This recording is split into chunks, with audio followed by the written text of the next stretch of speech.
Yeah, I think there you go. Hello. As usual, I just need a quick second to do what? A good question. To place all the things that I have on my screen to the right places. Let's see this, and I need my chat as well. There we go. And hello. Um, and hello, Tosh. For some reason, yeah. Oh yeah, no. Okay, I see. Hello, Ktosh. Hello to you. Welcome to the stream. I suppose you were once again banned from the channel. I think I am going to remove that command from Stream Elements because you're playing way too much with it, and it makes things a tiny bit annoying for me on my various apps that I use to monitor the chats and all of that. But hello to you, and hello, Swevy, as well. Welcome to the stream. I hope both of you are doing well. I finally got Bennett to 80. Now I need to farm talents and artifacts. I know I want him 90 for higher base attack. I will do that later. For now, I use scroll on him with 280 ER. Is that good enough? Yes, that is plenty good enough in terms of ER. I believe I've mentioned it before, but my own what's his face? My own Bennett has like around 210 ER, and I'm doing fine with him. I don't really have any kind of energy issues with him, so it's fine. So I believe with 280, was that 280? Yes. With 280 ER, you should be more than fine. It shouldn't be a problem with that. So don't worry. The only thing, yeah, like you mentioned yourself, is to be able to what do you call that? Level him up to 90 to get as much base attack as possible. Also, if you can, what do you call that?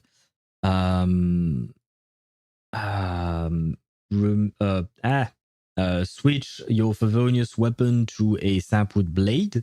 I would say that would be a good thing to do as well. But other than that, I don't believe there is anything in particular that would be problematic. Yeah, level him up to 90. Level his burst, of course. The rest of his talents are useless, like his normal attack and his what do you call that? His skill is useless as well. So you don't really need to do anything with that. But other than that, it should be fine. And by the way, I just noticed, but let me see. Oh, okay. So yeah, I have to change a few things.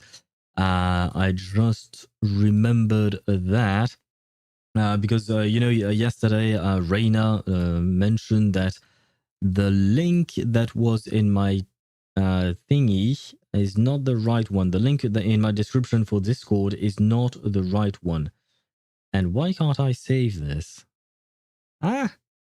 No! Why? Why can't I save the things that I just changed? Oh my god. Do I have to? Okay. Now I can do this, and now I can do this. Okay, there you go.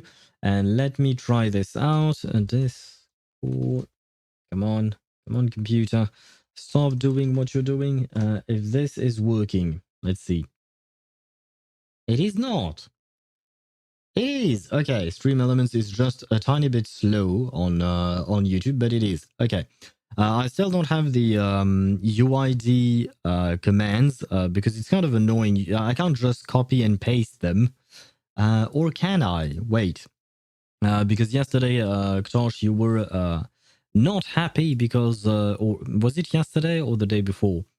But either way, let me do this and say UID. Okay. And then, and thank you, Reina, for the follow. Oh, right, you were there all this during the entire stream yesterday, so I didn't even think of that. But thank you very much for the follow. Welcome to our little community of owls. Well, I am an owl. The rest of you can be whatever you want, of course. But welcome to you to our community. I hope that you will enjoy your stay with us. I hope everything will be sweet and nice. And I needed to do this. Yes. Hello to you and welcome. Well, yes, hello first. Sorry, it's just that I'm trying to do many things at once, and my brain is not braining properly. There you go. This is done. So, wait. For you, Clanche UID, and let's see. Does stream element work properly? It is very slow, but it works. There you go. We have some commands on YouTube as well now. Good. I should have done this earlier, but I completely forgot. But yes, one thing at a time. Hello to you, Reina. Thank you very much for the follow. Welcome to the community, and I hope you're doing well. Didn't realize I didn't follow yesterday. New to Twitch. Oh, you're new to Twitch. Well, welcome to the Twitch community as well. You don't have to be an owl palate, like Swavy mentioned. All half digested and nasty. Maybe, Swavy, you are half digested and nasty. I'm not entirely sure what you mean by half digested for you.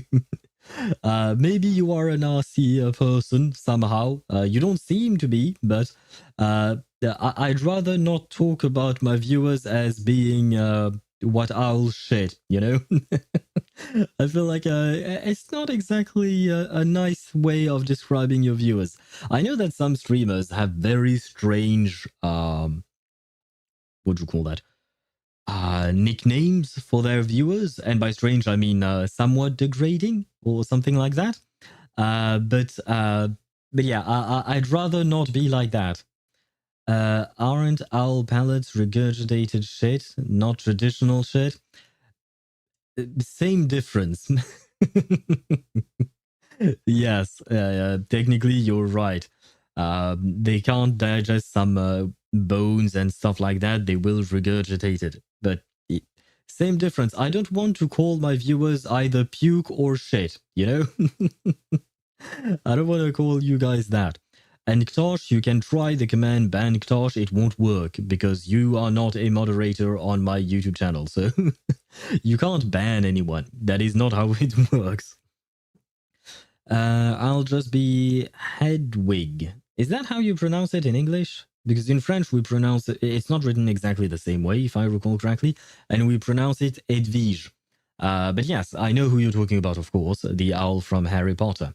And she is actually a snowy owl.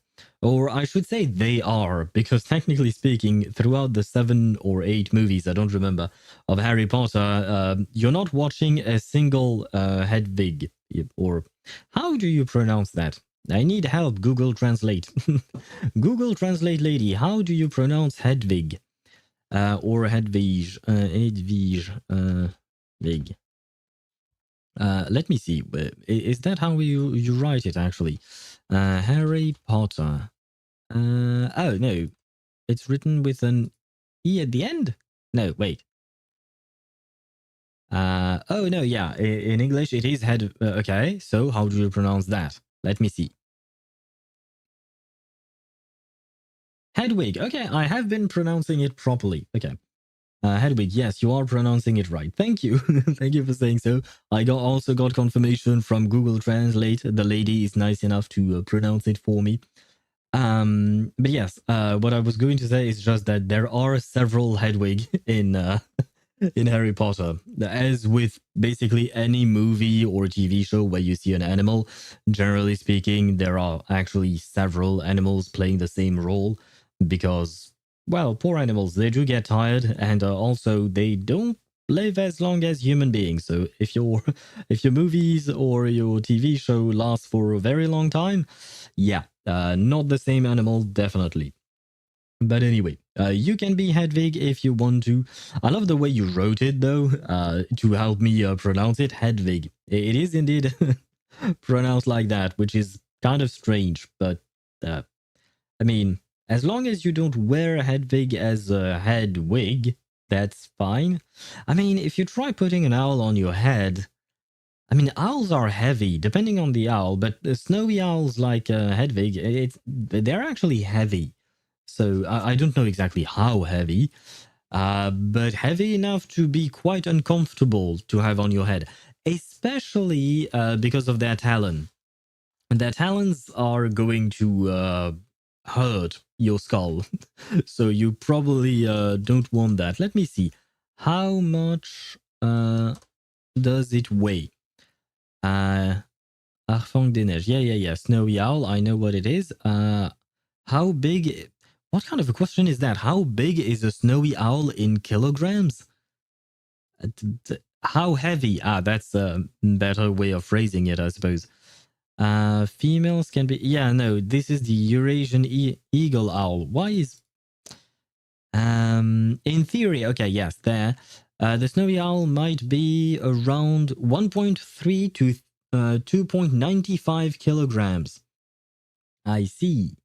So, yeah, definitely quite heavy, I would say, because 3 kilograms on your head will not do you good in terms of your neck. You're not going to like that. They can make good wigs as long as they're stable. I mean, they are good. I mean, if the owl is alive and can just move its feet, it's going to be very stable because it could just grip your head with its talons and then you will bleed and you might die. But at the very least, the owl will be very stable on your head. That is not a problem. As for being a good wig, I mean, I've never seen wigs entirely made of what do you call that? Feathers. Feathers is the word I was looking for. Quite massive. Yes, it is quite massive, but I also know why you wrote that, Ktosh. And I shall not comment on a future message that you will probably send. By the way, I got 10 wishes saved up already for Al-Haytham's signature, but I have a problem. What is your problem, Ktosh? Because all you have to do is continue saving up. Especially because I don't know when Al-Haytham is going to get a rerun. Honestly, it's been a while since he's had his last rerun, hasn't it? Let me see. Genshin, Al-Haytham, banners? Yeah. And let's see. When was his last banner? No, the first banner was June 5th, 2024. When was his rerun? Come on, Game 8. Where is your... Game 8? Game... Ah, come on. This is useless. Wait. Past banners. There we go. Oh no, it hasn't been that long. He had a rerun in June. I kind of completely forgot because I pulled for him when he first came out. So I never looked back at his reruns or anything like that before. But no, he was there in... oh no, never mind. He was there in June 25th. June 25th, 2024. So he's already been out for a year. Or rather, wait, let me rephrase this. He's already been waiting for a rerun for over a year now. So you might actually get him to be on a banner soon enough, I suppose. Al-Haytham will be on the chronicled banner in 6.0, so either get lucky or wait like 1 year for his rerun. Do you think there will be a chronicled banner in 6.0? I don't remember how often they make their chronicled banners, but the next one will definitely be Sumeru because we've done Mondstadt, we've done Liyue and Inazuma, so next up will be Sumeru, so yeah. Well, I hope you get lucky because 10 pulls is not a whole lot to get Al-Haytham. Or rather his signature weapon. On top of that, when you're pulling for a weapon, you kind of want to guarantee it, otherwise you're just losing your pity, right? Wait, now that I think about it, when you lose the 75-25, you gain 1 fate point, right? Oh yeah, but no, and then the banner changes and you lose that fate point, so what? You restart at 0 pity, I suppose, right? Or you restart at whatever pity you were at after losing your 75-25. Yeah. So either way, you kind of really want to guarantee your weapon. Is it suspected in 6.0, I think? I think he will be on the Sumeru Chronicle now. Mondstadt and Liyue had some delay between them. Oh, you meant Liyue and Inazuma, okay. But between Liyue and Sumeru was quite short. Wait, what? Okay, no. Mondstadt and Liyue had some delay, but Liyue and Inazuma was quite short. Okay, I got you. So Sumeru should be soon. Hopefully, yes. For Ktosh, he probably does not want the banner to come out so soon because he won't have time to save for it. But generally speaking, I would say that if the Chronicle banners could come out sooner rather than later, so that we get the banners rolling, you know, so that they switch frequently, it would be a good thing. That way, we would have a better chance of getting characters that we want that may not get reruns, especially given the amounts of characters that there are in Genshin, right? I don't remember how many characters we have, but we have at least 100, if I'm not mistaken. We've passed 100 characters by now, so having the Chronicle banner is pretty good. I do like the Chronicle banner. And wait. Sumeru characters. Let me check who are these Sumeru characters. Sumeru characters list. There you go. Because the reason why I want to check that is because I have built some pity on my on my chronicled banner.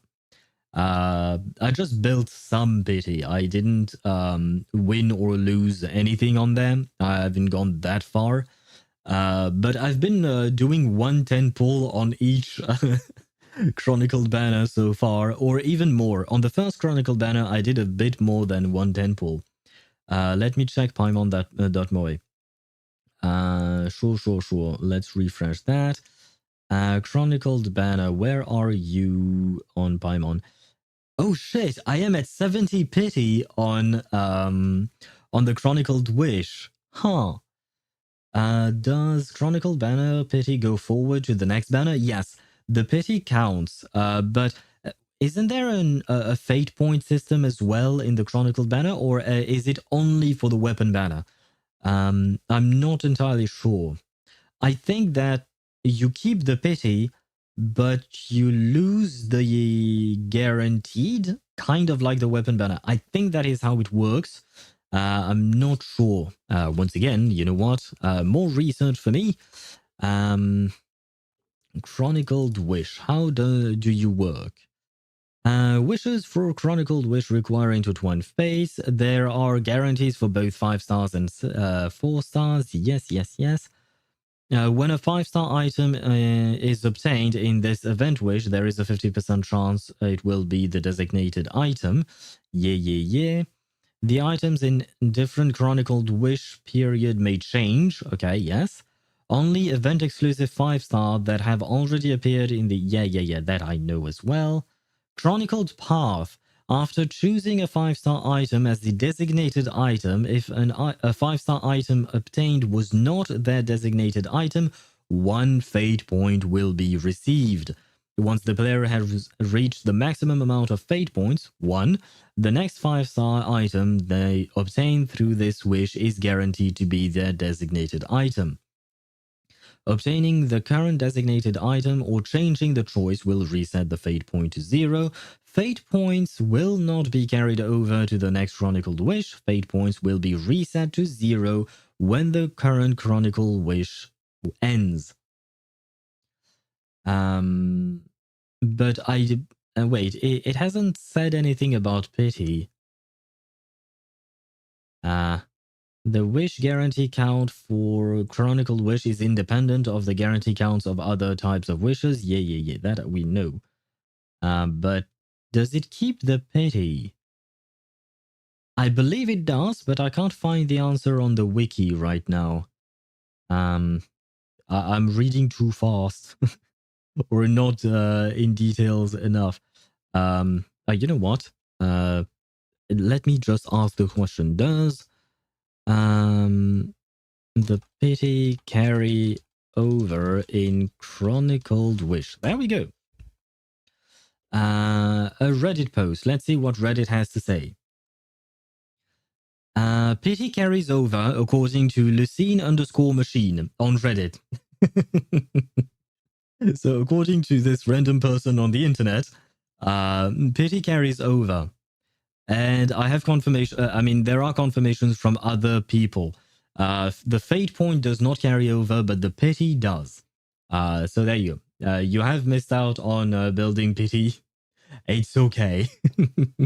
I feel like it's okay. You didn't really need to. I just did it because there was always a weapon or something that I wanted out of that specific banner, right? But let me check if there is anything I want from this.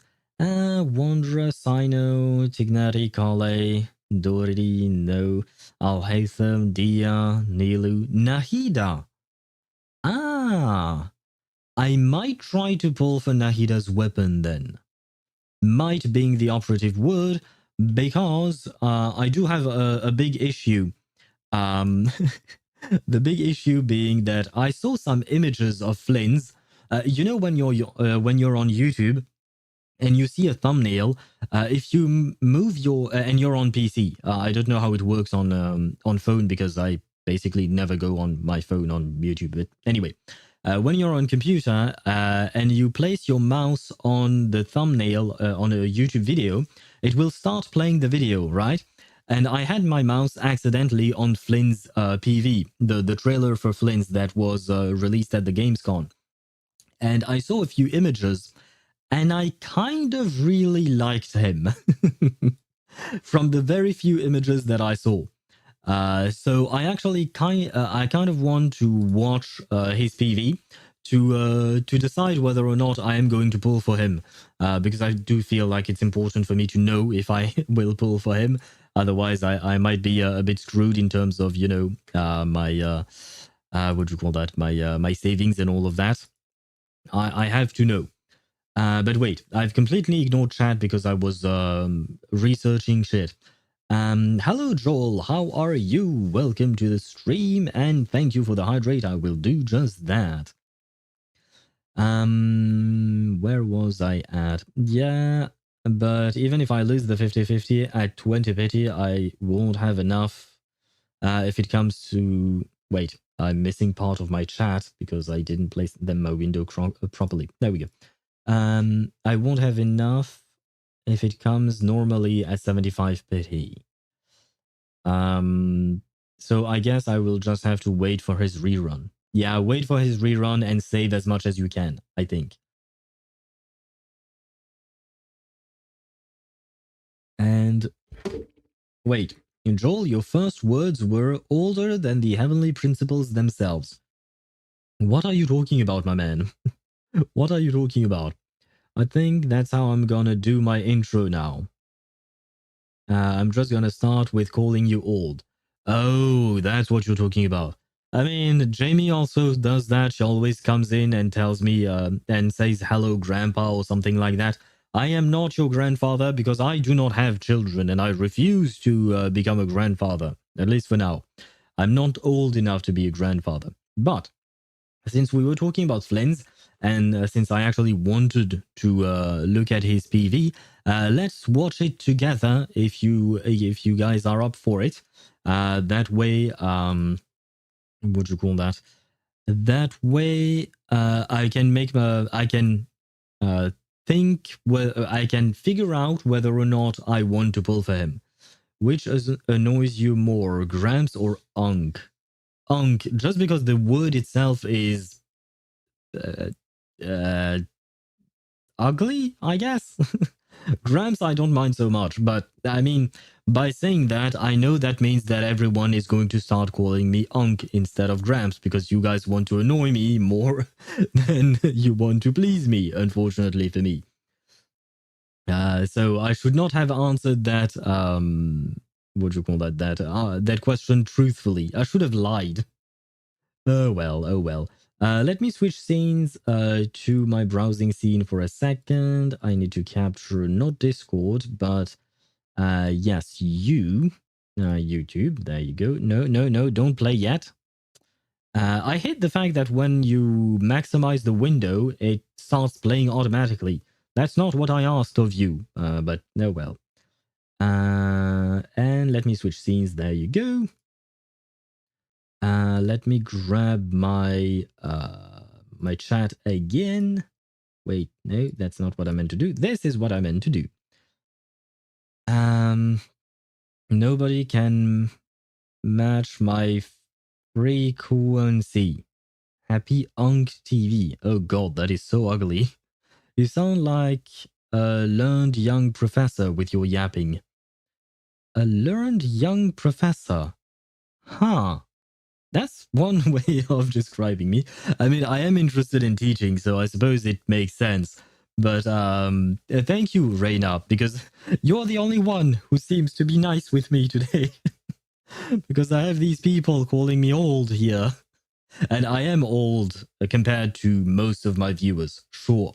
I'm not even in the same decades as pretty much anyone. There was one viewer out of all the viewers that I've seen. I've only seen one who was almost as old as me. But the rest of you guys are generally in your 20s, and some of you are not even adults. But well, thank you, Reina. I have acquaintances in teaching, so... okay. Do we all sound the same? Do we just all sound the same? As professors, as Joel is saying it. Professor, why reverse 1999 and not other gacha games? Well, I mean, I play other gacha games, so... so I can't really answer that question, my man. I actually do play other gacha games. That being said, Reverse 1999 is a great game. It has a great story, a great gameplay that is very much in depth, and is still easy enough to... You what? What do you mean, you what? Yes, I play other gacha games. Have you not been on my channel, Joel? Were you not there yesterday? And have you not seen the title of my stream today as well? Yes, I play other gacha games other than Reverse 1999. Blasphemy, I was there, but it's still funny. Yes, I know. But yeah, no, for Reverse, you have good gameplay, good story, good music, good voice acting. Somewhat generous for a gacha game. I would say that Reverse 1999 and Blue Park, by extension, the company making Reverse, they are quite generous with their pulls and the rewards and stuff like that. So what I can't answer why Reverse and not other gacha games, but I can answer why play Reverse, because it is a great game. It is a quality game. There you go. Where was I at? I would never want to annoy you. Yeah, Ktosh, I don't believe that sentence for a second. Why not play Reverse? Because it is a gacha game, and gacha game can lead to gambling addiction, which is quite dangerous. There you go. You're probably not expecting such a serious answer, especially in regards to Reverse, but Reverse is like any gacha game. The fact is that the gacha system in itself is a predatory system in nature, by nature. It is meant to take advantage of people. Why not have gambling addiction? Because generally speaking, you tend to end up on the streets or worse afterwards. And by end up on the streets, I mean, you could lose your home, you could lose your job, you could lose pretty much everything in your life. Gambling addiction can be very problematic. What if I want to gamble away my house? Then I suggest you need therapy. I will hook you up with Kakanya. She's a great therapist. I hope she can help you. But the fact that you want to lose your home, it's kind of strange, I will say that much. You end up borrowing from shadies and then get your organ harvested. Technically, that could happen, I suppose. I've never borrowed money from shady... Well, I've never borrowed money, period, first and foremost. But I've never borrowed money from shady people, so I don't know. But I suppose it could happen. Honestly, the world we live in, do not be surprised if something terrible like that can happen. What if I want to harvest my organs? I think yeah, once again, you need therapy, my boy. you need therapy. Anyway, America is boring. Harvesting organs is too hard. How do you know, Swivy? Is that how you finance your M6 characters in ZZZ? Much easier in China and Southeast Asia. I think that technically speaking, you're not wrong. I think that you're probably right. Like, if we were to talk for real for a second here, I think you're right. It would probably be easier to do in Southeast Asian countries, or even in China, perhaps, and then it would be to do it in the US. But my question is, how do you know that? Come to southern part of Asia, Habibi, easy kidnappings. Great. Oh my god. Are you guys okay? How can you live? Something like India. Yeah, India does not seem to be a country I want to visit. We've talked about it before because I had a viewer from India, and we talked about his country quite a lot. And yeah, I'm not particularly a fan. India actually doesn't have an organ problem, if I recall correctly. Really?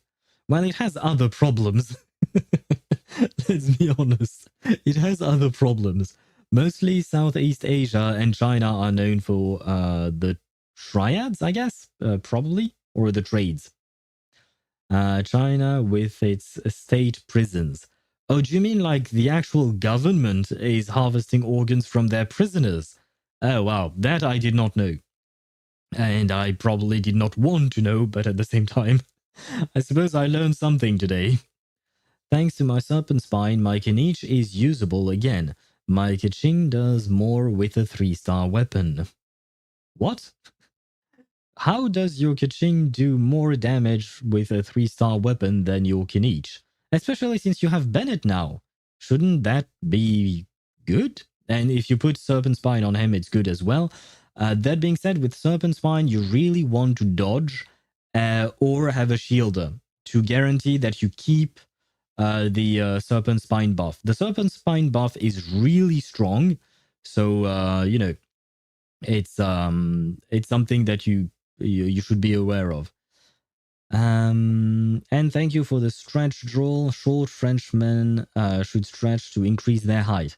At my age, I am not growing anymore, my man. I am not growing anymore. That is not happening. I wish, but it's too late for me. Where was I at? Should I pull... wait. Oh. Does having a grape problem? Apparently, from what I've seen, and is from my own state too, bro.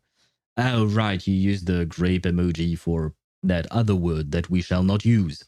Yeah, from my understanding, yeah, unfortunately, India has such problems, which is quite sad, and also why I don't want to go to India, and I don't recommend my female friends go to India. To be fair, and the reason I say this is because I've been to Sri Lanka to visit my family there, and I can tell that even in Sri Lanka, there are issues like that as well. You don't really want to be a woman going to Sri Lanka or India, I think. Honestly, it does not seem great. I myself am a man, so I have less issues, I suppose, which is good for me. But like, I would never recommend my female friends to go there, especially not on their own. At the very least, if they're accompanied by someone, why not? But on their own, probably a terrible idea, in my opinion. Should I pull for Chaska since I'm not getting Alhatham's signature? I mean, if you want to. I mean, yeah, the thing is, if you're not going to pull on the Chronicled banner, then you don't really know when he's going to come back. So you'll probably have time to save for it, I suppose. But you might wait for a long time. Nobody should go to India. Yeah, I probably agree with you on that. All those call/scam centers aren't only in India, a large amount in Southeast Asia, operated by gangs and corrupted state officials. But recently, there was a minor Chinese celebrity that got kidnapped and put into one of those centers. What? And that blew up the issue and forced some of the countries to actually start trying to address the issue since mainstream China got wind of it. God damn it. I love how it only mattered because the person that was kidnapped was a minor celebrity, right? Like they were somewhat well known, and because of that, the people started paying attention. But to all the other people who were basically nobodies, they didn't mind. They didn't care about those guys. That just pisses me off. I mean, it's good that they are finally doing something, but the fact that they weren't already doing something about it and are just waited until basically it blew up in the media, that is terrible. A terrible way to run your government, I think.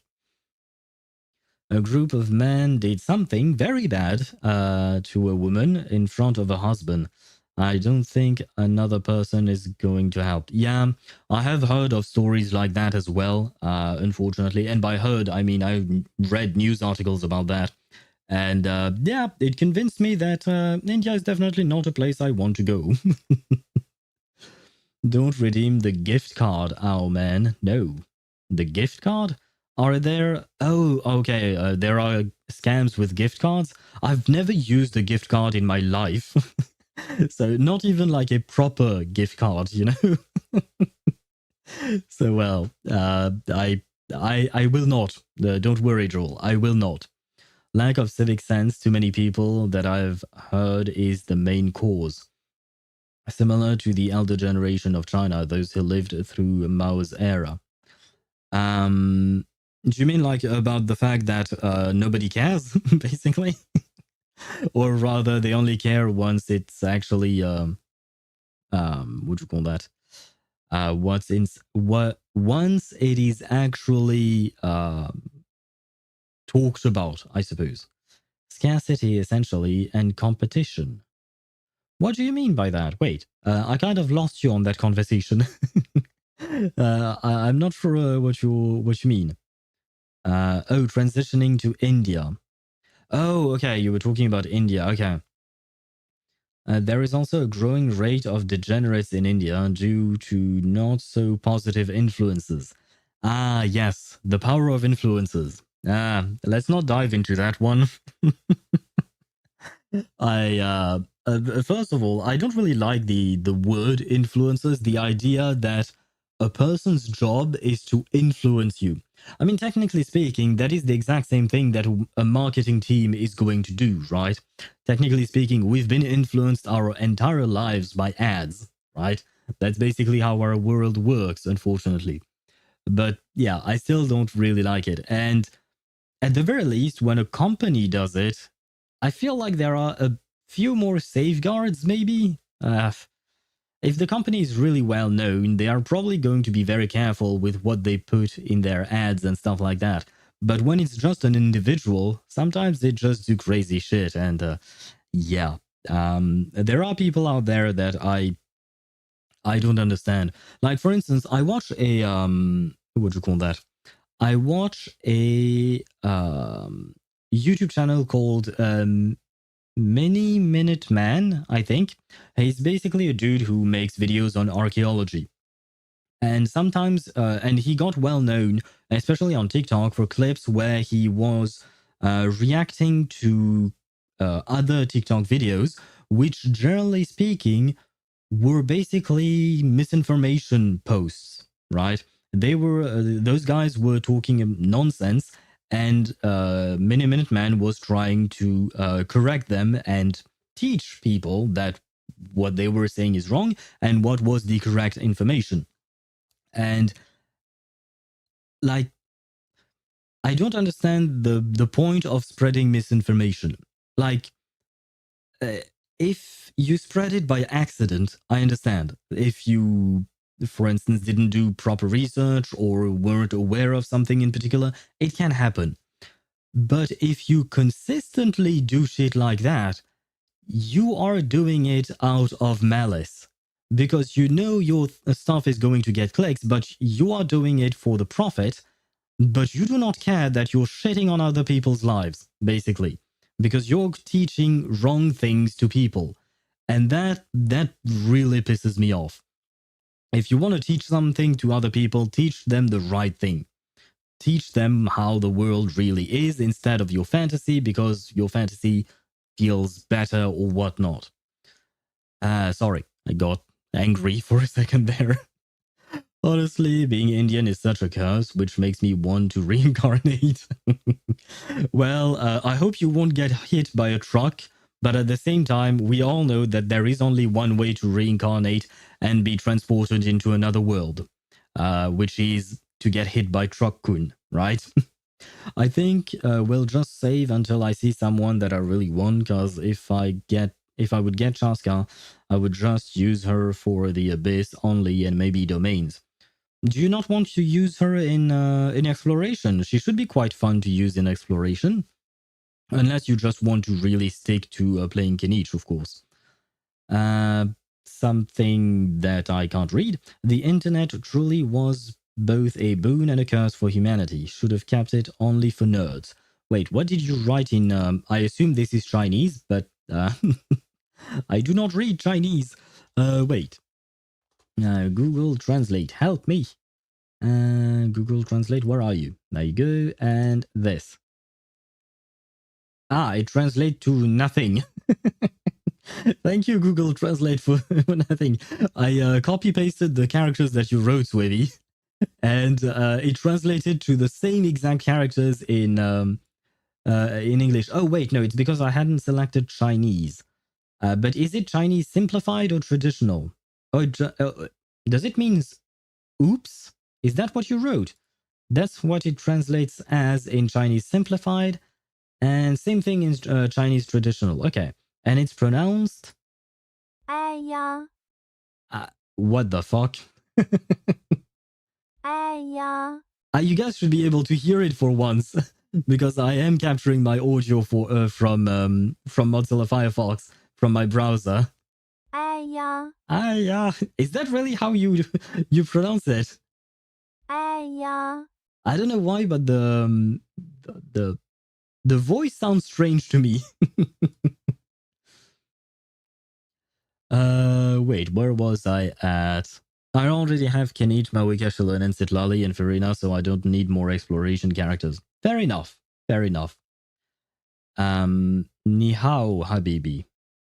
Annyeong haseyo. Doesn't that mean I love you in Korean? I believe, Joel? But you're kind of mixing up several languages. Ni hao is Japanese.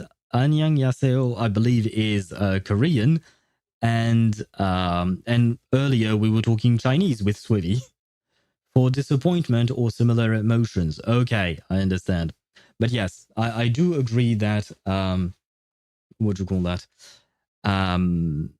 It means hello. Oh, I was wrong then.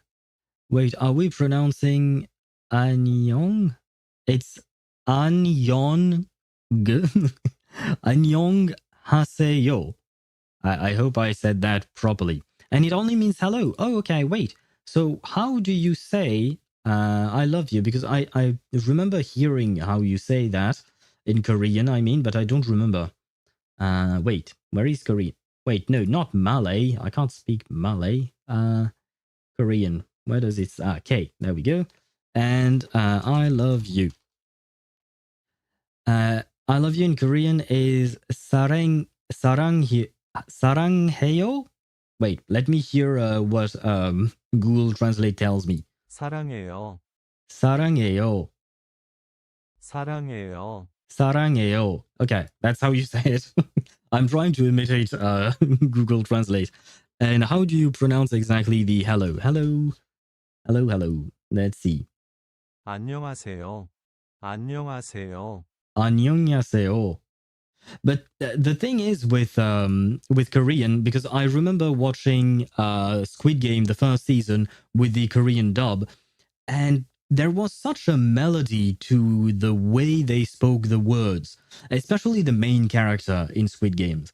The other characters less so, but the main character in Squid Game, the way he speaks and the words he uses or something, like it's such.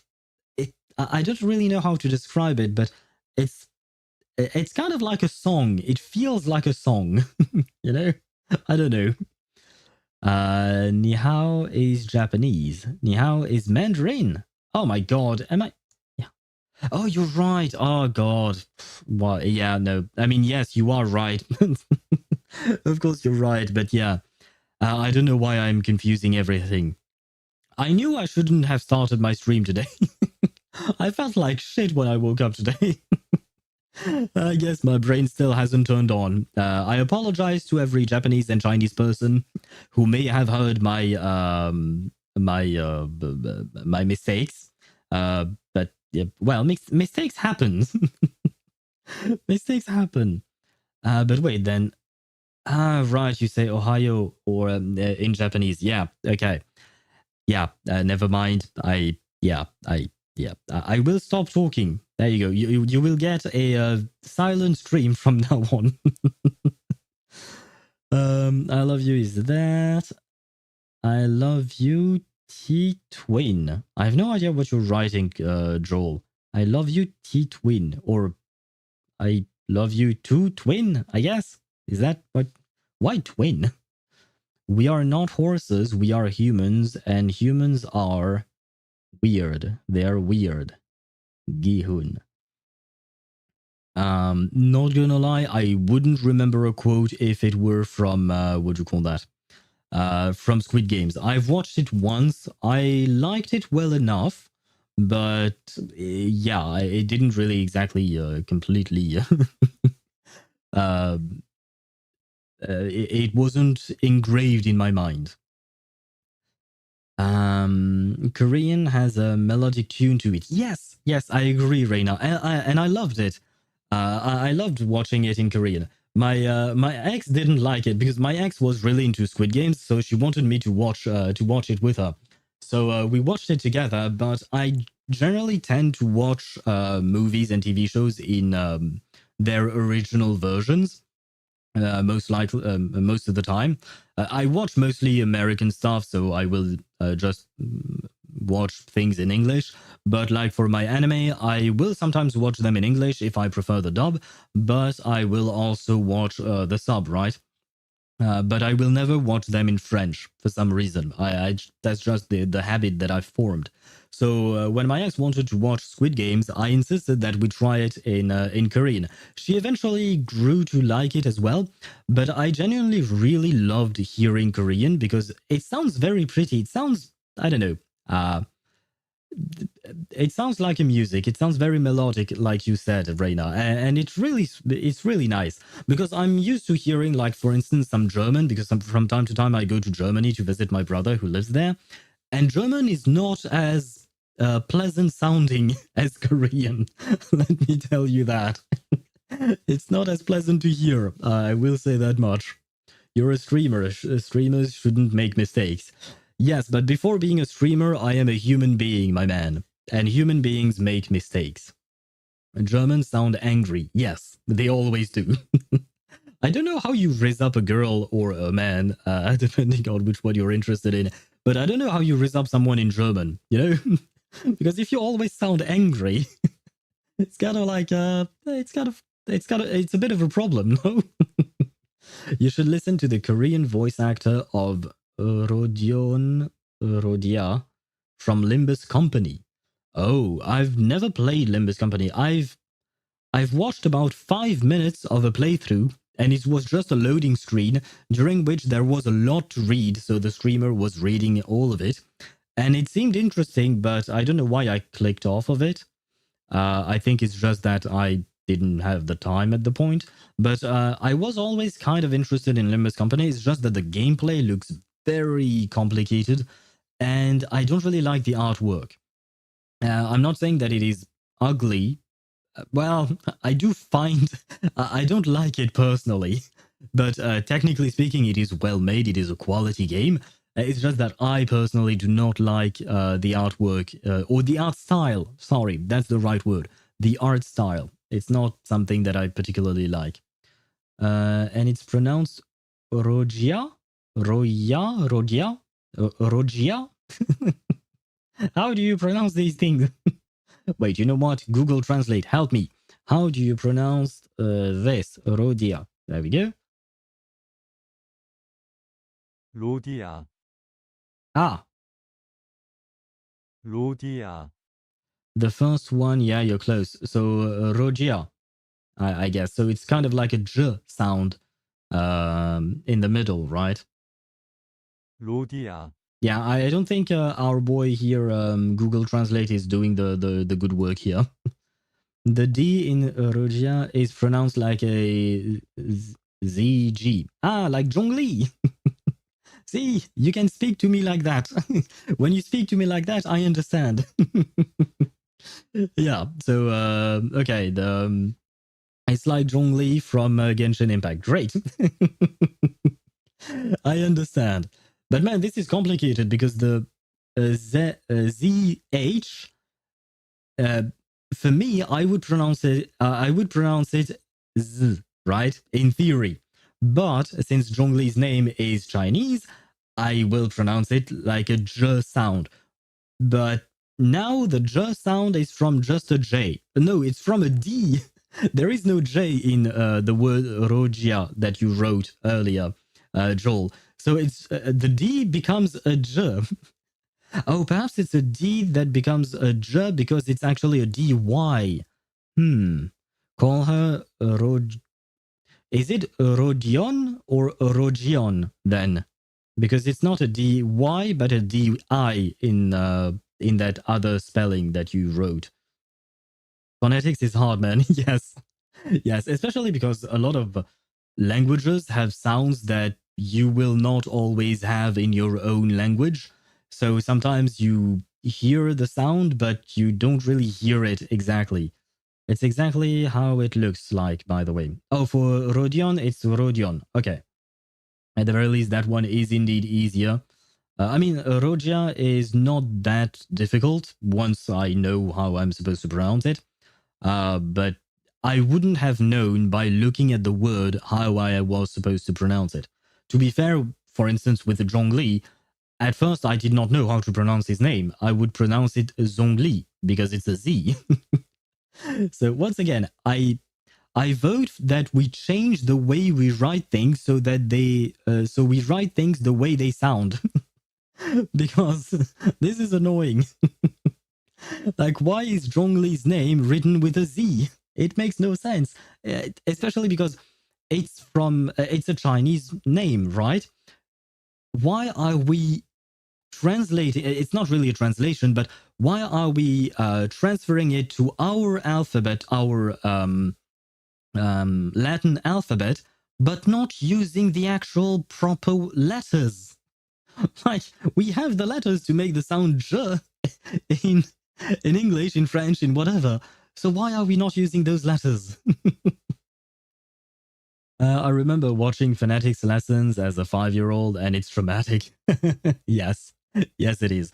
I mean, especially I suppose with some Asian languages. I mean, I speak about it as a European, even though I grew up listening to Sinhalese, which is the main language in Sri Lanka. As a European, some of the Asian languages are a bit difficult, I would say, just because there are sounds that we are not used to. For instance, you know, the inflections on syllables in Chinese. Like you have the flat one, you have the one that goes up, the one that goes down, the one that goes down, then up, and then the one that goes up, then down. That, to me, is extremely difficult because I am not used to doing it. Ask the Chinese, they had to change their entire language, hence simplified versus traditional. I remember getting placed into a special language class when I was in kindergarten. Thinking back, it wasn't because I had issues with speech, it was because they were racist. Oh, fuck. Ah, come on. Only thing I had issue with was pronouncing th. The. The is actually quite difficult to pronounce for people who are not used to it.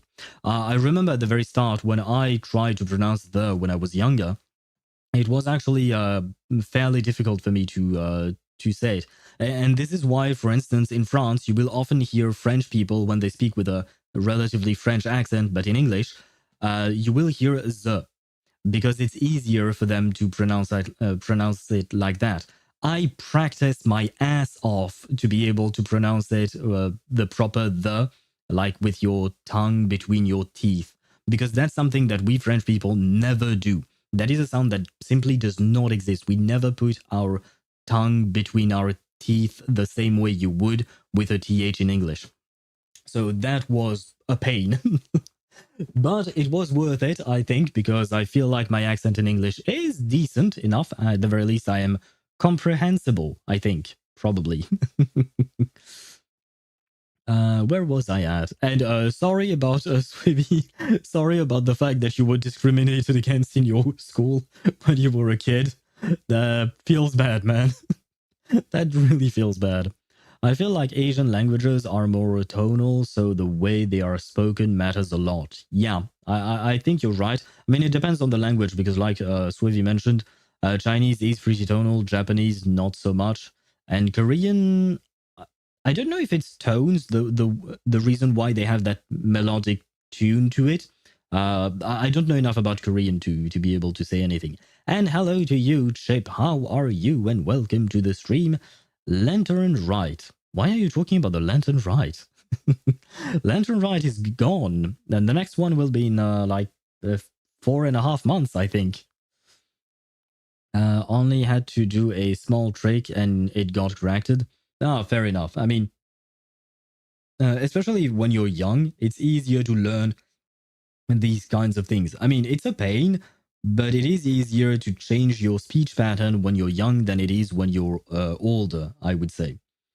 I mean, it was a fun class, to be frank, so didn't really notice it when I was a kid. Yeah, you only understood it later on, and I don't think they meant anything malicious about it, but it was pretty silly thinking about it. I mean, if your only problem was just mispronouncing the th, I don't feel like you need to be in a different class just for that. If you had other issues, I would understand, but if it was just the th, I'm like, it will correct itself on its own over time if you hear it enough and if you practice it enough.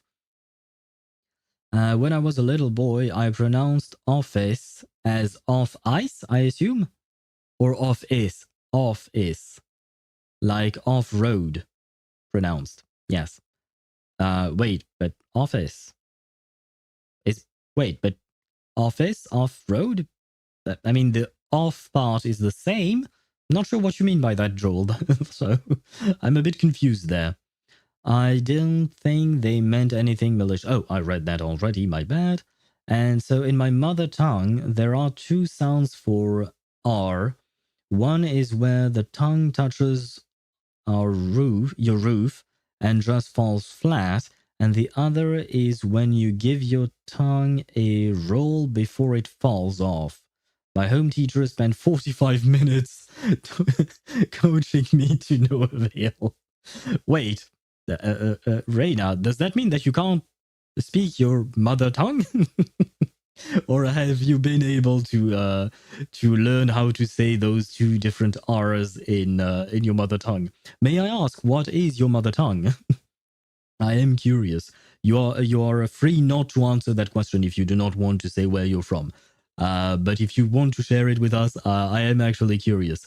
But in terms of R's, yeah, because like for instance, the R in French is pronounced R. So it's an R, but it's from the back of your throat. And I know that English speakers really struggle with that one because because English speakers are really not used to that. It's kind of a strange thing, but it is what it is, I suppose. And then you have the R in English. Then you have the R in Spanish, the R, Oh, and by the way, speaking of Spanish, I saw a message from Deidara earlier. Hello, Deidara. Sorry. I was so engrossed in our conversation that I completely forgot to say hi. I hope you're okay. I hope you're still here. But hello to you. Welcome to the stream, as usual. It's a pleasure to have you.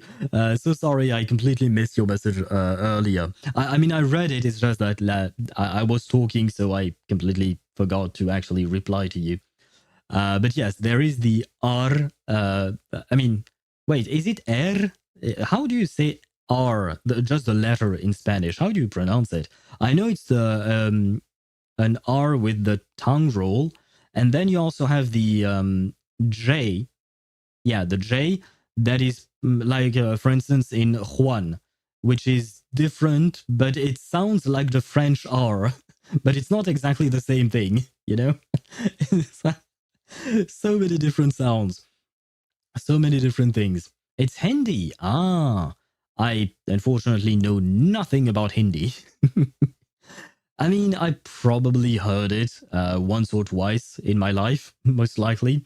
Either when I went to Sri Lanka or when I go to do some shopping. There is in Paris, there is a neighborhood that is kind of like the Indian / Sri Lankan neighborhood. So when you go there, you will often hear people speaking in in Sinhalese or in some Indian language. I know that in India there are a lot of languages, but you know, it's I don't know which one they are speaking there. I mean, in that specific neighborhood, I don't know which one they're speaking because I don't recognize them. Where was I at? I have low-key forgotten how to write Hindi. It's funny writing it when I need to. Wait, you forgot how to write your mother tongue's language? How how how does that work? Oh, perhaps you no longer live in India then. Because I feel like if you forget the way to write words in your mother tongue, if you live in that country, it is kind of problematic, wouldn't it be? Worst language. Grr. You don't like you don't like Hindi, Joel. Why is that? Al just doesn't care about YouTube people. You know that is a lie, Tosh. You know that is a lie. I'm so sleepy, so lazy today. Ah, do you have work today? If you don't, then why not laze around? I mean, you might as well.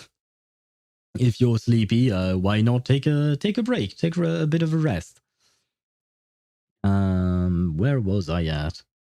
India is a mixed bag of languages, yes. Yeah, the Indian viewer that I mentioned earlier, his his language is Telugu, I believe. Is that how you say it? It's in the southeast part of India. I actually looked it up when we talked about it, and he told me it was a very difficult language to learn. Like, why is writing such a pain? Writing can be such a pain. I mean, I tried to learn the Sinhalese alphabet, and it was a pain. I did not like it, and I eventually gave up because of lack of time. Are government / official documents required to be filled out in Hindi? That is a good question. I would assume it is, right? I would assume it is. Forgot as in we don't use it in that much frequency since everything happens online. Oh, I can still write it, of course. Okay. For a second there, you had me worried. And that's... Oh, wait. Like writing is such a pain. As another person whose mother tongue is Hindi, it pisses me so bad, bro. And that makes me annoyed that I have to learn about letters and essays for nothing. Fair enough. I understand. Fair enough. Telugu is spoken in parts of South India. Hindi is more towards the north of India. Yeah, I remember looking at that before. Hindi or English are both official languages. Yeah, true. In Sri Lanka as well, we have Sinhalese as the main official language, but English is also very often used even on official documents, like on a what do you call that, on an ID card. you will have the Sinhalese alphabet, but also English wording. And you will see English pretty much everywhere, and a lot of people speak English. I mean, Indians and Sri Lankans, we are in the same boat, right? We've been colonized. Patra, letter, likhan, writing, and I forgot the word for essay. Oh, wait, you have several alphabets depending on what you're writing? Or is it something different? Because I'm not sure there. Waste of my time telling you they should remove letters of Hindi grammar books. I am so very confused by everything here. I feel like digitally filling documents would be a pain. I mean, if you have to write them in a different language that uses a different keyboard or a different letters, right? Something like that, that could be annoying, I suppose. But if it's just writing them in English, that's good. That's great. That works. How far does Hindi trace back? A good question. I assume it is very old. Was it mainly spoken by those higher up in the social pyramid? A good question as well. That I do not know. We're talking about letter writing in Hindi and essay writing in Hindi. Yes, but that still confuses me. Why is there two different ways of writing depending on if you're writing a letter or an essay? It's from a dialect or something. I totally forgot. A dialect of Sanskrit, if I'm right. I don't know though. You are probably right, because I know that Sinhalese, the language in Sri Lanka, is from Sanskrit as well. So I guess I think Hindi might be as well. Could be. But like Reina mentioned, India is a bunch of different languages, but I suppose they are all, variations, very different variations, but variations that were all created by the same ancestor language, maybe, or something like that. Hindi is derived from Sanskrit, okay, from which many languages are derived, actually. Yeah, written by those in higher social language. Oh, wait. Chinese was simplified to raise ease of learning. Oh, I mean, it makes sense. Chinese seems very complicated. The ability to write and read is a powerful tool, and could/would have been used as a social filter. Fair enough. Fair enough. I suppose it was. But it's a good thing that nowadays most people know how to read and write. I feel like you're missing out on a lot of things when you don't know how to read and write. Which is, generally speaking, not your fault, of course. In general, when you don't know how to read and write, it's mostly because people never taught you, which is bad. Gurus are from the higher part of the social pyramid, so I think. Sanskrit is one of, if not the oldest, in the Indian subcontinent area, to my knowledge. I believe that you're right about that, Reina. That's the vague memory I have of it when my parents used to talk to me about Sinhalese. And they talked a lot about Sanskrit. And actually, my mother prays a lot. She's Buddhist, and she prays a lot. And the language she uses in her prayers is kind of a mix of Sanskrit and Sinhalese. So there are some words here and there that I can understand. But I don't understand most of the prayer because it is in Sanskrit. Oh, and did you know Urdu is Hindi and Persian's love child? What? When one language loves another language. So Urdu is a mix of Hindi and Persian? Why? How did that happen? I don't know the history of India well enough to know if something happened between the Hindi culture and the Persian one. So that, I mean, is it nice? Is it easier, perhaps? Then I hope it's easier than Hindi. And I don't really know about Persian. Wait, guys, it's been like 30 minutes since I've had Flynn's video open here. How about we try and watch it at least once, because I am genuinely curious. I want to know. And then after that, we have to go into actually Genshin to finish the quest. But we've been at it for an hour and 15 minutes already, and we've done nothing but yap. Yeah, Urdu was made when the Persians ruled India and the languages interlinked. Okay, Urdu is a beautiful language to write poetry in. Oh, nice. Urdu sounds too fancy. Ah!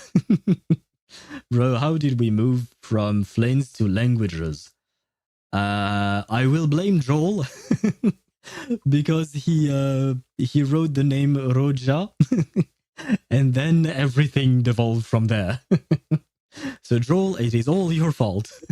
But we appreciate it because honestly, I found that conversation very interesting, which is why I continued on it and replied to it and all of that. I blame his Nihao. Yes, but who wrote Nihao in the first place? Joel? Once again. Who wrote that? And I guess, yeah, I must have broken Swavy's heart when he must have heard me say that Nihao was Japanese.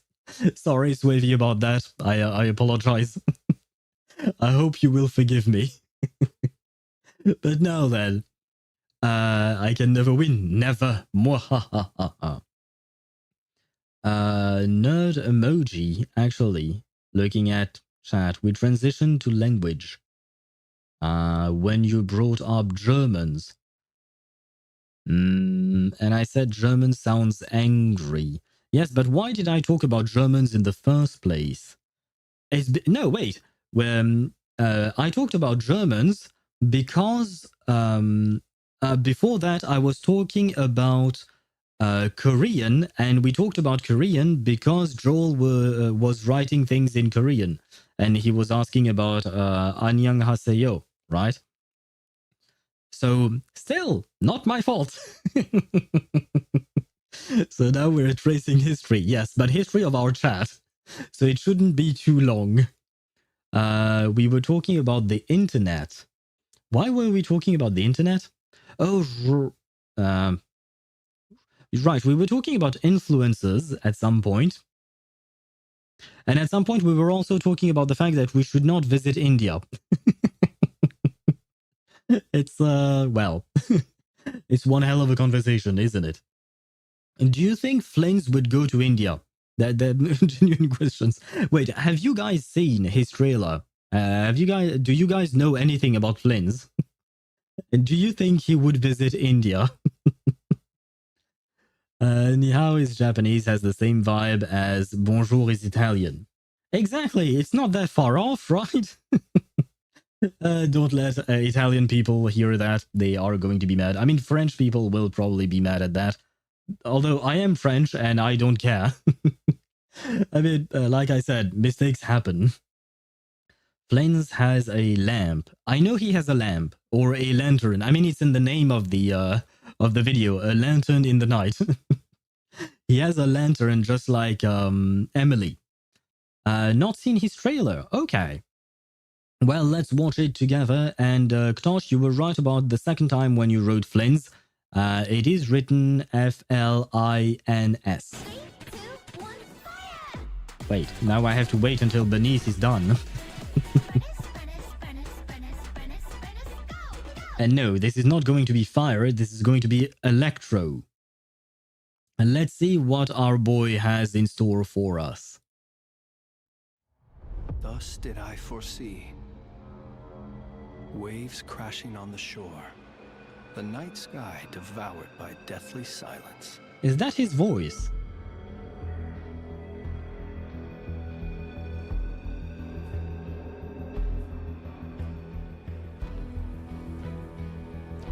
Oh no, do I have to use Pyro Traveler? My Pyro Traveler is not built.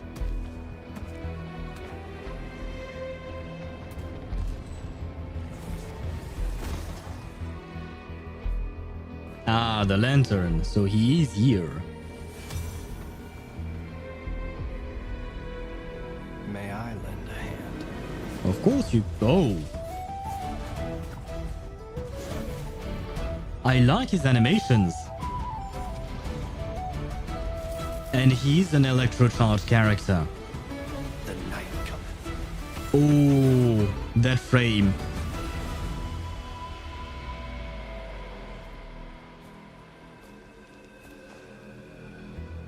This is no place to linger on a foggy night. Allow me to escort you out. Ah, he wants some lewd hand-holding. No!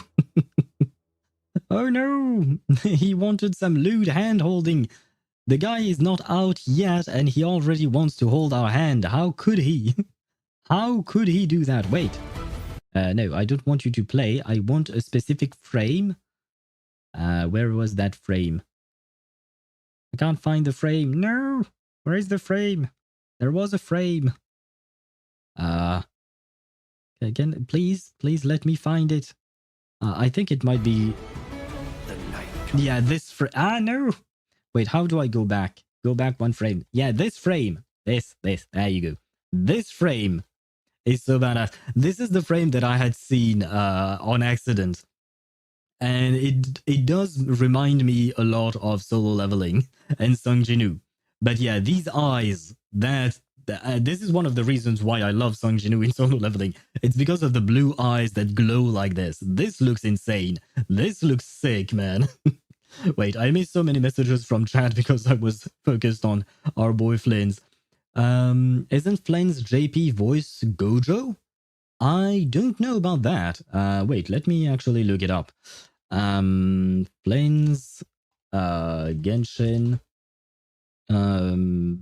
JP voice actor. Flynn's AP voice actor voiced by Bushiarati? I have no idea how you're supposed to pronounce that. Oh, Bruno Bushiarati. Oh, it's a character from JoJo's. Okay. That's not what I was looking for, but okay. Found that on a Reddit post. Oh no, okay. He's voiced by wait, is it Flens? Yes. He's voiced by Yuichi Nakamura, who also voices Gojo's Satoru Gojo from Jujutsu Kaisen, Tomoya from Clannad, Kuro from Haikyuu, Mumen Rider from One Punch Man. I don't know that one. Ikuto from Shugo Shaba. Don't know that one. Gray from Fairy Tail. Bucciarati from JoJo's Bizarre Adventures. Golden Wind.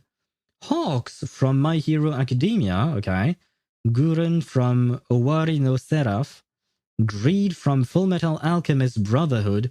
And Tatsuya from Irregular at Magic High School. Shit, that anime. I don't want to talk about that anime. And Oreki from Hyuka. Oh, I loved Hyuka. It's supposed to be pronounced Hyuka, my bad. But I love that anime. It's mostly a slice of life mystery rom-com type deal, but it's quite nice. Anyway, let me get back to chat. Whoa, the colors they used were so nice. Yes, they are. I love the mix of purple and blue. I prefer the blue, of course.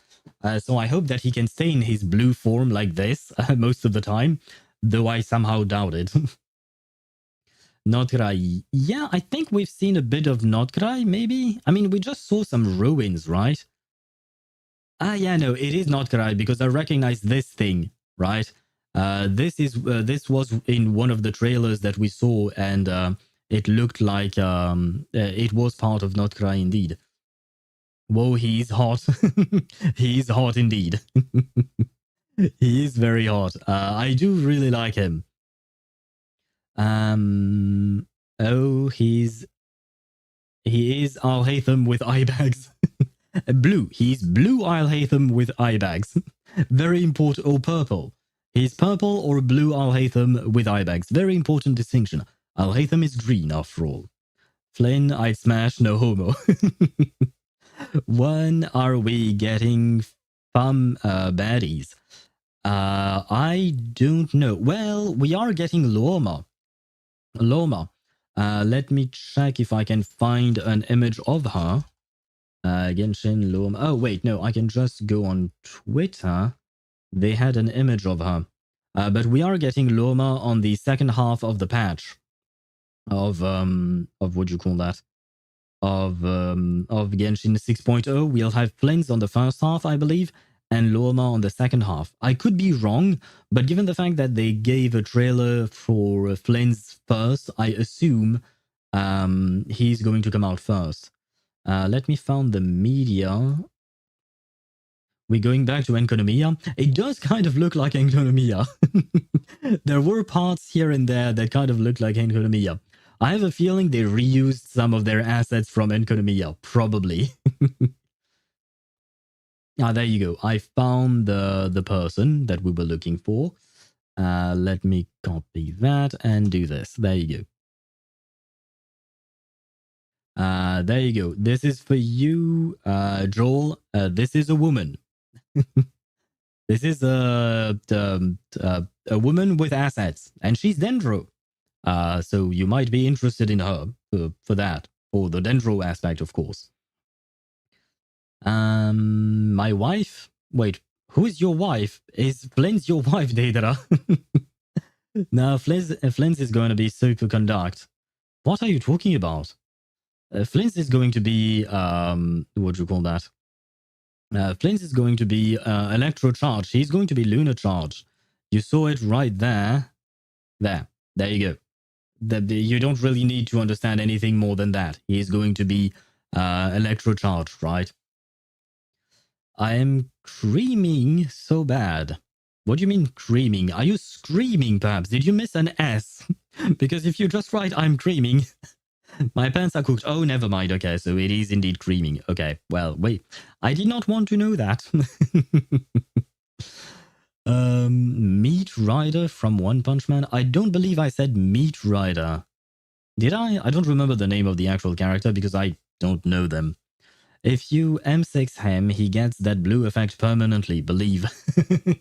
You just want to see me M6 or C6 him, but I won't. I don't have the funds to C6 him. And I don't think I'm interested in him enough to C6 him, to be completely honest. But I am interested in him. I genuinely really liked his trailer. Now, I need to see more of his gameplay, like his actual gameplay and how you're supposed to play him with, who you're supposed to play him with, and how. Wait, I want that image. No, wait. Was it before? I don't know. No, it was afterwards. How do I go forward? I don't know the button to go forward. Frame by frame. I know how to go backwards, but I don't know how to go forward. This image. Perfect. There we go.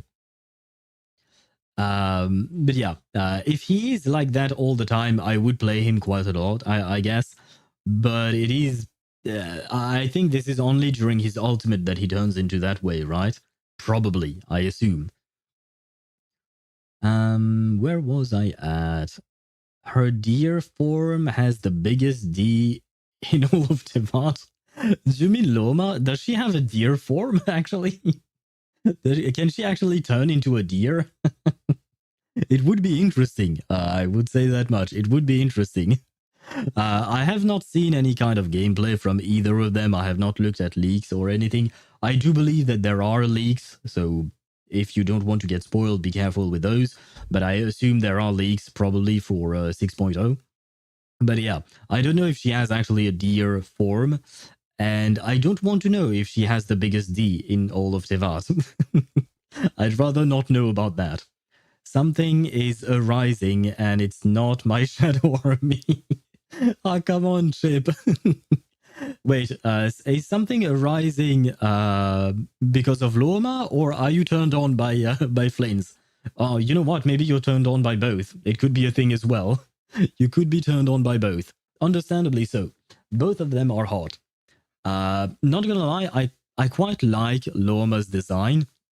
And since she's Dendro, I assume she's going to do a lunar Dendro reaction or something.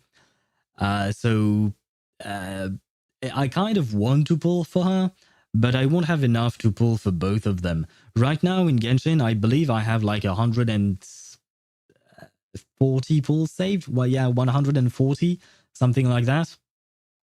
So it is unfortunate, but I can't do more. I can't do shit about that. And I don't want to spend for these characters. I like them, but I don't like them to the point of spending. This is where you take out the wallet. Yes, see? I anticipated what chat was going to write, Reina. No, I don't want to take out my wallet for them. Especially because I am going to take out my wallet already in Wuthering Waves and Reverse 1999, probably. In Wuthering Waves, we'll see, because I might have a shot at getting Augusta and what's and Chacona. Let me show you Augusta if you don't know, because I know some of you don't play Wuthering Waves, but I have to show you because she is her. Where is she? There she is. Yeah, there she is. Let me copy and paste this. There we go. This is what I want in, if you can load up, please. Thank you. There you go. This is who I want in Wuthering Waves. And I might spend money. I'm not going to S6 her or anything. I just want one copy and, if at all possible, her weapon. But I want her. I need her in my life. Wuwa Mavuika. Yes, she is Wuwa Mavuika. And I love her. I mean, I loved Mavuika and I got Mavuika C1R1. So if I can get... I will take as many copies as I can from Augusta, of course. But I am aiming for... Praise the CH1 the second played text-to-speech. Praise the sun, CH1P the second. Yes, praise the sun. I have chosen the sun, Chip. I have chosen the sun over the moon. But yeah, I want Augusta, absolutely. And the thing is, it's not just Augusta that I want. I also want Chacona. Where is she? She's getting a rerun, so she'll probably not be in the media unless I go far back. Come on. Come on. Where is she? Not Cartathea. Should be here somewhere. No, another photo of Augusta, just, so we can all enjoy the beauty that she is. I am also interested in Galbrenna. Not gonna lie, I found her incredibly hot. She is really, really hot. Oh, I didn't see. This is a post from Draxophone, and he just zoomed in on her midriff. Understandable, man. Understandable. I understand. Yeah, she's incredibly hot.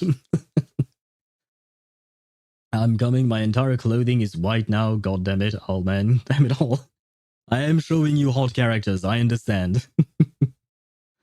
Also, this might be an unfortunate, but I'll need to rest earlier than usual. Ah, you have to go? Look at the goddamn thigh. Augusta's thighs? Yeah, she has some, what do you call that? Oh, wait. Yeah, when you look at her with her hips and all that, she's her, right? She's her. She is her indeed. But wait, I was looking for Chacona because, yeah, like that I mentioned, Chacona is truly the adorable bard mommy. Where is she? See, look at her. She's adorable. I absolutely love her. She's the Scottish Robin. I just love her accent. I love her personality, her design, and all of that. I had to skip her because I was poor, because I pulled for S4 Zani. But if she's getting a rerun, I really want to try and get her. I want to hear her singing. Her singing is so pretty. Oh God! But yeah, I poured everything I had for her. This is who I pulled for during that patch. This is who I went S4 for. And this is why she is the reason why I don't have Sheko now on my account. Because of Zani. Redhead Verena? How dare you, Ktosh? How dare you? I mean, Verena is cute, but she's no Chacona. Ban that person for leaving. Because, bro, why not leave permanently? Because I'm still not passive? Passive? Pass what? What are you talking about? And Chip, if you have to go, I do wish you a good night. but we have to look at these characters, man. These characters look sick. So I really, really want those characters. And wait, there is more. There is more. This month is going to be crazy for me. Wait, where is she? There she is. Oh god, I did not expect a video. Theos Cassandra of Sparta. I would not recommend this life to you. To be a Misthios means making enemies wherever you go. Look at her.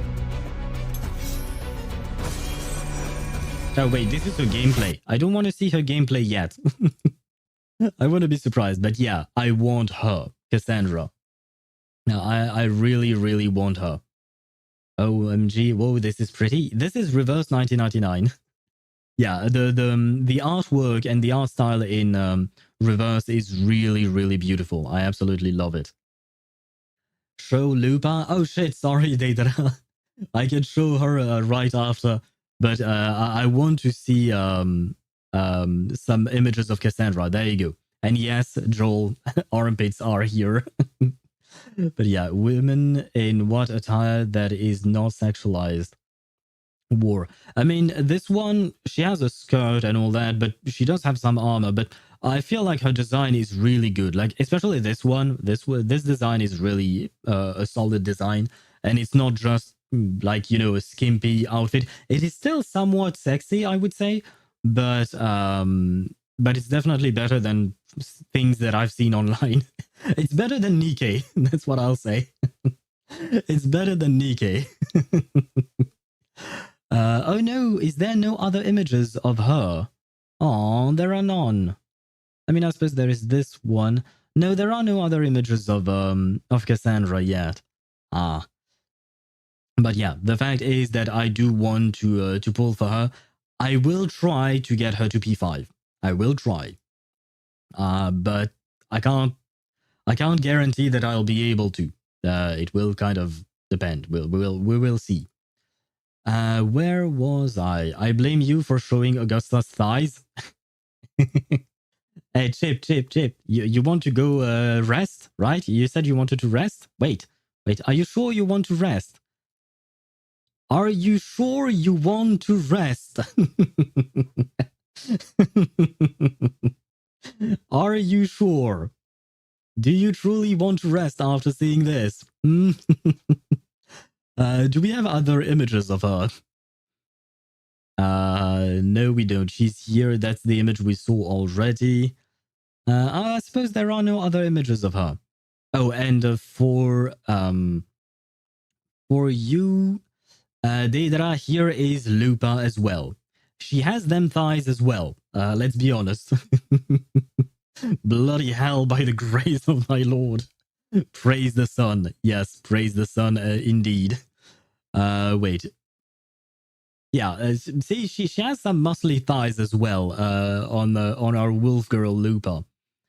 Where do I see other images? Oh, I guess these are the only ones. Oh no, there is this one. There you go. Another one of Lupa. Show more Taffy? Why do you want me to show more Taffy?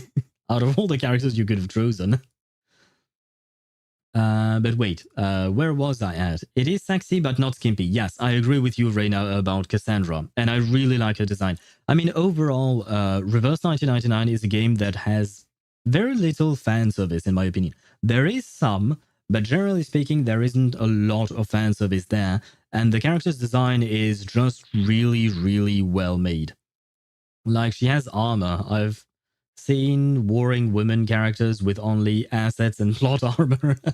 I understand what you mean. I understand what you mean. Although the character Cassandra, she's actually a character from Assassin's Creed Odyssey. The characters in Reverse are generally designed pretty much the same way. But the specific character I showed you, Cassandra, is actually from... can I not open this in a new tab? Oh, Twitter, you're garbage. Sorry. I like opening stuff in new tabs instead of having to click on things. But yeah, Cassandra is actually from Assassin's Creed Odyssey. So it's a different game, technically speaking, but this is the way they designed her for the collaboration with Reverse 1999. But she is she's beautiful. She's so badass. Like, I love the fact that you can see that her bicep is well defined, you know? She's not just a pretty looking lady, she's actually a true warrior. She has, like, muscles, you know? Which makes all the difference, I think. I don't know, but I think Lupa's thighs are a top 1. Ah, you think Lupa's thighs are a top 1? Aha! Chip, do you want to chime in? Do you want to challenge Daedara's take? Wait, I would argue that probably Cassandra's thighs are in number 1. She's an actual warrior. I mean, Lupa is also a warrior, I guess. Yeah, she is. But Augusta is the one true warrior, right? She is the Ephor in what do you call that? In Septimont. So she probably works out even more. Probably. But look at her. Look at how majestic she looks. Like this is... Ah, man. Yes, exactly like whoever this is, Wuwa Wuwa Universe. We are eating good. This patch, we're eating real good with Augusta, man.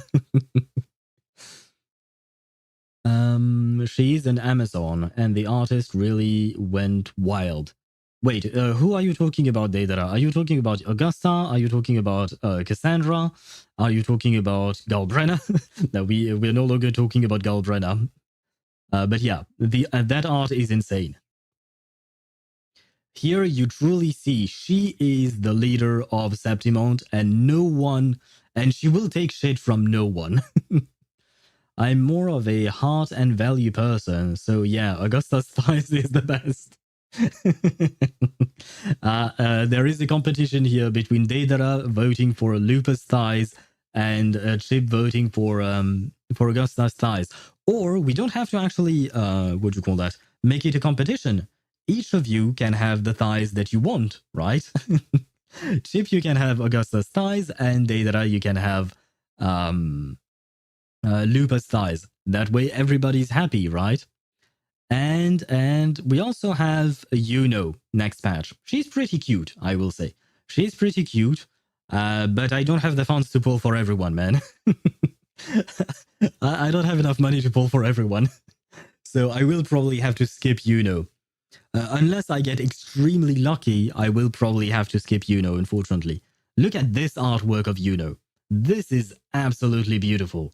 I just love this artwork. It's... I don't have words, but I just love it. Anyways. But yeah, wait. Yuno Pansu's showing off. Oh my god, Daedara. Really? If only she's Pollywood. She's plywood as... What do you mean she's plywood? What does that mean? I know what plywood is. I mean, it's a type of wood. But what do you mean she's plywood? Do you mean that she's flat? Is that what you're talking about, Chip? I'm not sure I understand. She does not seem all that flat to me. But yes, OMG, wow, yes, Reina. This artwork is beautiful. I really love Wuthering Waves as a game. It has beautiful art styles. The characters' designs, they are on another level. I've said it before, but like for Augusta, I kind of wish that Mavuika looked like her. I kind of wish that Mavuika actually looked like Augusta. For me, this is the true Pyro Archon. And the worst part is, she's actually Electro. She's not a fire enemy, a fire character. She's actually Electro. Don't ask me how that works, man. She's a redhead, but she's Electra. I mean, I suppose it makes sense because Yinlin is actually lightning as well. I will not lie. I have seen some videos of Augusta. Oh, wait, but that wasn't actually a leak. That was like we had some videos of Augusta, right? They leaked it themselves, didn't they? Or am I wrong? No, they didn't leak anything. It was part of the trailer, I think. Probably. Where do we see things? Wait, I didn't mean to do this. Oh, it was Cartwheel who got the leaks. Okay. The leaks. The official leaks. Somehow. Okay, this is not what I meant to see. Oh, wait. We are here. We might as well. Wuthering Waves. Visit the channel. Do we not have a trailer for... No. No. No. No. Where is Augusta?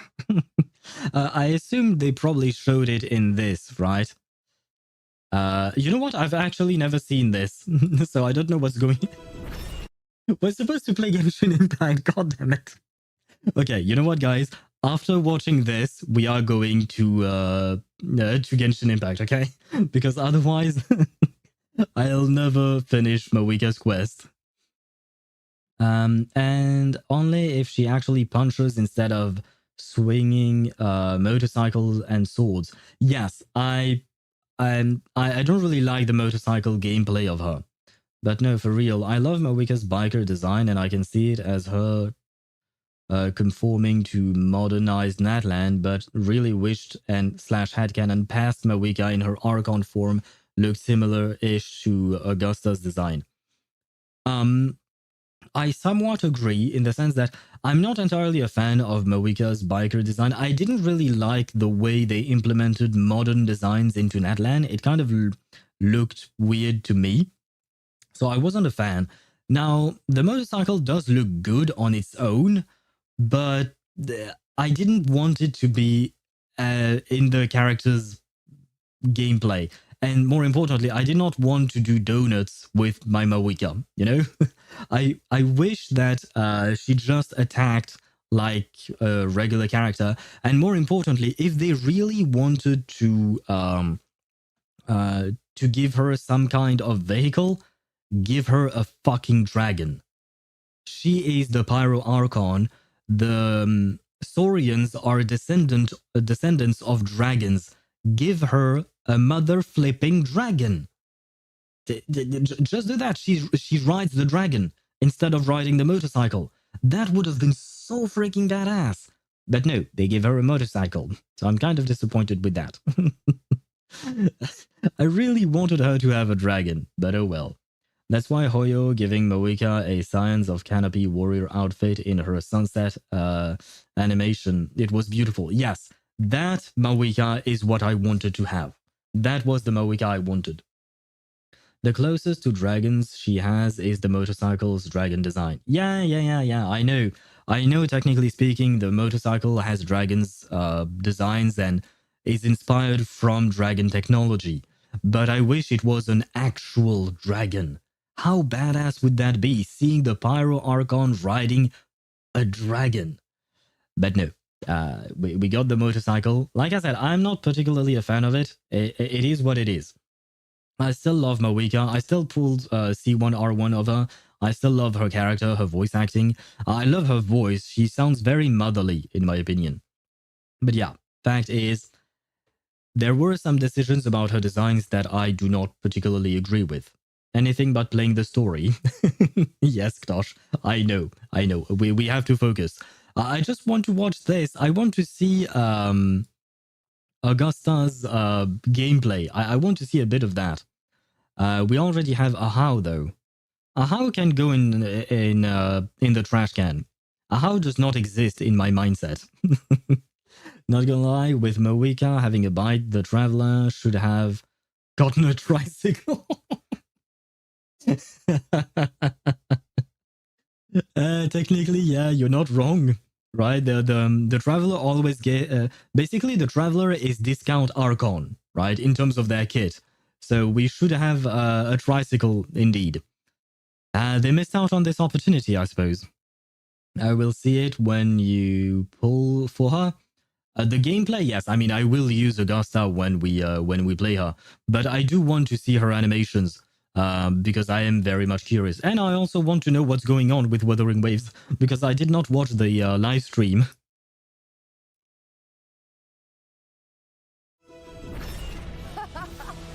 Take courage, my friend. Wait, I want this in 1080p, please. See, we are riding griffins here. This is awesome.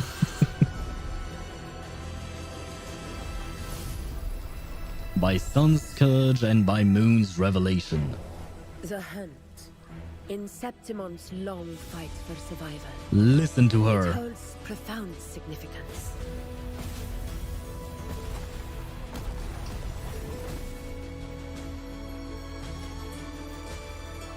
Every hunt before this, it was here that we met our final battles. Hunter or prey, only the one still standing gets to decide. Wait, what is that? What is that? Make no mistake!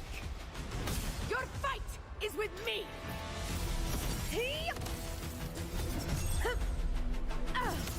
Pathetic struggle! Oh, oh, oh. In one strike! I love her voice. Rulers rule! Winners win! It ends now! How many animations does she All have? the sun touches is ours to fight for.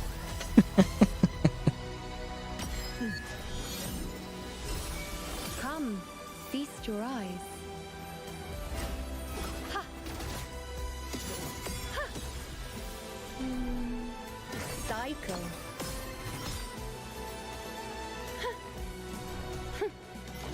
Praise me. Oh my god. Even her animations are awesome as well, man. No, I want to pull for everyone. In my mark. Fate revealed. The moon is full. The feet. I am the moon that never falls. Here to rewrite the ending. The priestesses foresaw disasters that would befall the land, but also the hero who would rise up to face it. The unknowable void that is your fate. The citizens of Septimont only need to be loyal to Septimont, not her Augusta. I've seen things others can't begin to imagine. So why, at the moment, I should have seen the clearest, did I close my eyes? Come, take up your blades! For Septimont! For the name of heroes eternal!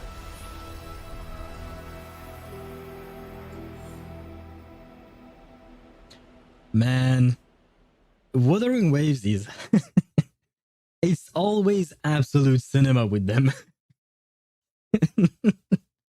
How many freaking animations did she have? I was just looking for her gameplay a bit, you know? But they kept adding more and more animations. And I was like, when does it end? Oh yeah, I'm definitely pulling for Augusta. I really want to try and pull for Yuno as well. I feel like she has beautiful animations as well. I want the sun and the moon. I want it all. But I want also to pull for Checo. Now, I've already skipped her once. I don't want to skip her again. But man, I love Augusta's voice. Her accent, the voice acting is just on point. It's exactly what the character was supposed to be. She has a Latina accent. I would say more like a Irish or Scottish accent, somewhere in north of the United Kingdom or something like that. That's what I personally hear. I wouldn't be able to pinpoint exactly what it is because I always confuse the two, but that's what I personally hear. But regardless, I just love the accent. The accent is... I mean, I already pulled for one accented woman, being Zani, who has a Greek-ish accent, and I love it. I absolutely love it. I love hearing various accents like this in Wuthering Waves. They are doing it as well in Reverse 1999. Reverse is the first game that I've played where I've heard this many accents. But now they're also doing it ever since basically 1.6 or 2.0 of Wuthering Waves. They've been getting voice actors with various accents, and I love it. It's so refreshing to hear different accents. Don't get me wrong, American accents is great, British accent is nice as well, but just hearing different things, it feels so good. And I feel like the accent they chose for Augusta just fits her so well.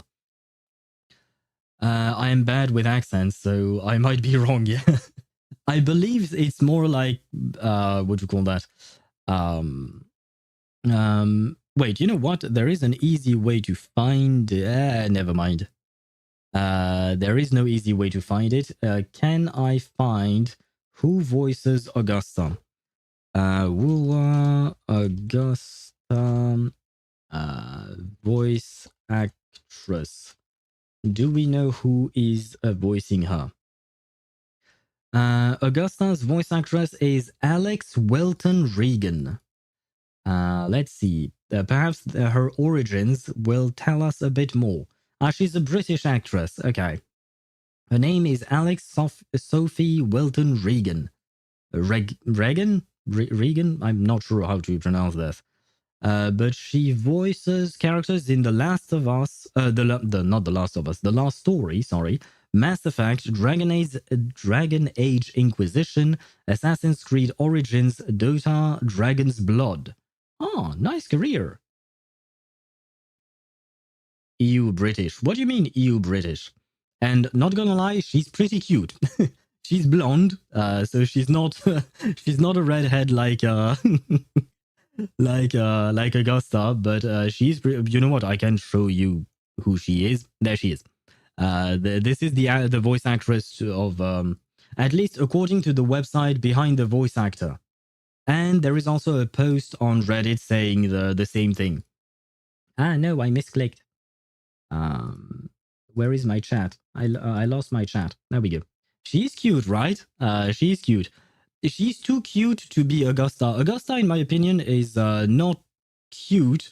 She's like a force of nature, right? The actress looks too cute to be a force of nature like Augusta.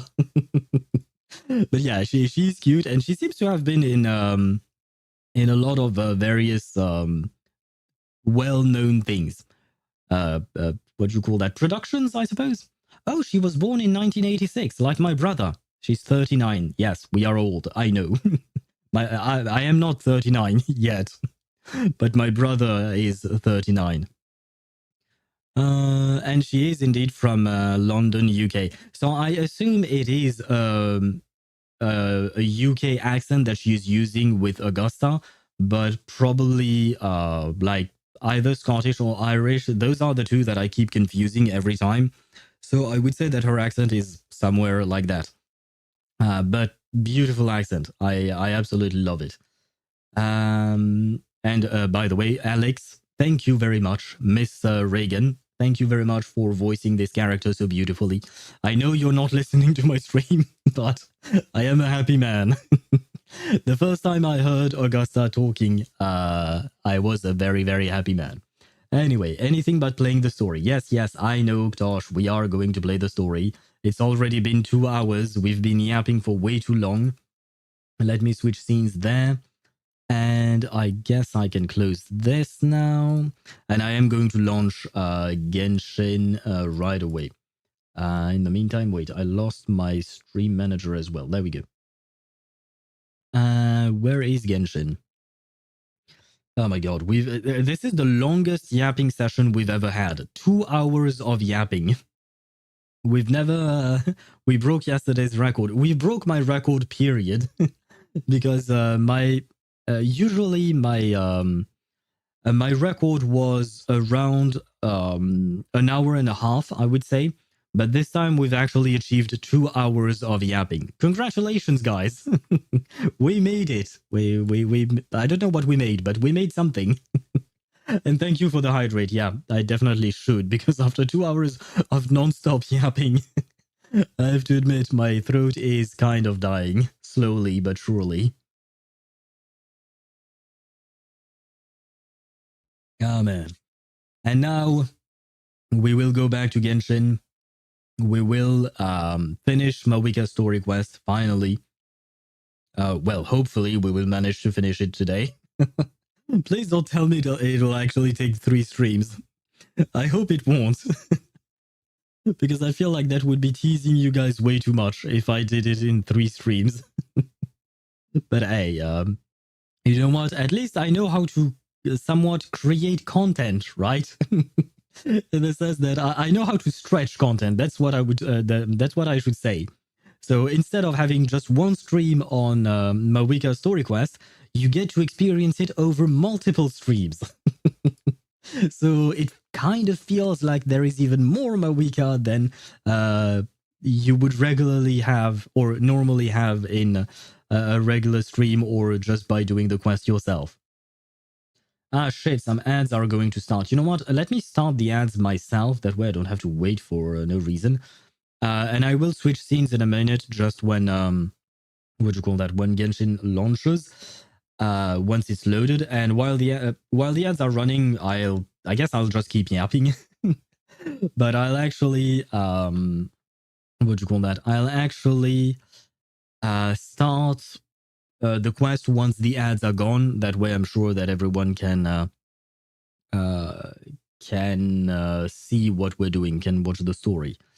And Ktosh, you sent me messages. What's your favorite name card in Genshin? I like Chevreuse ones. You know what? While the ads are running, we can take a look at that. Perfect. Thank you very much, Ktosh. You just gave me another thing to yap about while the ads are running. Where is Genshin Impact? Because it has been launched. There you go. Let me grab back my chat. You should be able to see the game now. Yep. Okay. In terms of, no, this is not what I wanted. No, I want change name card. There you go. I mean, I do like Risley's, but I'd say one of my favorites would be Nouvelette. Nouvelette. I do like the Paimon one. I really like the art style of it. And where is she? Where is she? She's blue. She's here. She's Yelan. There you go. Yelan's ones, I also really like the Ayato one. Basically, all of them that are blue. Most of the ones that are blue, I really like. But I would probably say my favorite one would be Nouvelette's, I think. Where is he? There he is, yeah. I would say that my favorite one is probably Nouvelette. Yeah, Nouvelette wins the cake for me. Wait, let me take a look at the ones that I don't have. What is this? Oh, it was from the BP. I never bought the BP like that.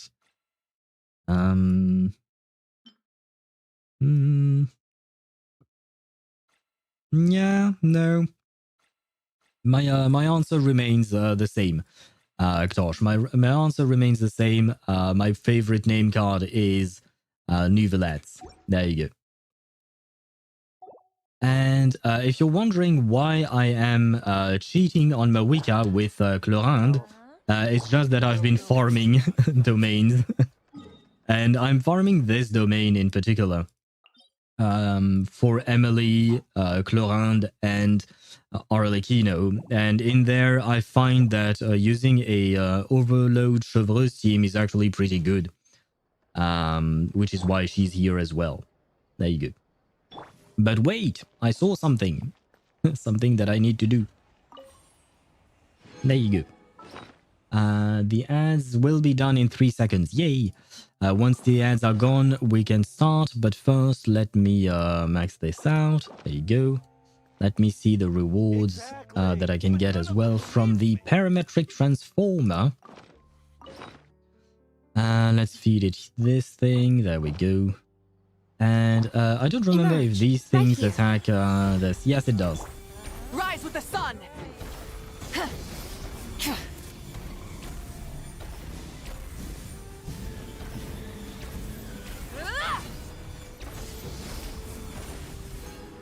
Ah, 20k more. But a shit ton of materials. Yay! Thank you.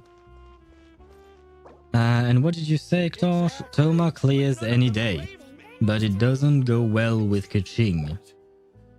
Toma? Oh, you mean Toma's name card? I don't remember what it is. I do like Dia's name card. I forgot about that one. Where is Toma? I assume it would be red, somewhat, probably.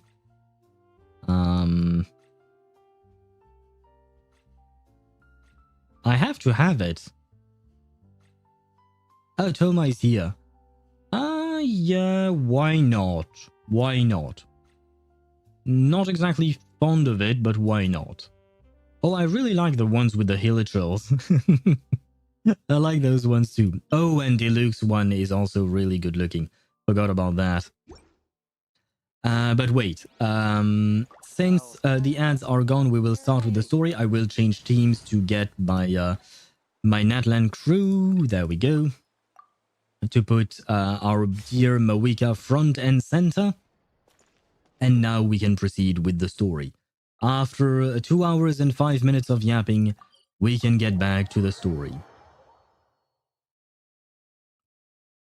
And that way, for once, or rather, I can finally stop yapping myself, and I can let the characters yap in my stead, which will leave me a bit of a rest for my vocal cords, if I can find where I'm supposed to go.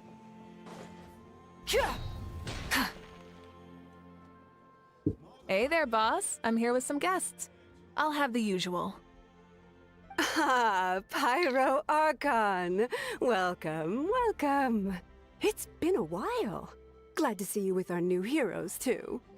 Oh, and by the way, sorry, Deidara, I once again missed one of your messages. The question is, will she fall for Rover? Do you mean Augusta? Of course she will. This game is called Gathering Wives. So we shall gather a new wife, of course. We shall gather 2 wives, Augusta and Yuno. We shall conquer the universe by starting with the sun and the moon. Boss, this is the Traveler, and this is Paimon. Hello, nice to meet you. Hi there. Greetings to you both as well. You'll have the same as before, then? Ah, we worked out today, so yeah, that would be great. So what is the usual? Right, so we are going on a dinner date with Mavuika, so I am quite happy. We can just have some snacks. Paimon already eats too much as is. That is true. Oh, come on, Traveler. You've never been so stingy even when we were low on Mora, so why are you going after Paimon's food now that someone's treating us? Because I don't want the Pyro Archon to end up broke. You two are a riot. I get where the Traveler's coming from, though. You're too cute not to tease, Miss Paimon. If someone's down in the dumps, your banter can cheer 'em right up. And that's not just from me, by the way. I've heard it from plenty of other people. So we are like a comic duo, I guess? Or a comedy duo, sorry. Well, I suppose that's nice, I think. For real? So, were you teasing Paimon on purpose, Traveler? Of course, you can eat as much as you want.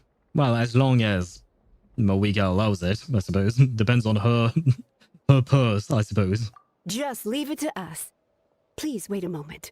Your food will be out shortly.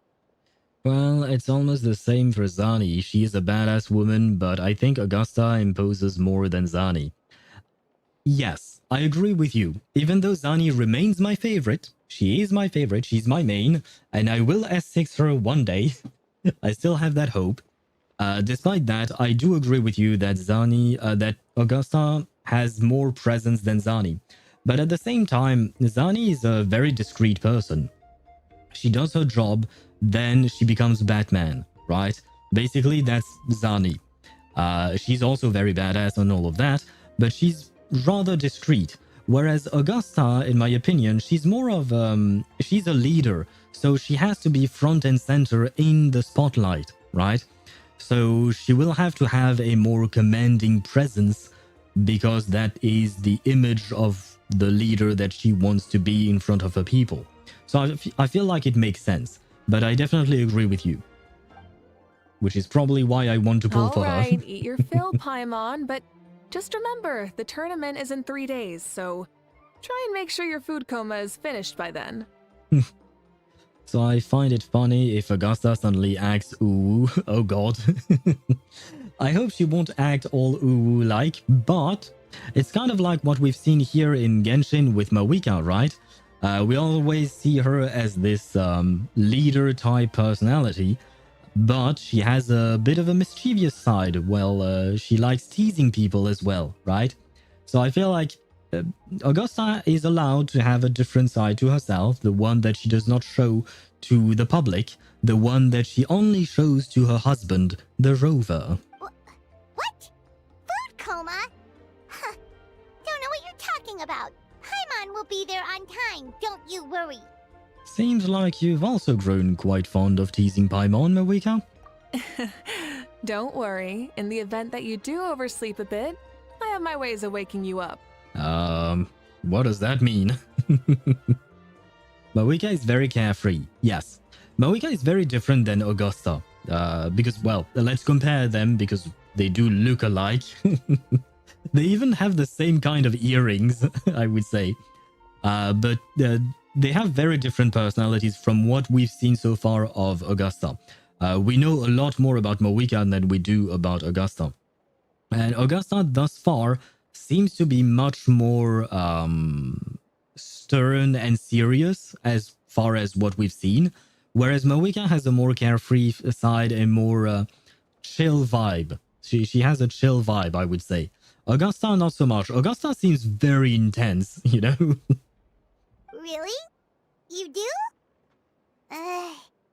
Speaking of your ways, Mavuika, you still haven't told us about how you plan to find Xbalanque. Oh, that? It's actually quite simple. Oh? Xbalanque is a native of Natlan. The records speak of him as a wise, brave, and upright man, and refer to him as the first son. People like that tend to be like me, passionate about competition. The more they disdain dishonest ways of winning, the more they'll celebrate a fair victory. So you anticipate him coming to the tournament, I assume? You could call that a trait shared by all the heroes of Natlan. They're full of energy and passion, and despise victories born of deceit.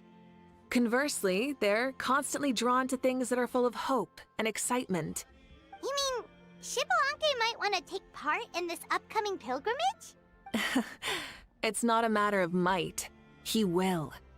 So, in truth, we don't actually have to find him, he will come find us. It's precisely because such an important figure will be participating that we must prepare the best tournament possible. Checking in on the various tribes was also to ensure that we'll be prepared to give him a warm welcome. So, all we need to do is to look for him in the stadium on that day. As the first Pyro Archon, he should have no problem running away with the whole competition. But isn't it a bit unfair for the Pyro Archon themselves to participate in such a tournament? After all, everyone else is just an ordinary human. She's got a point. When Xbalanque ascended to Archonhood, he did so as a human. I see no problem in allowing him to participate in this event as a human from ancient times. Yeah, but I mean, most human beings are not capable of ascending to Archonhood. Also, my ineligibility for this event is not due to being Archon, but due to my obligation to serve as host and judge. Huh. That's kind of like Mavuika's life as Archon. She hasn't lost her human side, she's just too busy to indulge it. Nah, fair enough. Oh, another good summary. I'll be sure to write it down and include it in my autobiography. Wait, you're actually writing a book about yourself? You're working on an autobiography? Oh, god damn it. Why do I have the same reactions as Paimon? No, I was joking. Even Xbalanque didn't write one, so why would I? Still, if on the off chance I ever did write one, you two definitely be in it. Aw, thank you. Then, can Paimon have a super long title? You don't really have to indulge Paimon here. Sure, as long as you want. I said you didn't have to indulge Paimon here. Why do you... never mind. You do you, Mavuika. It's your book, after all. Paimon's actual identity, Happy Owl. Imagine if instead of the voice actors that we've had, because we've had... Now for Paimon, we've had 2 voice actresses, right? The first one, who we shall not name, and the second one, whose name we do not know. The new one. Imagine, instead of these voice actresses, we had me as the voice of Paimon.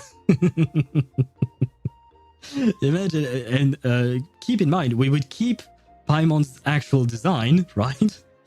But she would sound like me. I, I kind of really want to see that happen, just for fun. Seeing Paimon have a somewhat deep male voice.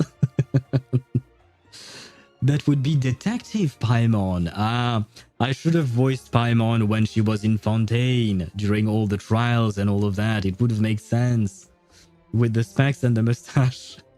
Well, technically, I don't have specs, but I do have a mustache. I mean, I have a goatee, so there is the mustache on top of the goatee. So I have half of it, right? I have more than what is required, but I should be able to find specs. Oh, wait, you know what? I have sunglasses. Like the Ray-Ban sunglasses, like kind of like the sunglasses from the Spina di Rusula from Navia. So I have the same sunglasses as her. So I could put those on as Paimon. It even fits since you are French. Exactly. So I should have been French Paimon. HoYoVerse, why did you not contact me? I am disappointed. The restaurant owner walks towards you with a massive okay, never mind. Game, if you don't want me to read things... Such huge portions too! Paimon spies mountains of meat as well! Wowee! Yeah, I can't do the wowee like that because my voice does not... It does not work with these kinds of dialogues. You know this is just a normal breakfast, right? Girl, how much do you eat? I am not one to judge, okay? I am not one to judge, but how much do you eat? I guess being a Pyro Archon requires a lot of energy. And I have to say, despite how much she eats, she is very fit. So congratulations to you on that, Mavuika. I don't know how you do it, but I'm sure plenty of people would like to know. Wait, what? Wait, what? Our Archons always had a healthy appetite. Please enjoy the food while it's still hot. Food never tastes as good once it gets cold. Allow me a slight correction. This is not a healthy appetite. This is way too much. If you eat this much just for your breakfast, I mean, there isn't even enough space inside your body to fit this amount of food. I mean, I suppose there could be, but goddamn. I am potato? Wait, what? Deidara, why are you potato? Is it because your phone died and you switched to your PC? But welcome back to you. The diligently prepared dishes are extremely delicious, and the two of you immediately begin to dig in. See, this is how the black screen should be done, with a clicking thingy. That way I get all the time in the world to read what I want to read, and then I can proceed, instead of just flashing the word for or rather flashing 2 or 3 sentences, and then just leaving me a few seconds to read them. And before you know it, Mavuika has polished off half of the grilled meat with elegance, serenity, and astonishing alacrity. But still loses to Veressa. Just another reminder, you can't date Veressa. Fair enough. I mean, Veressa seems like a fun person to be around, so if I were to determine whether or not I wanted to date someone like her, I would probably try it out, why not? The only thing is, I don't think I have the money to foot the bill when we go to a restaurant. So there is that. So that's why I can't date Veressa. It's because I'm not rich enough for her appetite, unfortunately. But yeah, Mavuika apparently still loses to Veressa, which is quite impressive. She burns the food in her stomach. Then what's the point? If she just burns it, what's the point of eating it? Paimon turns towards you with a frightened look. She realizes that she has met a truly terrifying opponent. From this day forth, Paimon can no longer claim the crown of the greatest meat eater. Right, because at this point in the story, Paimon has not met Veressa yet.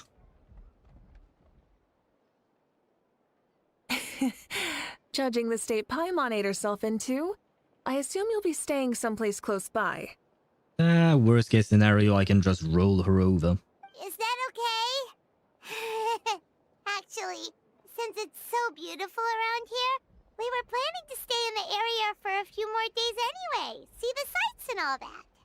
I kind of already have seen the site because I've explored the place, but sure, why not, Paimon? Let me correct you. You can afford to date Veressa. I can afford? How do you know my bank details? How do you know that I am rich enough to date Veressa? But also in the long term, date Mavuika will also break your bank account. Ah, yes. If we get back to the conversation we had yesterday about having sex with Mavuika and she burns down the house, so if every time you have sex with her she burns down your house, then yeah, you better be prepared. Either have a great insurance policy or be extremely rich, because she's going to cost you a lot of money. Of course you can. I'll go arrange some accommodations for you then. Mavuika leaves the table briefly. All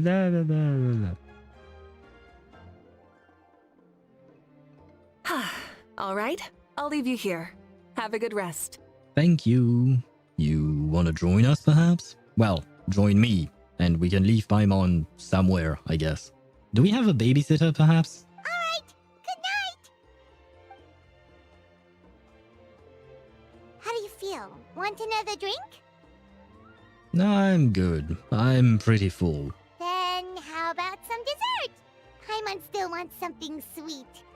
You still want to eat? Oh my god, what is wrong with you, Paimon? Why are you looking at Paimon like that? There's always room for dessert. Is this why she has such a fat ass? I mean, I've talked about it on stream before, but Paimon has a fat ass. I don't know if she's wearing a diaper or if this is... Oh, perhaps it's just her clothing that is very poofy looking. But she has too much going on there. So I guess this is how it happens. It's because she eats all this much, right? Ah, man. She has a weird design, I have to say. Like, it really looks like she's wearing a diaper. Lord Xbalanque is coming back, huh? Well, I didn't see that coming. Wait, what's that look on your face? Don't tell me you don't even know who Xbalanque is! What? It's her clothing? Stuff you will be taken out of context. Ah, come on, no, I have no interest in Paimon in that way, please. But no, what I'm referring to is the fact that her clothing makes it look like either she has a fat ass or she has a massive diaper. That is what it looks like to me. What kind of idiot do you take me for? I was just thinking about it. And in terms of fat asses, I prefer Eula's. Eula is the one ass I need, and is the only ass I need. I mean, I suppose I like Mavuika's too, and Chaska's, since we've mentioned them yesterday. But still, you know, Eula. Eula is still number one in my heart. I mean, we just managed to defeat the Abyss for good and fulfill the wish of all the citizens of Natlan, past and present, so why is he coming back now of all times? Yeah, if he's here to help, the war's already over. And if he... isn't... I just had a terrifying thought. What if he's actually some kind of villain who's come to steal our victory? Isn't that how the novels usually go? Well, yeah, but that's a novel. What? No, don't be ridiculous. Novels are just fiction. Don't you dare slander our great hero. You're talking about Lord Xbalanque here, the one everyone calls the first son. Although he kind of has a point in the sense that, sure, everyone calls Lord Xbalanque, the first son and all of that, but maybe people are just misinterpreting what actually happened. Maybe he was actually an asshole in the past, but he still had great deeds, and we only remember the great deeds, but not the assholery that he perpetrated or something. When you vary dishes, but you are a favorite. You have a favorite. You eat it first or last. I eat it last. I always keep the last part for like the best part for last. That's how I tend to do things. That's kind of a strange question. I did not expect that question. But yeah, no, I tend to eat the best part last. Also, even if what you said were true, I don't think our Archon would lose. We all saw that one punch of hers. The power in it was like...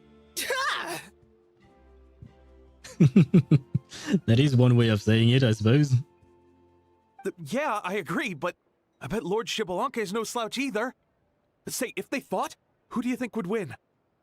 A good question. I mean, it depends on how much power Xbalanque is coming back with, right?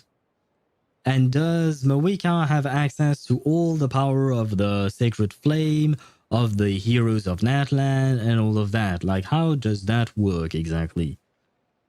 We are the same? Yeah, keeping the best thing for the last. That way you end on a high note. That's what you will remember because it was the last thing you ate. Or at least that's how I think. I know that some people prefer to eat the best thing first and then do the rest, but I'm a patient man. So I'm okay with going through the things that I like a bit less and wait for the perfect timing for that best piece of food. Well, you got me there. Well, as someone living in this age, I've got to vote for our Archon, right? Live in the now, seize the day, and all that. I mean, you can root for your Archon, but that doesn't mean that she is the one who is going to win. Man, now that you mention it, a fight between those two is bound to be a terrific one. Huh, what I wouldn't give to watch. Alright, enough with that nonsense. It's already super late. If we keep hyping ourselves up, neither of us are going to get any sleep tonight. The way they're talking about the Archons dueling each other almost makes it sound like a beetle battle. Where is Ito when we need him? A beetle battle. I can already see it. I can picture Ito having two beetles and he would name them with the names of the Archons and he would try to reenact the Archon War, but with beetles. Way more exciting than a beetle fight, that's for sure. Yeah, they really do love their contests of strength here in Natlan. I'm looking forward to the tournament myself. How will the matches go, and who is going to come out on top? Will the legendary Xbalanque really participate? If he wins the whole thing, will Mavuika preside over the victory ceremony too?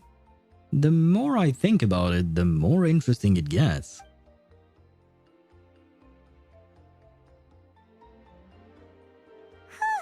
Alright, Paimon's done eating. Let's head back and get some sleep. You and Paimon spend the next 3 days strolling AF. At last, the day of the tournament arrives. Time sure flies, huh? The tournament's taking place tomorrow morning, so let's get some sleep while we can. Oh, she's done talking? Okay. I thought she would yap more, but no. Rest.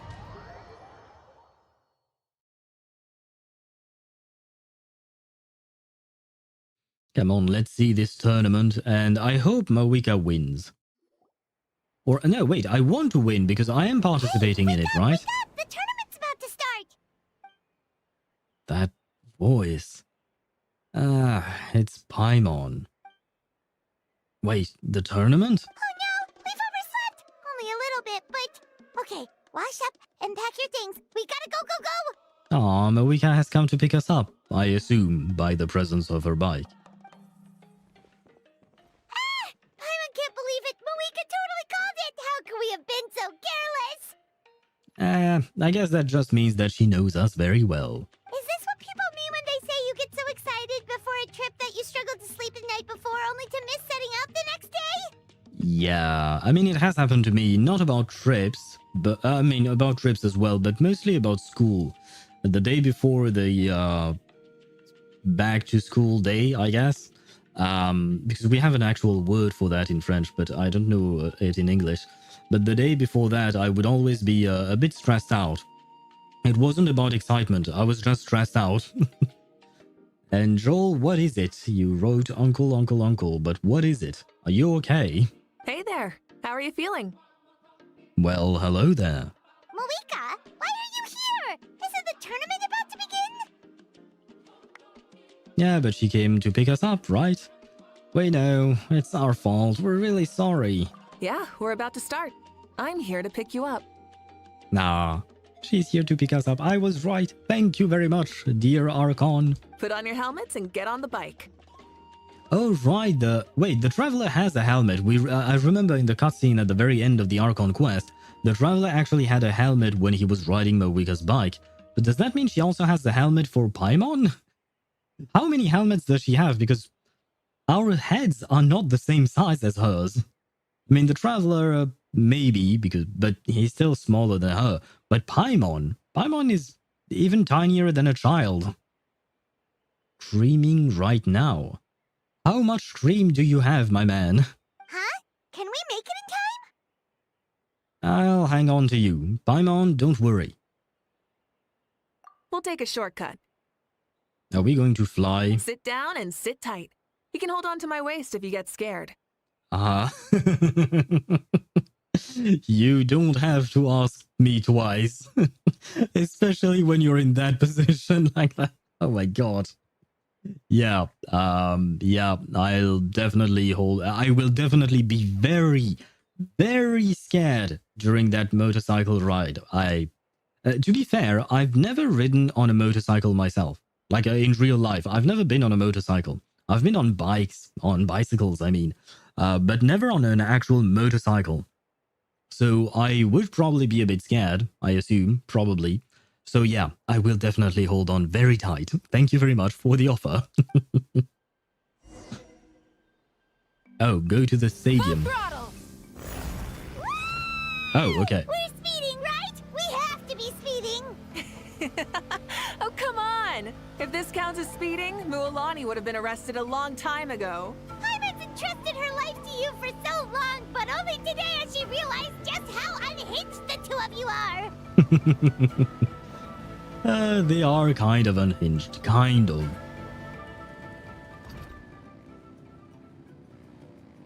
Wait, my bike? Oh. So much air! And Paimon's stomach! Oh, knowing Barbados, he'd probably crack up if he heard that! Huh? Barbados? Right, I almost forgot that you're friends with him, and the other Archons too. Introduce me when we get the chance, would you? Never hurts to make some new friends. Sure! Our friends are yours too!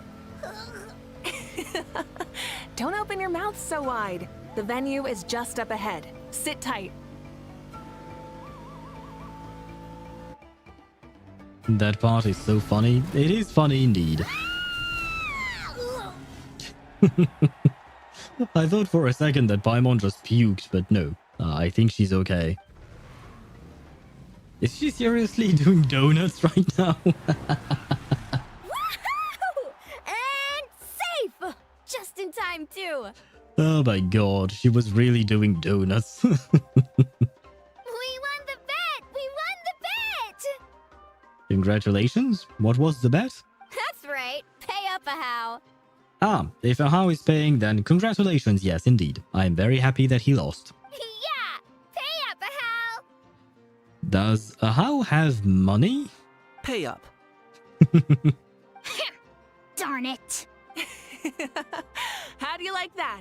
A short Flame Strider show to start us off, and to introduce and welcome Natlan's great friend Tumaini. Hello. Woohoo indeed. Sure pulled off that stunt pretty neatly. How can you call that a stunt? Wait, what do you mean, pulled it off? That wasn't supposed to be part of the show? Pararan, you weren't supposed to say that. Everyone, welcome back to the pilgrimage of the return of the sacred flame. Once more, I will say a few words before we begin.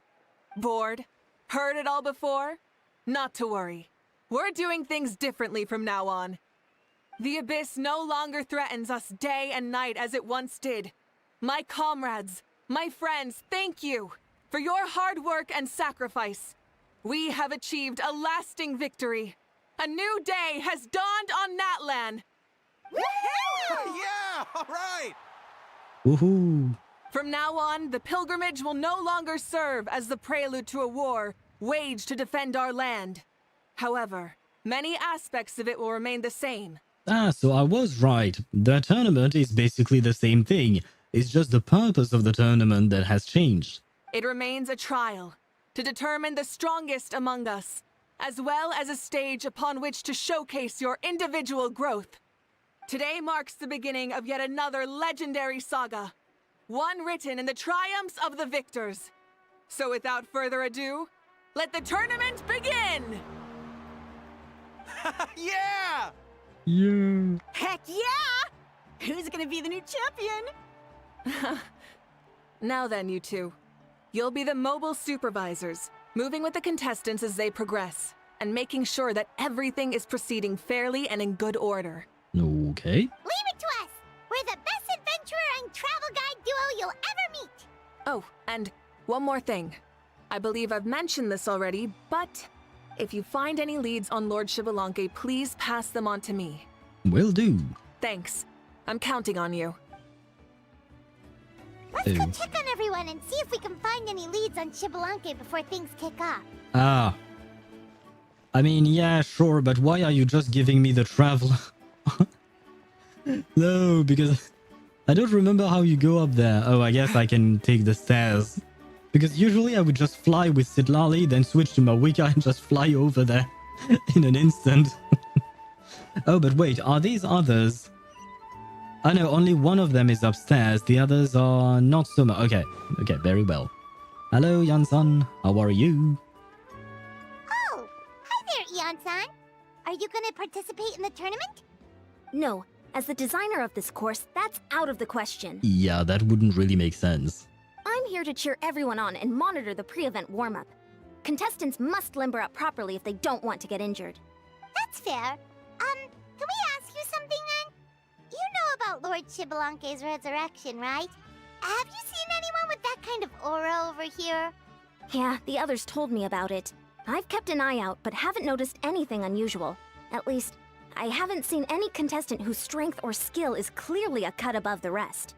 Got it, thank you. We'll keep asking around then. You're welcome. Oh, wait, one moment. Yeah? Huh? You warm up as well. You'll be running alongside them in the stadium, so you've got to go in prepared. Yeah, no worries. The traveler is always running around. Stretch. Lower. Again. Good. Yan-san corners you and coerces you to effort. All right, you're good. You may go. Will I ever be able to read those things? Oh my god, they go past by they go by so fast. Thank you, Coach. Paimon feels like even her blood is boiling. I love the way she fell down with her thumbs up. Thank you for the little bit of animation here. It was lovely. Who's next? Citlali. Oh, hello there.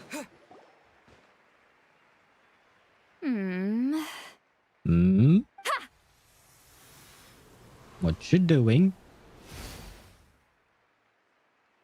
I mean, that was pretty, but what was the purpose of that? Woo!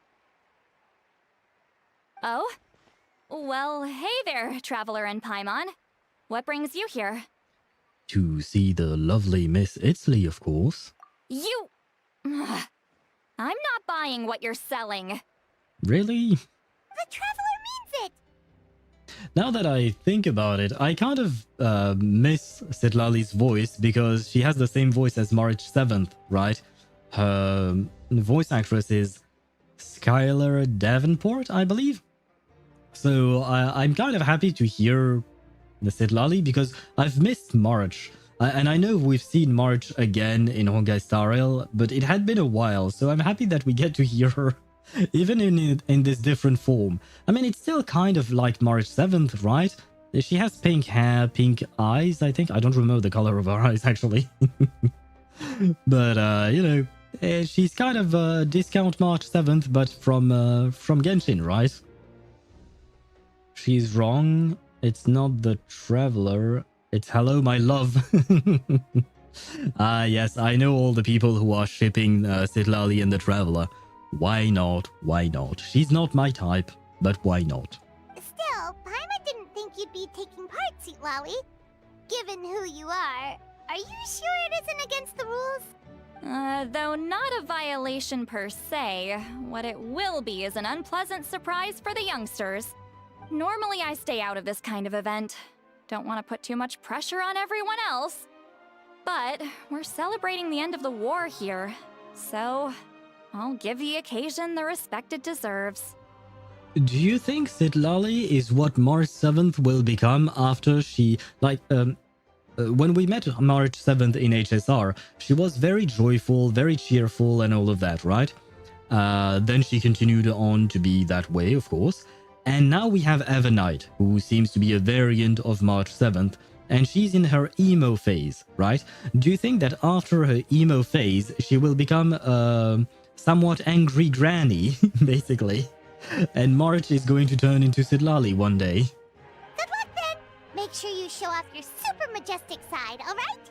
Well, aren't you the sweet talker today? Too much syrup on your pancakes this morning?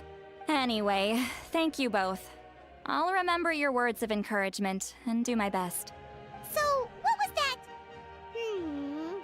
Ha! Thing all about? Some kind of strange ritual? Of course not. I was using my power to search for Lord Xbalanque. Did you find him? To be more precise, I was trying to look for him in the world of souls. After all, I also have no idea what he might look like. Still, nothing so far. But why? He is the first Pyro Archon after all. Isn't it a given that he'll be revived with an unimaginably large amount of power? Well, we don't know about that.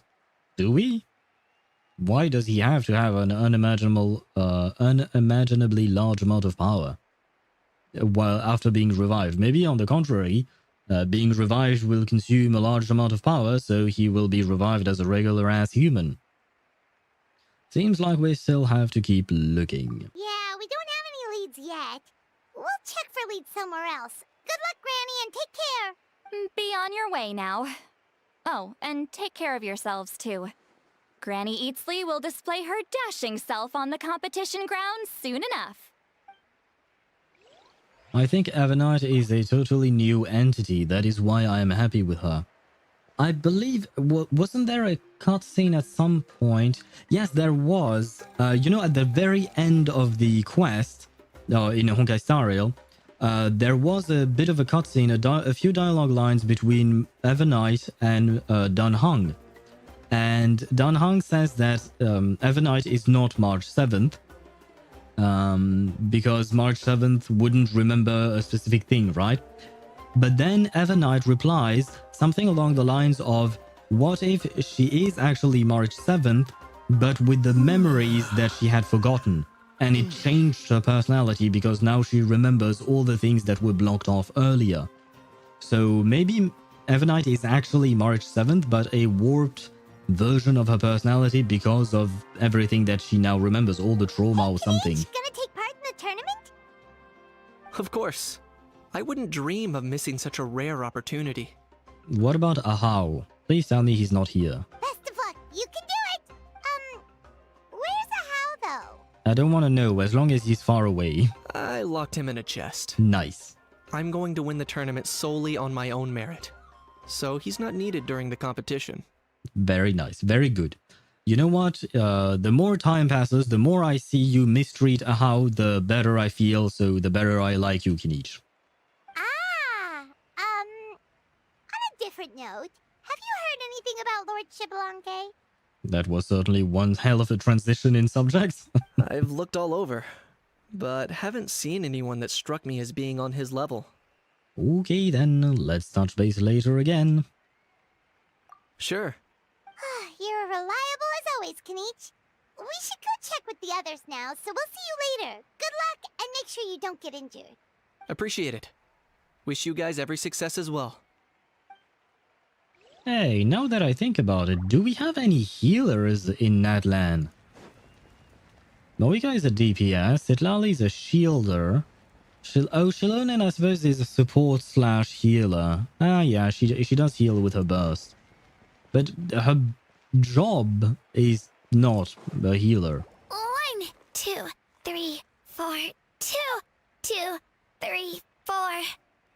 Hello, child. How's the warm-up going, Kachina? Feeling good? Yansan? Yansan isn't exactly a healer. I mean, she does heal, technically speaking. I mean, in terms of gameplay, sure, she heals, but not a whole lot. Shilonen's heal is much better than Yansan's heal. And yes, Tosh, I just mentioned Shilonen as well, yeah. Shilonen does heal. Oh, wait, we have Aoife. I'm an idiot, I should have thought of him. Aoife is a... Well, does he heal with his kit, like in gameplay? I don't remember what he does. But I was thinking about their jobs in terms of like what they do for a living in the game, like in terms of story. Not just in terms of gameplay, but in terms of gameplay, yeah. Yansan does heal a tiny bit. It's really not that great. And Shilonen has a pretty big heal. Citlali on prototype Ember. Yeah, no, I'm not counting that kind of build, because if that's the case, then any... what do you call that? Any character who can use catalysts can be a healer. So that doesn't count. But when I see Genshin gameplay, they do not care about injuries. Spam food. Really? People spam food? Because I barely ever use food. I just use food from time to time because I want to top up my my health so it's at maximum. But in combat, I pretty much never use food. I mean, to be fair, I often have a healer or a shielder in my team because, well, that's how the game is played. So I don't really need food to heal. Oh, hey you two. Yeah, I'm feeling great. Ready to get out there and show 'em who's boss. Good luck and bring it home. I'll give it my all. I mean, I don't know if I'll be able to win again, but as long as I learn something from the experience, that's enough of a win for me. I don't use food, it takes too long, so I'd rather die. I mean, that is true. Cooking food is kind of a pain, but I do it personally. Since I don't have the gadget from Mondstadt. The gadget from Mondstadt? Which gadget? What gadget are you talking about? I don't remember. I have all the gadgets and all of that, but I kind of forgot half of them because I no longer use them. Although I do have about 150 or 200 sweet madams, which actually makes me hungry. Which reminds me, last night I couldn't sleep, and so I decided to give a go to a... what do you call that? To an anime that is called Solo Camping for Two. And man, was it wrong of me to watch that anime. The anime is good. It's nice enough. It's about two people going camping together. Except one of them is a loner and the other one is a woman who is very pushy. That's how I'll put it. She's very pushy and she wants the loner guy to teach her how to go solo camping because there is a lot to learn about all of that, right? And in exchange for him teaching her, she agreed to cook things for him because she's apparently a good cook and all of that. So there is a lot of food in that anime. Every episode there is a new type of food. So last night when I was watching that at like 4 or 5 a.m., I was extremely hungry. I really wanted to eat. But oh well, I had to stay strong. Eating between meals is bad. The one that lets you use food immediately without going into the inventory. Oh, you don't have that? Oh god. Okay, now I understand what you mean by it takes too long, so you'd rather die. Okay, I have a better understanding. I had not understood what you meant earlier, but okay. Yeah, no, you need that thing. Without that thing, yeah, it is definitely very annoying. Yeah, having the right mindset is everything. I don't remember what the gadget is called, but I have it equipped, actually. Yep. Oh, by the way, have you seen anyone who seems like Lord Xbalanque? Lord Xbalanque? I don't think so. A powerful figure like him is sure to attract attention wherever he goes. Like Moalani and Kanich, only even more so. I haven't seen anyone like that, though, so he probably hasn't passed this way. All right. Thanks, Kachina. We'll go take a look around. Focus on taking care of yourself as well as winning. I will, thank you. You're welcome, child. Seems like we still haven't found any useful clues. Maybe we should just go back and check in with Mavuika. Wait, but weren't there other people I was supposed to talk to? Oh, well, okay. Too bad, I suppose. And yeah, you were talking about this thing, right? What is it called again? NRE, menu 30. Yeah, this thing is definitely very convenient. Why haven't you unlocked it, though? I still want the glider for Chevreuse in Inazuma. The glider for Chevreuse in Inazuma? Wait, what glider do I have on my own Chevreuse so that I know what you're talking about? Where is... Oh, she's Pyro, not Electro, my bad. Dressing room... Ah, you want the purple one? Ah, okay. Okay, why not? I gave her the red one because it goes with her dress, somewhat. The purple one goes with her hair, I suppose. And plus, since she's Pyro, I decided to give her the Natlan one. But I suppose I can understand why you would give her the Inazuma one. So that means you have not maxed out your reputation in Inazuma? Oh, Josh, what are you doing? What are you waiting for? There are Primo Gems at stake here, because you could get some achievements. We're back! Hello, we found nothing. Ah, supervisors. Your report, please. How are the contestants doing? They're all doing pretty great. Madam Host, the contestants are doing great, and the competition is proceeding as scheduled. Madam Host. Well, that's certainly one way to address Mavuika. However, when it comes to Xbalanque... No leads, huh? The competition is almost about to begin and there's still no sign of him? Not what you expected? I use the Natlan one for like every character. Do you use it for Nivelette? I hope not. Not necessarily. Still, let's go give everyone a warm welcome before we kick off. Now we're getting teleported. The only reputation max I have is Natlan. It was the easiest. I believe we're all warmed up. Now, take your positions. It was the easiest. They have made the reputation system much easier with Natlan, that's for sure. Especially given the fact that it was divided into multiple tribes and all of that. But yeah, I mean, well, if it's the only one you have, but still, are you using it on Nivelette? I mean, I don't know if on which account you're talking about, but if you are using this one on Nivelette, it kind of hurts my eyes. This iteration of the pilgrimage is the perfect chance for us to bid farewell to the past. Now go forth and soar. Faster, higher, stronger. Become a better version of yourself. Remember what brought you here and keep pushing forward. This tournament begins now! All right. Ready or not, here I come! Love the... let me grab a screenshot of that. Did it... Come on. Come on, computer. Do something. Are you... Ah, no. No, this is not what I meant to do. There we go, finally. I have the blue one that they give for free. Ah, okay. So you used the blue one on Nivelette, right? Please tell me you used the blue one on Nivelette. There's Mualani, a natural sports star. She's not gonna stop scoring anytime soon. I kind of really want to see Mualani meet Yoimiya, because I've always said that Mualani is blue Yoimiya and Yoimiya is red Mualani, I suppose. But I really want to see them together, because given how cheerful both of them are, I feel like it would be really fun to see them together. I desire Mualani to spike my ball as well. yeah, go back to lurking, Swivy.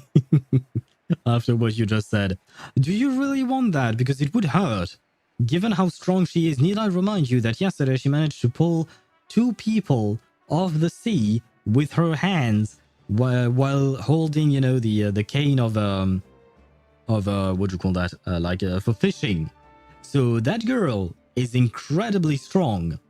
Do you really want her to do that? Not really, but fantasy is fantasy. I see. Understandable.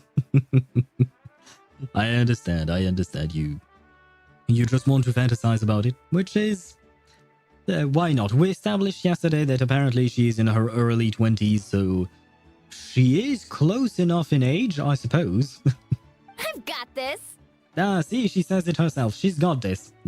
So don't worry, sweetie. She's got this. This round's in the bag. Well, even the fantasizing is ironic. Yeah. I assume as much. I don't think a lot of men want to be spiked or struck in the balls. Generally speaking, that is not what most men would like. A vertical course, huh? I'm not into CBT, please no. CBT? The only CBT I know of is cognitive behavioral therapy. Is that what you're talking about? I somehow doubt that you're talking about that, but that's the only thing that CBT stands for in my mind. And why am I not grabbing screenshots? There we go. Cock and ball torture. Oh, wow. I did not even know that was a thing. I've been on the internet for a long time, and yet I had never heard of that specific way of mentioning it. It's probably because I'm really not interested in that. I was fine not knowing about it, but thank you, I suppose, Wivy, for teaching me the ways of the world. Let me bother you again with another drawing. How manly are those legs? Legs? Oh, you mean the legs on your drawing, I assume. Let me see. I don't find them particularly manly. Oh, feminine. Ah, okay, so that's different. They are quite feminine. Sure. I mean, it's the opposite of manly, right? They are relatively feminine. I mean, isn't the character you're drawing a woman? These legs make sense if that is the case. I will say that much. Yeah, I mean the legs look good. That I can't tell you much more. Although, because I'm also looking at, you know, the image you sent me on, you had your drawing, but you also had a reference image. Or is it the same character? Might be. No, the perspective is different on her legs than it is on her torso. So this is another drawing, right? It's a different one. The knees are a nightmare today. I would say the right knee is good. On her left leg, but on the right side of the image. That knee is good. The other one, I don't know what's missing, but there is something missing. I feel like. That's about all I can say. Time to leave them all in the dust. And Ktosh, yes, BBC, I have heard of that. It is a TV network in England, of course. That is what you were talking about, right, Ktosh? Nothing else. Kanichi is coming up to the trickiest parts of the course here. But is he slowing down? No! He's speeding up! Amazing! I mean, why would he... why would he slow down? Oh, perhaps because he's tired, but still... Why? Oh well, why not? Oh no! Look at Sitlali, she's lost! Oh no, Granny Isley is too old for this shit. And wait, isn't Kachina cheating? She's using a vehicle! I mean, I know it's a drill, but all the other contestants are just... what do you call that? They are running. Kinich is using his Spider-Man trick, which I guess is also cheating. And Kachina is literally in a motorized vehicle. This is cheating of the absolute biggest order. No wonder these two are first and second. And no wonder poor Italy or poor Sitlali is lost. So Al, you're an artist too? No. No. I would not consider myself an artist. The only things I've drawn in the past 6 months and in the past 20 years are the emotes and the owl you see on my shoulder on the bottom left of the screen. The dude itself is not from me, the dude I found online, but the owl is from me. So the owl and all the emotes that you see on my channel, those are from me. So that's about all I have drawn, which is not much. So I don't consider myself an artist in that sense. However, I have a lot of artistic friends or artists in my friends, so I am used to like my best friend is an artist. She's a graphic designer and she also paints a lot. So whenever she paints, she will send me photos of her paintings and all of that, and I will give her my opinion. And I try to be thorough in giving my opinion. I have a good analytical mind. We'll call it that. So when I really focus on something and analyze it, I'm capable of giving some good feedback, generally speaking. But yeah, no, I wouldn't call myself an artist. I feel like that would be an insult to actual artists. But I can at least help with feedback. That's pretty much all I can do. Wait, I am 60 experience points from getting the gadget in Mondstadt. Maybe I could do some quests to unlock it. I mean, if it's a reputation quest, what you need is reputation quest to get it, right? And those you can only do weekly, if I recall correctly. And hello to you, Mihai. How are you? MG, I'm doing a Herta simulation and I did 1 level because the simulation got reset. I got 1k crystal for doing half of the stuff I need to do. 1,000 crystals? Do you mean stellar jades? 1,000 for doing half of the stuff you need to do? That sounds strange, man. That sounds a bit strange. But I mean, congratulations. How's he so fast? Because he's cheating, that's how. See you later. The gap between our competitors has increased significantly. Could this mean? I meant normal quest. I don't get it. How do you unlock that gadget, Ktosh? They give 20 per quest. So you're talking about reputation quests, right? Oh, contestant Kachina has suddenly appeared from the side. Yes, because she's cheating as well. Great. I did 7,500 out of 15,000 of the stuff I need to get. Not gonna lie, right now I have no idea what you're talking about. I'm trying to think, but are you just talking about the weekly reset when you need to get like it's 14,000 points if I recall correctly? So I'm kind of confused. I really don't know what you're talking about, Miai. World quest? Oh, it's through a world quest? So why are you talking about experience, Ktosh, if you just need to do a world quest? I am confused about what you're writing too. You guys, you keep confusing me. This part's rough, but I won't give up. So annoying. She did not sound like she was running. Oh god. Final phase. Who will emerge victorious? We're about to find out.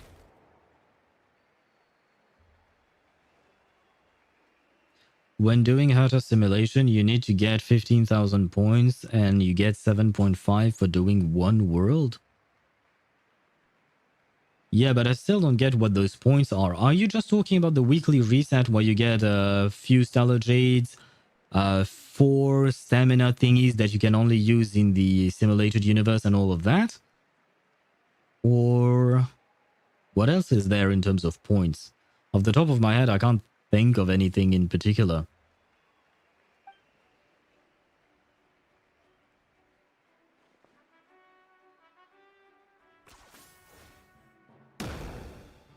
The heck did he just do to her?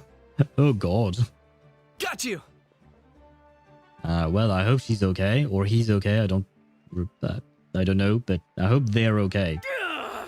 I hope he's okay. Well, do you yield?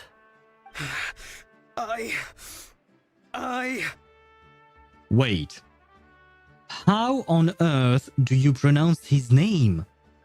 NLT. NLT. How do you pronounce that? Brother, what happened to your vowels? I know there are names and there are cultures in which a lot of consonants are glued up together. Namely Polish, for instance. I know Polish people have a lot of words in their language where there is a lot of S, C, Z type of deal. But like, how do you say his name? Niltigo? Niltigo? I guess it's El Tigo? L? What happens to the N then? What happens to the N? And if the N is silent, why place it in the first place? Yes, but you get Stellar Jades for completing the world. The world? Oh, you haven't completed the worlds themselves? Oh, okay. Wow, it's okay, because I did that a very long time ago, so I had completely forgotten about that. You mean when you complete each difficulty of each world, like world 1 through 7, right? Is that what you're talking about? Holy shit, I did that so long ago that I had completely forgotten about that. But yeah, each difficulty will net you some stellar Gs. Okay, now I understand. Oh wow, okay. Okay, so you're really talking about the base simulated universe. You're not talking about expansions of it or anything like that. Okay. And now I understand, finally. Because World Quests give 20 reputation EXP too. Do they? I genuinely don't remember if World Quests give reputation. Oh yes, you're right. They do. Yeah, now that you mention it. Okay, I do remember that now. I had completely forgotten. To be honest, I don't really pay attention to reputation level, just because I know I will eventually max it out. So I don't really pay attention to it. So I didn't even remember that. But yeah, you're right. Okay. Well, good luck on your world quest then. It might be NL part is basically like you pronounce the L sound with a slight N sound in the beginning. Yeah, Reina, you just made it worse. You just made it even worse for me. So it's still a Niltigo. Yeah, I don't think I am going to be able to do that, man. Yeah. Can I give him a nickname, perhaps? Unless we actually hear him say the word or the name, I don't think I will be able to decipher how you're supposed to pronounce this. I can just farm the worlds and get Herta or the other girl with the fishbowl in her stomach. Farm the worlds, that I understand, but get Herta or the other girl in the fishbowl. Do you mean that you want to pull for the Herta or Hycelins? It's pronounced Bakugo. Yeah, thank you, Ktosh. That helps me a lot. Yeah, something like that. Tigo. Okay. Still very difficult to say, at least for me.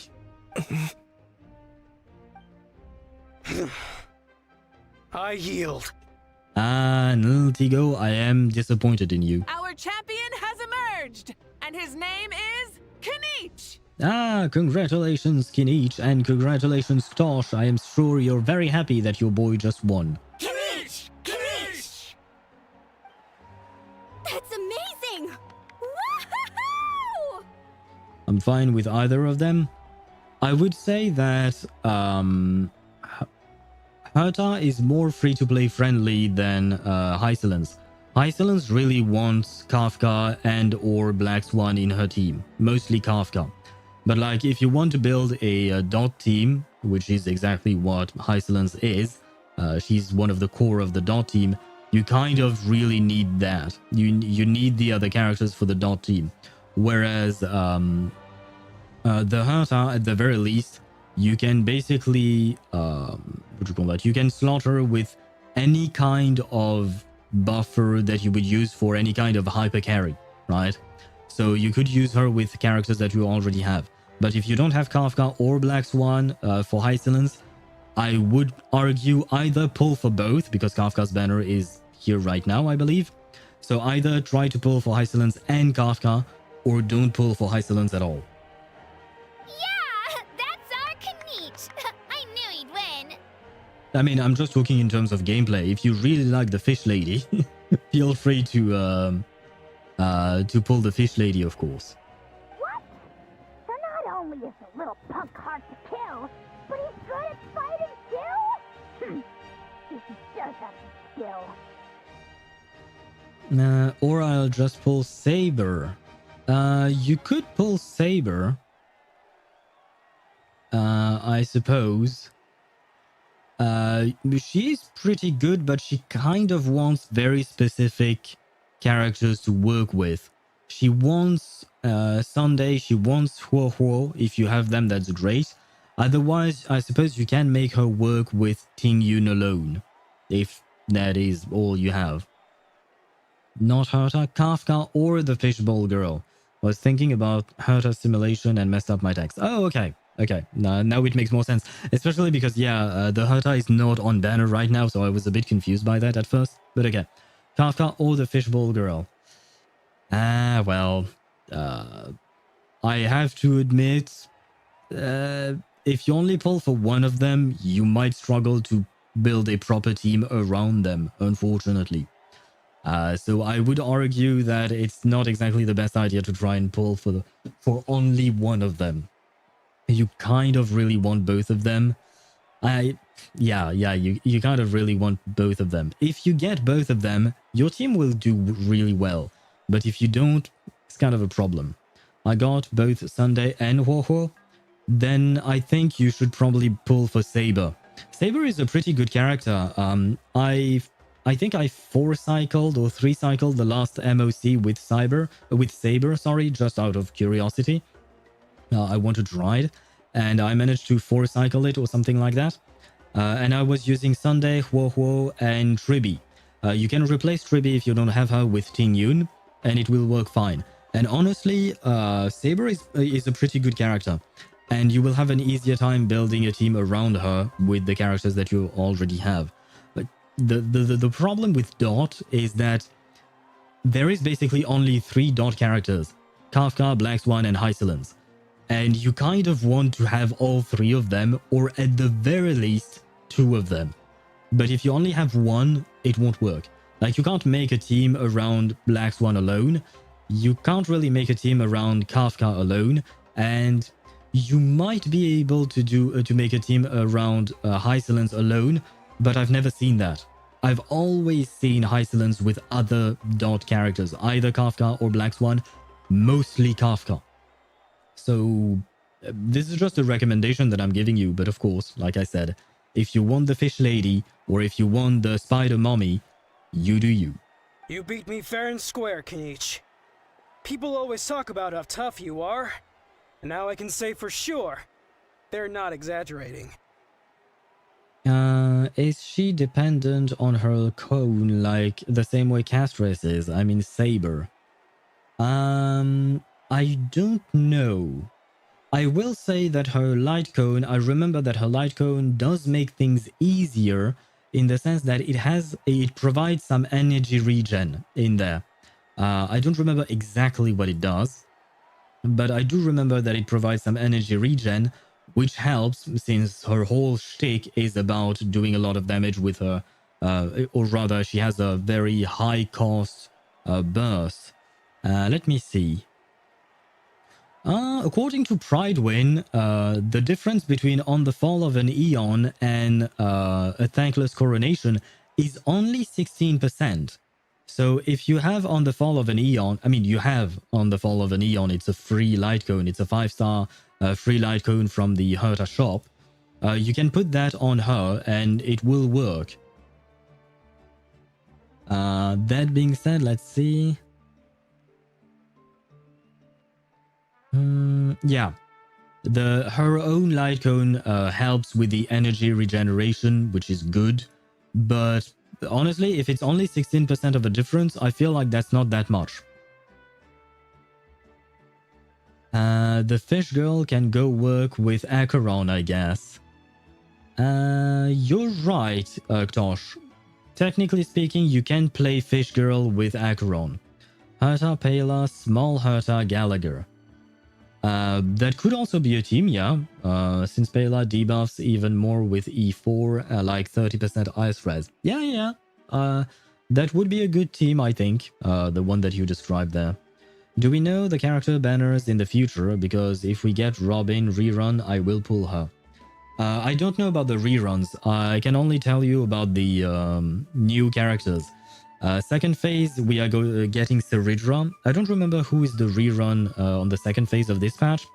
But after that, next patch, we will get Dunhung Permensor Terrae, who's a preservation unit, and Evernite, who is a remembrance unit. And then the patch after that, I suspect we will get Cyrene. In what form exactly, I don't know. But I suspect she will be the last character from the Emphoria saga that will be released. And after that, I don't know. What version are we on right now? 3.5, if I recall correctly. If you're talking about HSR, we are on 3.5, if I recall correctly. It's funny. I was thinking to myself earlier that I might have a shot at winning this. Unless I have to face Kenichi in the final. Well, bad luck to you. Or bad luck for you, I suppose. Come on, dude. What are you talking about? Losing to Kenichi isn't really a loss at all. Well, yes it is. A loss is a loss. You've more than proven yourself, too. You could beat me up 30 times over. You should not be proud of that. Hear that? They're recognizing your strength as well. Keep up the good work. Let's have a rematch sometime. Yeah. You're both so good. But wait, if that's the end, where's Xbalanque? And what about Zitlali? Weren't she supposed to show us something? Because she showed us nothing. Granny Isley, I am disappointed. Wait, aren't we missing someone? Lord Xbalanque. Oh, now you remember? Now that you mention it, where is he? Did he just bail on the tournament? Tell me. What's with the looks on your faces? I might have won, but I'm not Xbalanque. It would have been funny if Kenichi would have been a Xbalanque. Xbalanque, sorry. I would have preferred it, actually. Huh? Are you saying that you beat Xbalanque then? Just kill me now! Better death than to suffer this torture! What a joke! I suppose it would make sense, right? If he's the champion and Xbalanque participated in the tournament, if he won and Xbalanque participated in the tournament, that means at some point he must have beaten him, or that someone else beat him. I don't know exactly how they're working their tournament, if it has brackets or whatnot, but I assume someone at some point beat Xbalanque. You might be onto something. I've never met our runner-up before. So, where did you get this good? That's impossible, right? Could he have placed so well because of some connection with Lord Xbalanque? You mean, he might be Xbalanque? I wish he were. Wait, I'm Xbalanque now? That's news to me. I've got it! Lord Xbalanque didn't want to steal anyone's thunder, so he must have lost the tournament on purpose. So, what was the point of him getting resurrected then? I mean, perhaps it had nothing to do with the tournament and all that, sure, but we still don't know why the heck he's here, right? Apparently 3.6 rerun character is Castoris. Oh. I kind of wish I had her light code, because I don't think I have it. Do I? No, I don't, right? But I have other characters I need, unfortunately. I need Ceridra for Finon. I need Evernight because she's Evernight.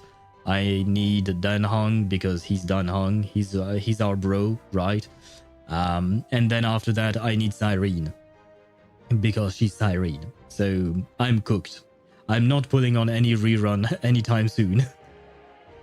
Lol, Xbalanque is confused about his identity. Ah, maybe that's what. Maybe he is confused about his identity. He doesn't know anymore. Or perhaps it's because he's too old, he can't remember anymore. How can we help him, though? Wait, that doesn't make any sense. This is the most holy pilgrimage of the return of the sacred flame. How could anyone throw a match? Yeah, that's a good point he's making, whoever this audience member is. Because Mavuika said that Xbalanque is probably kind of like her, and he would be happy with honorable wins and very unhappy with underhanded tactics and stuff like that. So I guess, well, he wouldn't have thrown the match, probably. At this point, what's better for Castries? S1, her light cone, or S5, blink, victory in a blink? Victory in a blink, isn't that the the battle pass light cone? If I recall correctly.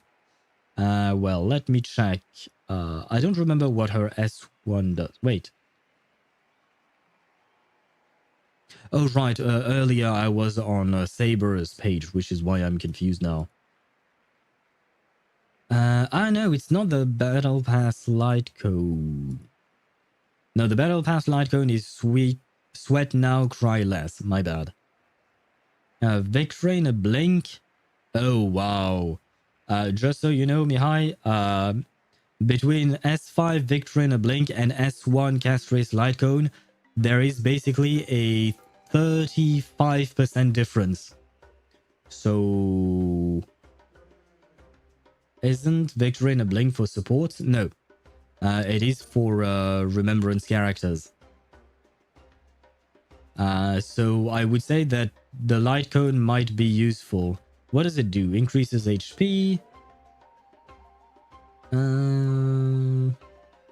Defense down. Yeah, ignore defense. That's the light cone she has. It is quite good, I will say. What about her Eidolons? Where are they? When the enemy's target's current HP is 80% or 50% or lower, then this unit's max HP, the damage dealt with wound, blah blah. So it's just basically a damage boost. Honestly, I'm not an expert at these things, but I would argue that the light cone is better than her S1, especially if you're using Victory in a blink, because there is such a big difference between Victory in a blink and her actual light cone. I'd say her light cone would be better. Whoa, did Paimon say something wrong? Now everyone's talking about Xbalanque. Yeah, it's all your fault, Paimon. Still, that guy was almost too good, wasn't he? We've never heard of him before, but he was still going toe-to-toe with Kenichi. Could he really be? Could he really be this good? Yes, yes. Just because you have never heard of him doesn't mean that he wasn't good before.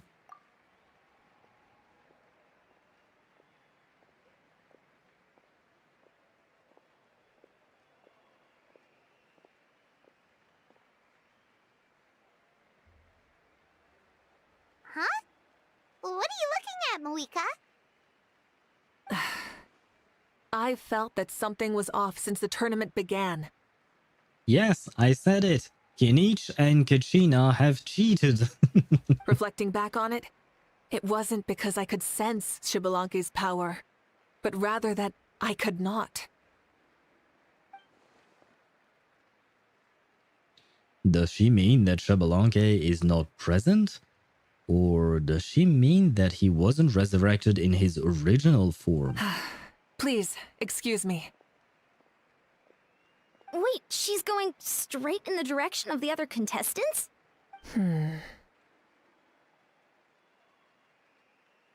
There you are. No unimaginably strong soul aura, nor any whiff of extraordinary power. But I know, beyond any doubt, that you are Xbalanque himself. Ah, yes. That's the reveal I was dreading. Huh? Who's that? I've never seen him before. Isn't that Mausao? Like, Tato's grandson? When did he sign up for the tournament? Did he even fight anyone out on the field? What are you talking about? He's been standing there this whole time. I totally thought he was just there to cheer the others on. Oh, so he did bail on the on the tournament. He didn't do shit. Wait, so that's Xbalanque? But he's just a kid. Yeah, Kachina, you and me both. We are both extremely disappointed. No, there is no humming. You look like a child. Don't even deny it. Well, this kid doesn't look like he can take a single punch from the almighty Dragon Lord. Kahula how! Just give me 1 second and I'll... Huh? That's Lord Xbalanque? But, I mean, he was right next to me for most of the tournament. And he didn't seem very, well, Xbalanque to me.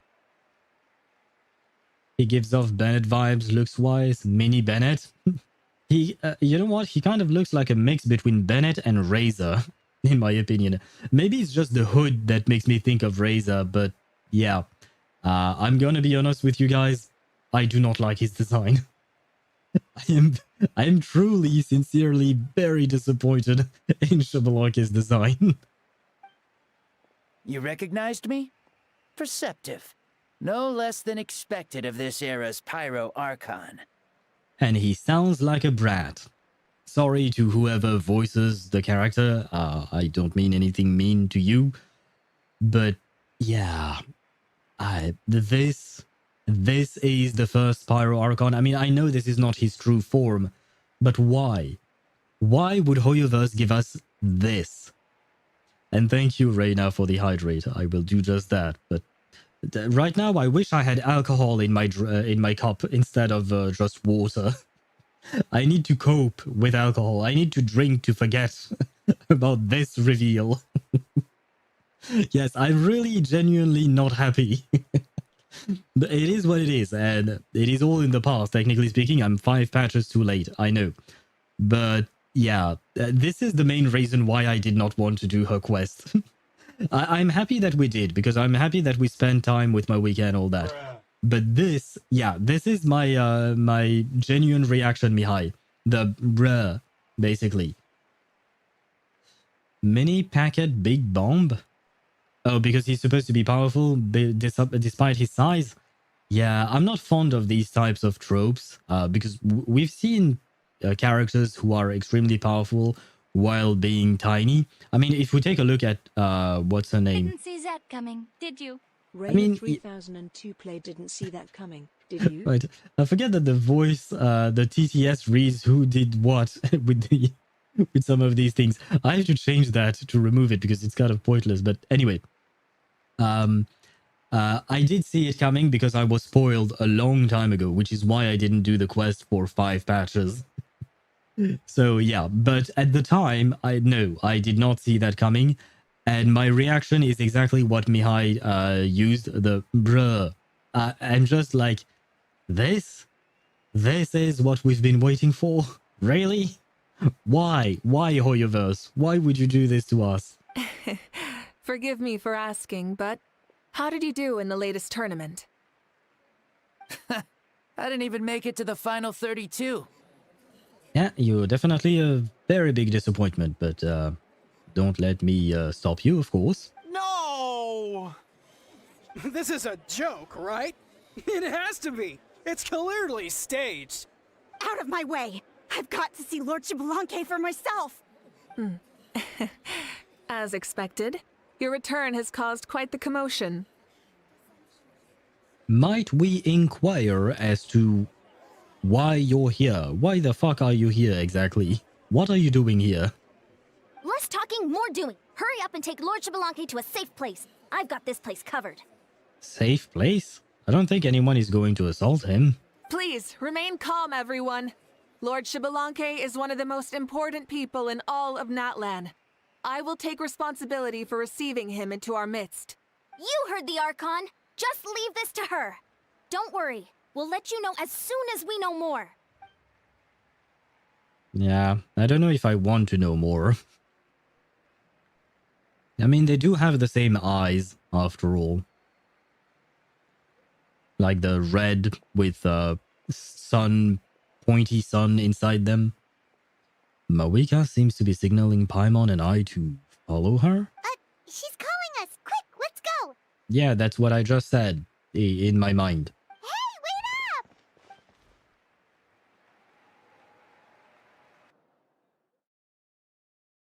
Oh, we teleporting? Very well. We're teleporting someplace very far, it seems. We have completed a quest. Okay, this should be far enough. Sorry for making you walk all this way. I am Natlan's current leader and Pyro Archon Mavuika. Lord Xbalanque, I said I was inviting you for a chat, but to be perfectly honest, this is also my first time doing something like this, so I don't even know where to begin. Right now, you're literally the meme of that British guy saying my disappointment is massive and my disappointment is immeasurable and my day is ruined. Yeah. I know what you're talking about. And yeah, you can't see my face, but I would have the same face as him. Basically, yeah, I am. I am quite disappointed. I knew what to expect because I had seen him already. So I knew what to expect, but still, my memory of him was blurred. So I didn't fully remember what he looked like. And I was quite happy back when I didn't remember exactly what he looked like. Oh no, he doesn't sound too impressed. Do we actually need to impress him though? You mean you've never hosted a long dead guy on his first trip home before? No worries. It's a first for me too. I didn't realize you also had a sense of humor. Wait, really? Hang on, I think I just realized something. You're telling me that neither you nor your companions know that I, Xbalanque, was totally hilarious? Oh shit. Is he going to turn out like Sino? Is he going to start telling dad jokes and make puns? Oh god. All the woven scrolls regarding your life depict you as a wise and upright person. According to legends, you also use the Divine Throne to negotiate with the Ruler of Death, establishing the set of rules unique to Natlan. This kid sounds like he needs a good spanking. Yeah, probably. I mean, he's not too bad yet. I'm waiting to see what he's going to say next. But I'm certainly not convinced that this guy is the Pyro Archon, or was once the Pyro Archon. I mean, no, yeah, technically he could be. I mean, I know he is, but I'm just in disbelief, you know? I don't want him to be the first Pyro Archon. As for your sense of humor, no sources have ever touched upon it. Maybe it's better to say that we know even less about you than we expected. I see. In that case, allow me to reintroduce myself. I am the first Pyro Archon, Xbalanque. You may call me dear beloved son, or just Lanque for short. Lanque? Or, I mean, you just got rid of Shba, basically. It's not that much shorter, but sure. Why not? I am back. Welcome back, Deidara. And welcome back to you and us witnessing the great Lord Lanque, apparently. Wow, talk about being overly familiar. Keep your voice down. Are you looking to get smacked? And these two are? Oh, hi. I'm an alien, and she's the sister of the girl you made a deal with. Probably. Yeah, a good spanking indeed. I don't think he's that bad yet. But for now, he won't get a spanking. Maybe just I don't know, Yeah, I don't know. I don't really think a whole lot about punishing children, so I don't know. We can call him Headache too. But does he give you a headache? Oh no, is he going to give me a headache? Paimon is emergency food. Oh, you're right. She is emergency food. But I was thinking about, you know, the trailer that we saw, where we saw the rulers of death, the ruler of life, the ruler of time, and there was the missing ruler of space, which we all assume is actually Paimon. So I was thinking about that, but you're right. Your explanation makes even more sense than mine. Paimon is emergency food, and I am the one who shall consume emergency food. Hello, nice to meet you. Allow me to introduce the Traveler and Paimon. They're important friends of Natlan and our companions. Great heroes who helped us defeat the Abyss for good. Hello. Ah, I see. I was about to say, why did a child follow us all the way here? Though you could say the same for me. Yep. And judging by your expression, that's exactly what you're saying. Yep. At the very least, he's aware. He's self-aware. How can Paimon be the ruler of space if we throw her on the grill? Well, I mean, if that's the case, then all of space will die. We can't actually use our emergency food, so we better never be in an emergency. But if Paimon is truly the ruler of space, that would explain how she can eat so much. Because earlier, Reina, you said that Mavuika was burning her food inside of her stomach, and that's how she can keep on eating. What if Paimon, being able to manipulate space, could create more space inside of her stomach in order to eat more? I feel like I am onto something here. I am onto the deepest, most important part of the lore there is. And there's where you'd be wrong. This body belongs to a child of present-day Natlan. I'm only possessing it temporarily. Ah, so you're a ghost. I see. Your physical body couldn't be revived, so you had to borrow someone else's. But what about the original owner? Is he, okay? Okay, you know what? At the very least, if Xbalanque, or Lanque, as he wants us to call him, if he's just possessing the child's body, that means that we might have a shot at seeing him as an adult one day, instead of seeing this temporary form, right? I still wish we got a better temporary form than a child, but I have hope, right? I have copium, I suppose. Optimal use of her Paimonian powers to expand space for food. Yep. I mean, it makes sense given the personality she is. That is exactly how she would use her powers, I think. So, yeah, that is how she was created. Huh? Wait, does that mean that the primordial one is also a foodie? Because Paimon is definitely a foodie, right? She loves food. But the rulers, the shades, they are actually the shades of the primordial one. He divided, or she, they divided themselves up into 4 shades.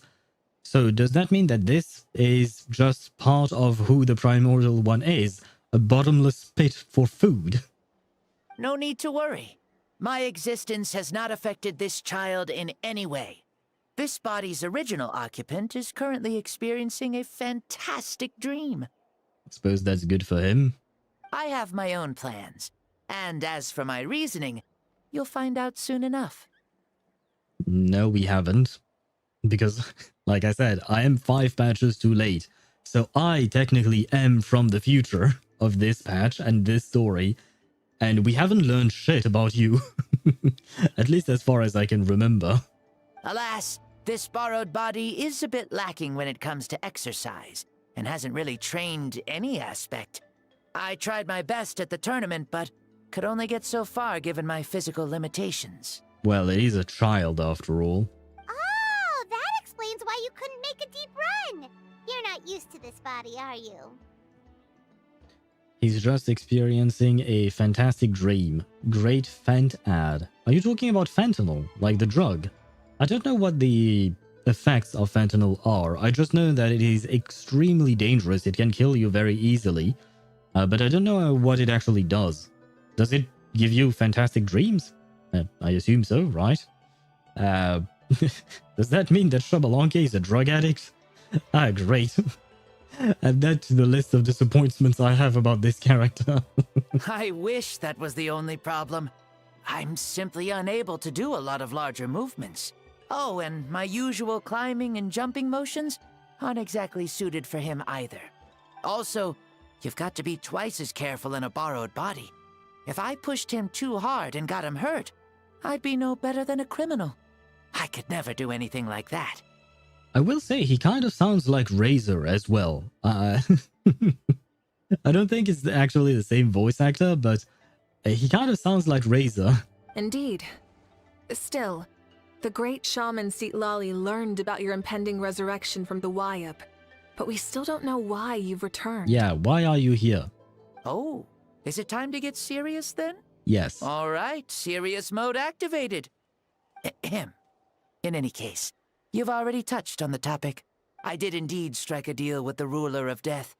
She once asked me why I prayed for her power as a mere mortal, and why I yearned to save a nation in peril. I convinced her with the promise of perpetual existence and the everlasting flame of life. So, she shared her strength with me, and allowed Natlan to operate under brand new rules. I told her that the plan would be a grand, long-term one in which victory would not come for some time. Certainly not within a mortal lifespan. Still, I knew that someone else would bring it home. She assented to my request, and became an observer of our tale. Seeing her interest, I also asked that I, as the one who laid the foundation, be granted an opportunity to see the new world with my own eyes, if we actually did manage to triumph in the far future. Ah, so he just came to see the ending to the movie he started, basically, right? So he started the movie, skipped the entire middle section of it, and jumped straight at the ending of the movie. Okay. Ah, so your return is a special favor granted by the ruler of death. So Renova is a good girl? I mean, yes, I know she's your wife. I know you love her, Deidara. But is she really a good girl? I mean, she's just a girl who kept her promise, right? More or less. He came for the director's cut. Isn't a director's cut, generally speaking, longer than the regular cut? He came here to say, hey, what's good, then leave. Yeah, more or less. So he came, he saw, he did not conquer, but he left. More like a bet I made with her. Even gods have things that pique their interest. I bet correctly on the outcome of this war, so this trip is my reward. How do you feel about the Natlan of today? Does it meet your expectations? Poor Mavuika, she must feel some pressure, right? Being judged by the first Pyro Archon, the one who made a deal with the actual ruler of death. Oh, I like it a lot. Could you tell me more, by the way? I'd love to know how you managed to win the war. She punched a hole in the sky, that's how. As you know, ours was an exceedingly grand, long-term plan. I'll skip over the most ancient parts and start with what I know. The battle from 500 years ago. The disaster struck suddenly, and Natlan was engulfed in darkness. Our land and faith were both shattered, and everyone believed that our nation's end was nigh. But even when thrust into battle against the abyss, fate, and the passage of time, our heroes did not give up hope of victory. We each shouldered our heavy duty using the power that you left behind. All the Pyro Archons in the last 500 years have devoted their lives to banishing the abyss, rebuilding our tribes and faith, and uniting the people as one. Not gonna lie, this is where a black screen would have been useful. Black screen with white text just say, Mavuika summarizes the entire Archon quest. ... That's it. I mean, even though for me it's been 5 patches, I do remember all these things. So it just feels like a rehash. I know it's meant for Xbalanque, sure. But I'm like, if you had done this quest right when it came out, then you would have just finished the Archon quest And all of these things would be very fresh in your memory. You wouldn't actually need to hear all of that again. Though I suppose we all can appreciate Mavuika's voice, so why not? As for me, I decided to head 500 years into the future. That is, the present. So I might finally bring together our people's resolve, which has stood firm for thousands of years, and fight for our final victory. Of course, I had prepared for the worst. That I would awaken to naught but monsters, corpses, and ruins where our nation once stood. Had that happened, there would have only been one thing left for me to do. Fulfill my final duty as a warrior, and then witness the end of the world helplessly.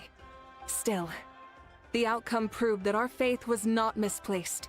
This victory, and the miracle that it created, is the greatest reward for all who gave everything to protect our realm. Now this part, even though it is still a summary of what we've already been through, this part is a bit more interesting because we see her perspective of these events, like what she thought, what she felt, what she feared, and all of that. That is more interesting. Yeah. Had anything gone wrong, whether in the past or in the now? He had a helmet! We saw the helmet and we saw Capitano. Ah, my man, the man of my heart, Capitano. I would have pulled for him. I would have mained Capitano. Sorry, Wriothesley, no offense. I love you, my dude, but Capitano's voice, man, Capitano's voice.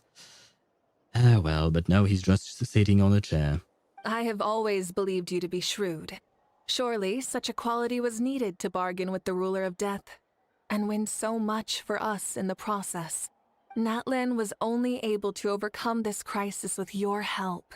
All these millennia later, and the people of Natlan have finally achieved victory over fate. If future generations will call me the one who created the rules and initiated the plan, then you are the one who inherited those rules. The final executor of the plan. The one who created a miracle. Beginnings and endings. Creation and change. Mavuika, you truly are a remarkable leader. It is my honor to have met you. Okay. I still don't like the child aspect, but I like the fact that he's showing respect to Mavuika for everything that she has accomplished. So, he has redeemed himself a tiny bit, in my opinion. A tiny bit. Don't get me wrong, I still don't like the design. By the way, I managed to hit 200k with a level 66 Mavuika with a level 60 4-star weapon. The team I used was Mavuika, Charlotte, Bennett, and Shilonen. I mean, I have no idea if that is good or not, because I've never played level 66 Mavuika. When I got her, I leveled her to 90 straight away. So I've never tried this. But I mean, Mavuika is a really strong character. I play the same team, except I replace Charlotte with Citlali. And my Mavuika, who is level 90, she's C1 R1. She often deals more than 1 million damage. Like in the last Abyss on floor 11, she did 1.5 million damage. I didn't even know, because she just one-shot the enemies. I didn't even know. I learned about it just because I looked at my Battle Chronicles, and that, you know, in there you can see the strongest damage, the one who defeated the most opponents, and all of that. And that's where I saw that Mavuika did 1.5 million damage, and I was like, oh, okay. Wow. Because I remember back in the day when I got my Eula, I changed my Eula's build so many times in order to try and reach 1 million damage with her. And the most I could do, if I recall correctly, was 972,000? Wait, let me see. I should have noted that down somewhere, I think. Character stats. Yeah, Eula was 940,863. And that was my highest damage with Eula. I never managed to pass 1 million with her. So I was kind of disappointed about that. But I eventually managed to get 1 million. And I assume it was also Mavuika, but she is currently the highest damaging record I have on my account. I just don't know how or when it happened, but I reached 2.3 million, I think. I'll check that in my achievements. I don't know when that happened exactly. So I myself am surprised. I was surprised when I saw that for the first time in my achievements. It's pretty nice. I imagine how much she'll hit level 90 with a 5-star weapon. Oh, she will hit hard. Mavuika is a very strong character, and the team that you're using is almost her best team. Just replace Charlotte with Citlali if you ever manage to get her on a rerun, on another rerun at some point. And that is her best team, and she will hit extremely hard. Please, you're too modest. Rather, it's our honor to welcome you back to this world. Ah, and that's the perfect segue to something that you should know.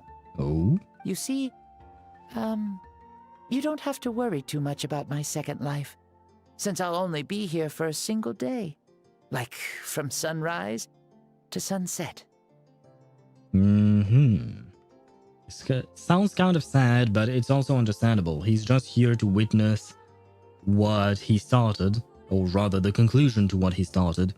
So I guess it makes sense that he wouldn't stick around, or rather that Renova would not allow him to stick around.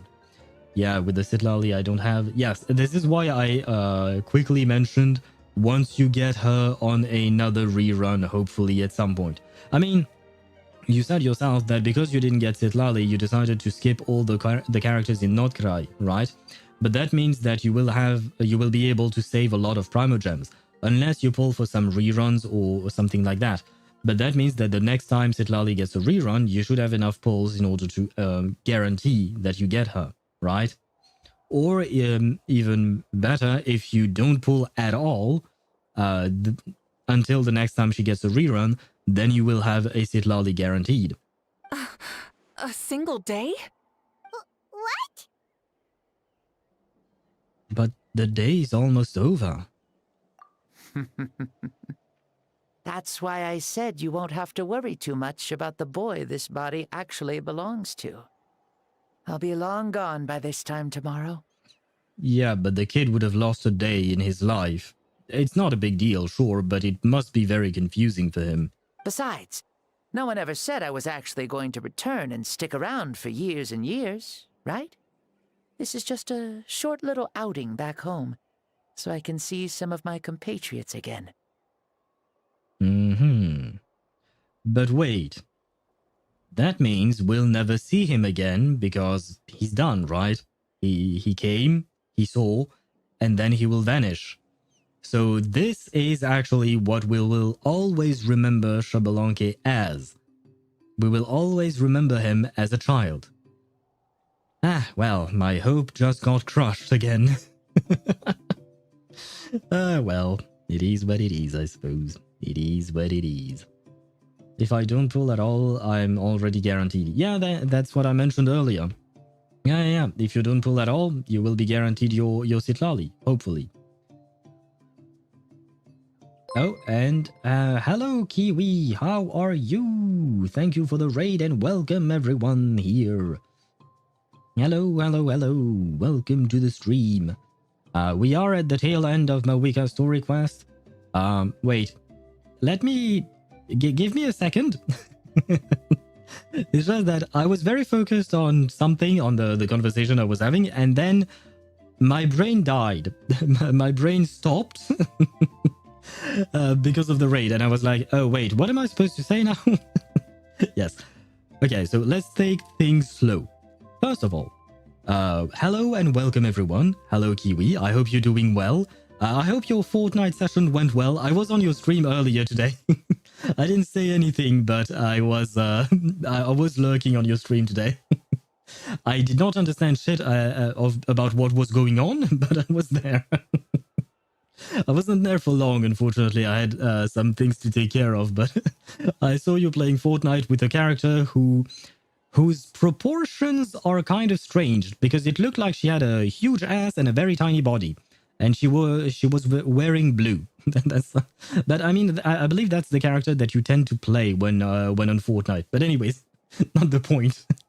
I hope you had a lovely stream. And thank you very much for raiding. Hello everyone, welcome to the stream. We are going through Mavuika Story Quest. I am 5 patches too late, but I finally done it. And you can witness right here on screen the reason why I am not, I did not want to play Mavuika Story Quest is because I did not want to see this guy as a child. I was, yeah, I was, never mind. But yeah, we are doing this right now. We are at the tail end of the story, I believe. But wait, hello, Kitten, Angie, and hello, Mickey Kiki. Damn, that's a lot of Kikis. Can I call you Kiki by any chance? And Angie, do you prefer to be called Angie or Kitten? I do remember you, but I don't remember which one you prefer. But hello to both of you. I hope you're doing well. Hello to everyone else as well, of course. Chun-Li, yes, it is Chun-Li. And yeah, Chun-Li has some plot. Yeah, she definitely has. She's very, she is. She's a whole lot, right? We did Fortnite, yeah, great fun with Graced Horse and Friends. And Friends, I assume, right? Then we tried out Hidden Folks, a free Epic game. I don't think I've ever heard of that. And then a very weird Age of Empires 2 game at the end of it all. Okay, wow, you did quite a lot. You did quite a lot. But I hope you had fun, yeah. Was it Grace who I heard sing at some point? Well, I heard a feminine voice humming, and it wasn't you, Kiwi. I know your voice, and it wasn't you, so I assume it might have been your friend. I don't know. I heard someone humming at some point. I was like, wait, what's going on? Yeah, I was very confused by your stream earlier today. I love hearing people say Kiki's name. Doesn't matter to me, whichever makes you comfy. Kitten or Angie? I mean, Kitten... Yeah, no, Kitten is going to be strange because... I mean, I used to call one of my exes Kitten, but in French. Because she used to call me a cat. It's a whole thing and all that. So I think I will stick with Angie if you're okay with that. So... Yeah, you just reminded me of that, goddammit. I had forgotten about that. Oh, anyway, forget about what I just said. I shall call you NG. Oh well. And hello, Jamie, how are you? Overtime is a poison. What are you talking about, Jamie? Are you okay? Are you okay? I hope you're okay. Welcome to the stream, and I hope you're doing well. Unfortunately, I prefer to be called... in as many syllables as possible. Oh god, why are you doing this to me? So wait, how many Kikis is there? 3, 5. Okay, so me, Kiki. Okay, I had to count on my what do you call that? I had to count on my fingers like an idiot when saying your name. This is going to be a bit of a problem, isn't it? And wait, I missed a message from Reina earlier. I slept 15 hours straight once. Does that mean someone possessed my body to explore the world? Could be. Maybe you were possessed by Xbalanque as well. Maybe you were possessed by Xbalanque. I don't know if that was a good news though. I'm dying from overtime. Do you mean because of work? Oh, I'm sorry to hear that. But this is the weekend, right? So you might be able to rest, hopefully? Unless you're working on the weekends as well. And that would kind of really suck, but I hope not. And it's Mihai, teach me something in French. Oh, right, we need speak French redeem. Well, we do have one. It's just I teach you something in French. It's not just me yapping in French, because otherwise, basically, none of you will understand what I say. But like Mihai redeemed, I can teach you something in French. Have you behaved today, kitten? Oh my god. Of course you would have, you would ask something like that. How would you even say that in French? Wait. Yeah. T'es-tu bien comporté aujourd'hui, chaton? Yeah, I suppose that would be it. It's kind of a strange thing to say. And if you want to be more informal, it would be Est-ce que tu t'es bien comporté aujourd'hui, chaton? There you go. Let me write it down so that it will be easier for you guys. Est-ce que tu t'es bien comporté aujourd'hui, chaton. There you go. Ah, no, I missed the question mark, but it's supposed to end with a question mark, not a full stop. But there you go. Where was I at? I tried to redeem the teach us a thing in French, but it doesn't work? Really? It needs 1,000 feather. Oh, maybe because Mihai got it before me. Oh yeah, there is a cooldown on it. I don't remember how long the cooldown is though. So there is that. It does cost 1,000 feathers. I've changed a few of my redemption channel costs. So if you have feedback on that, I will take it. I've lowered a lot of the costs for various things. But if you guys need me to lower things even more, I can definitely do that. But yes, to teach you your sentence, Mihai, it is Est-ce que tu t'es bien comporté aujourd'hui, chaton? There you go. Now try to say it yourself. Try to say that yourself. Est-ce que tu t'es bien comporté aujourd'hui, chaton? Chaton is the way you say kitten. And the rest is... Est-ce que is kind of a long form of have you. Like, no, tu t'es is... Tu is you in French. And tu t'es comporté is... you have behaved. But it's because we switch a bit how we construct our sentences. And I used a particular form here, which is a bit less formal. Because I don't think you would be very formal when asking, have you behaved today, kitten? Right? So, yeah, it's kind of, yeah. OMG, that just sounded like a bunch of vowels. But wait, no. There are some consonants there as well. Est-ce que tu t'es bien comporté aujourd'hui, chaton? Ah, yeah, okay, I could see why you would say that. Fine, fine. Or you could also say, t'es-tu bien comporté aujourd'hui, chaton? You could switch things up if need be. Depending on... I mean, it's not... Yeah, it is kind of more formal, but it is also familiar. It's kind of a weird mix there. I used to watch Miraculous Ladybug in French sometimes, so I'm able to catch a bit, but whoa, French is hard. Yeah, French is pretty hard. I will say that. It is pretty difficult. I know one phrase in French, and I learned it because I'm a sucker for love. Je t'aime avec tout mon cœur. That is very, very cute. I caught the I love you and my heart in it. Yes. The one thing you were missing, Reina, is the avec, and it just means with. So it's the translation for Je t'aime avec tout mon cœur is I love you with all my heart. Oh, you also missed the tout. It's avec tout mon cœur. Tout means all, basically. So yeah, oh well, Angie actually wrote that afterwards. I love you with all my heart. French in general is a tongue twister. Oh, no. I would say Polish is more difficult, at least for me. But to be fair, I speak French, so of course French is easy for me.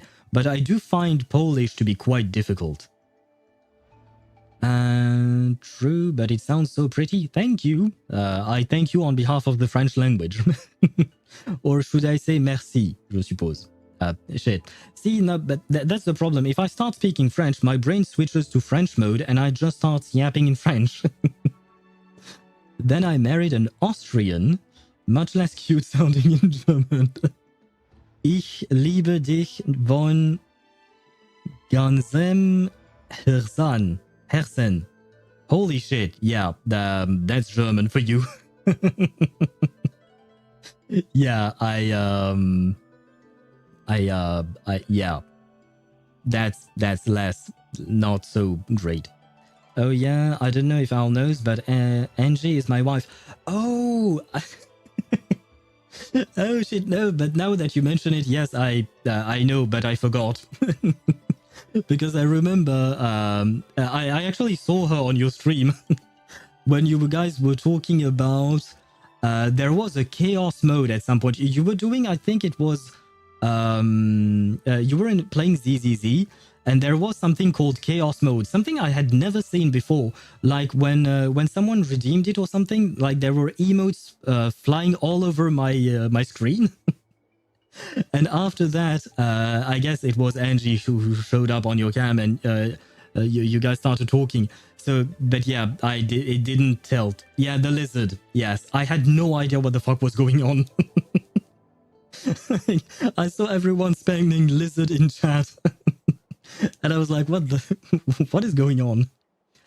And what is lizard in French? Miki ki. You're going to be very disappointed, because lizard is just the same word in French. Oh no, it's almost the same word.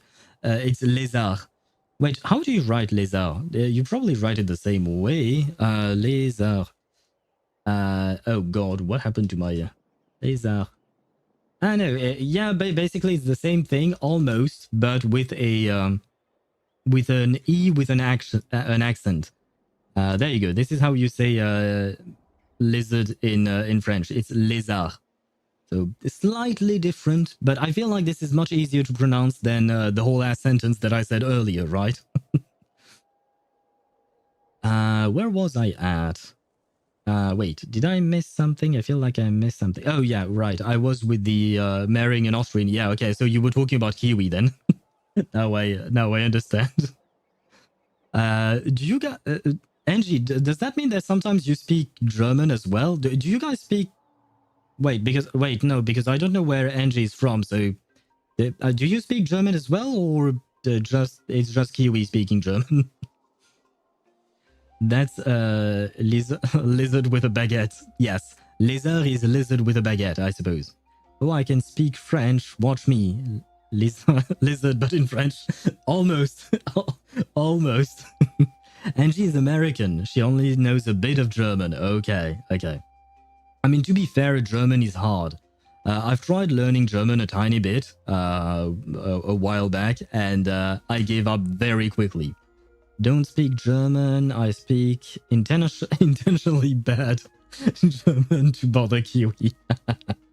Understandable. It is good to tease your wife after all. But yeah. True, we need to know what lizard is in French. Ah, shit. Sorry, I'm just reading back the messages that I kind of skipped over earlier. But I seem to have caught up, I think. Except one message from Jamie. Owl, can you cure my overtime? How exactly am I supposed to cure your overtime? Because that's going to be a bit difficult, I think. You know what? Instead of what do you call that? Of working, you can just keep watching my stream. That will put you in a heaps of trouble with your work, but you won't be working anymore. So there is that. Wait. Oh no, some ads are running. I apologize. I snoozed them as many times as I could, but yeah, after that I forgot because I knew that I no longer had snoozers, so I can't snooze them anymore. I used all 3 of them, I'm sorry. So, well, this is going to be complicated to chat with you guys. But wait, how many messages have I missed now? At jail. Yeah, I'm sorry. I mean, I say I'm sorry, but can you even hear that I'm sorry? I suppose probably not. Well, I suppose I can write it. Sorry. There you go. At the very least, I can reply to you like that. But that's the best I can do for now. We have to wait until the ads are gone. But I have missed quite a few things. Where was I at? Don't speak German. Lézard with the silent D sounds like what you'll yell at Sapphics? What? Oh, okay, no, yeah, I get what you mean. I never thought of that before. I never thought of that before, but I suppose, yeah, that would be the. I've never thought of that before. Yeah, no, definitely not. I'll have to tell that to my friends because I have a couple of friends, 2 women. They actually just got a baby. One of the 2 of them, they got what do you call that? they got a baby. No, they delivered a baby. Like they had a baby. That's the word I was looking for.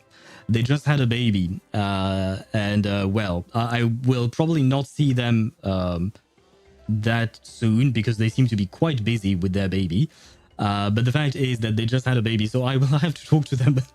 Well, no, the baby has nothing to do with the lizard. But I'll have to talk to them about that. See what they think about lézard being a word to describe them. I don't know if they'll like it. I mean, they'll probably laugh about it. But wait, where was I? If I had the monies, I would sub, but have my ad revenue instead, I guess. Thank you. Thank you, Kiwi. Thanks. At Kiwi, can I do that? No, I want that. I have to write it that way. Okay, wait. I can do things, I promise, probably. Start the reply, and I do have this, and there you go. Thanks. That way I can actually chat with you. Hell yeah, babies. Yeah, well, they had one, and I think one is overwhelming enough.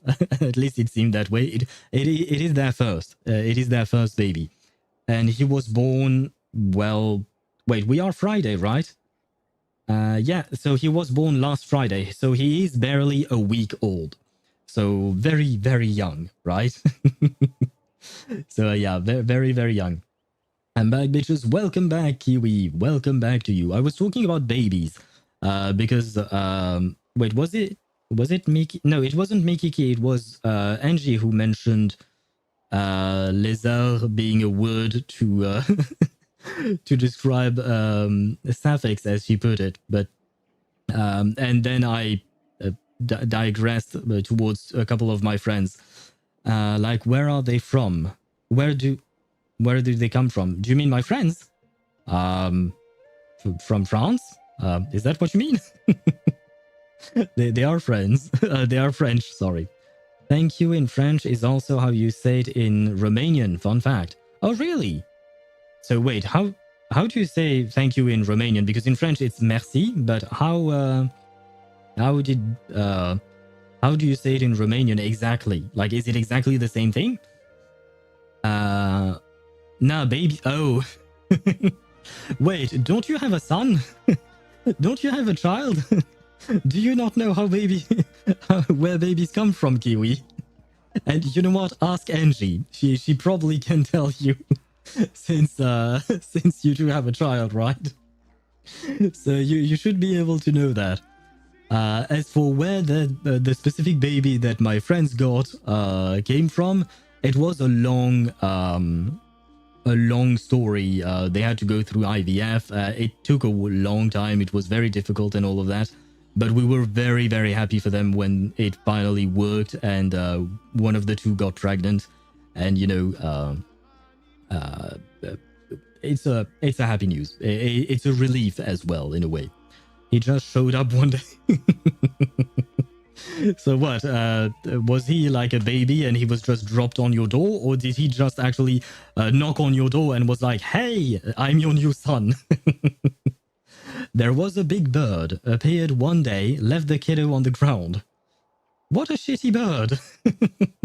Don't let the kiddo on the ground, at the very least knock on the door and let the kiddo in the parents' arms, right? Don't let the kid on the ground.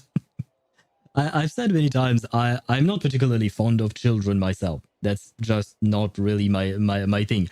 But if you have a child, you must take care of them, right? You have to take care of them. So don't drop the child on the ground. Well, what is wrong with this bird, man? It's written merci. Oh, it's just replacing the C with an S. I see. Well, no, IS, I suppose. Ah, shit, I should never have said that. Why did I say that? Anyway, let's move on. Let's forget about what I just said.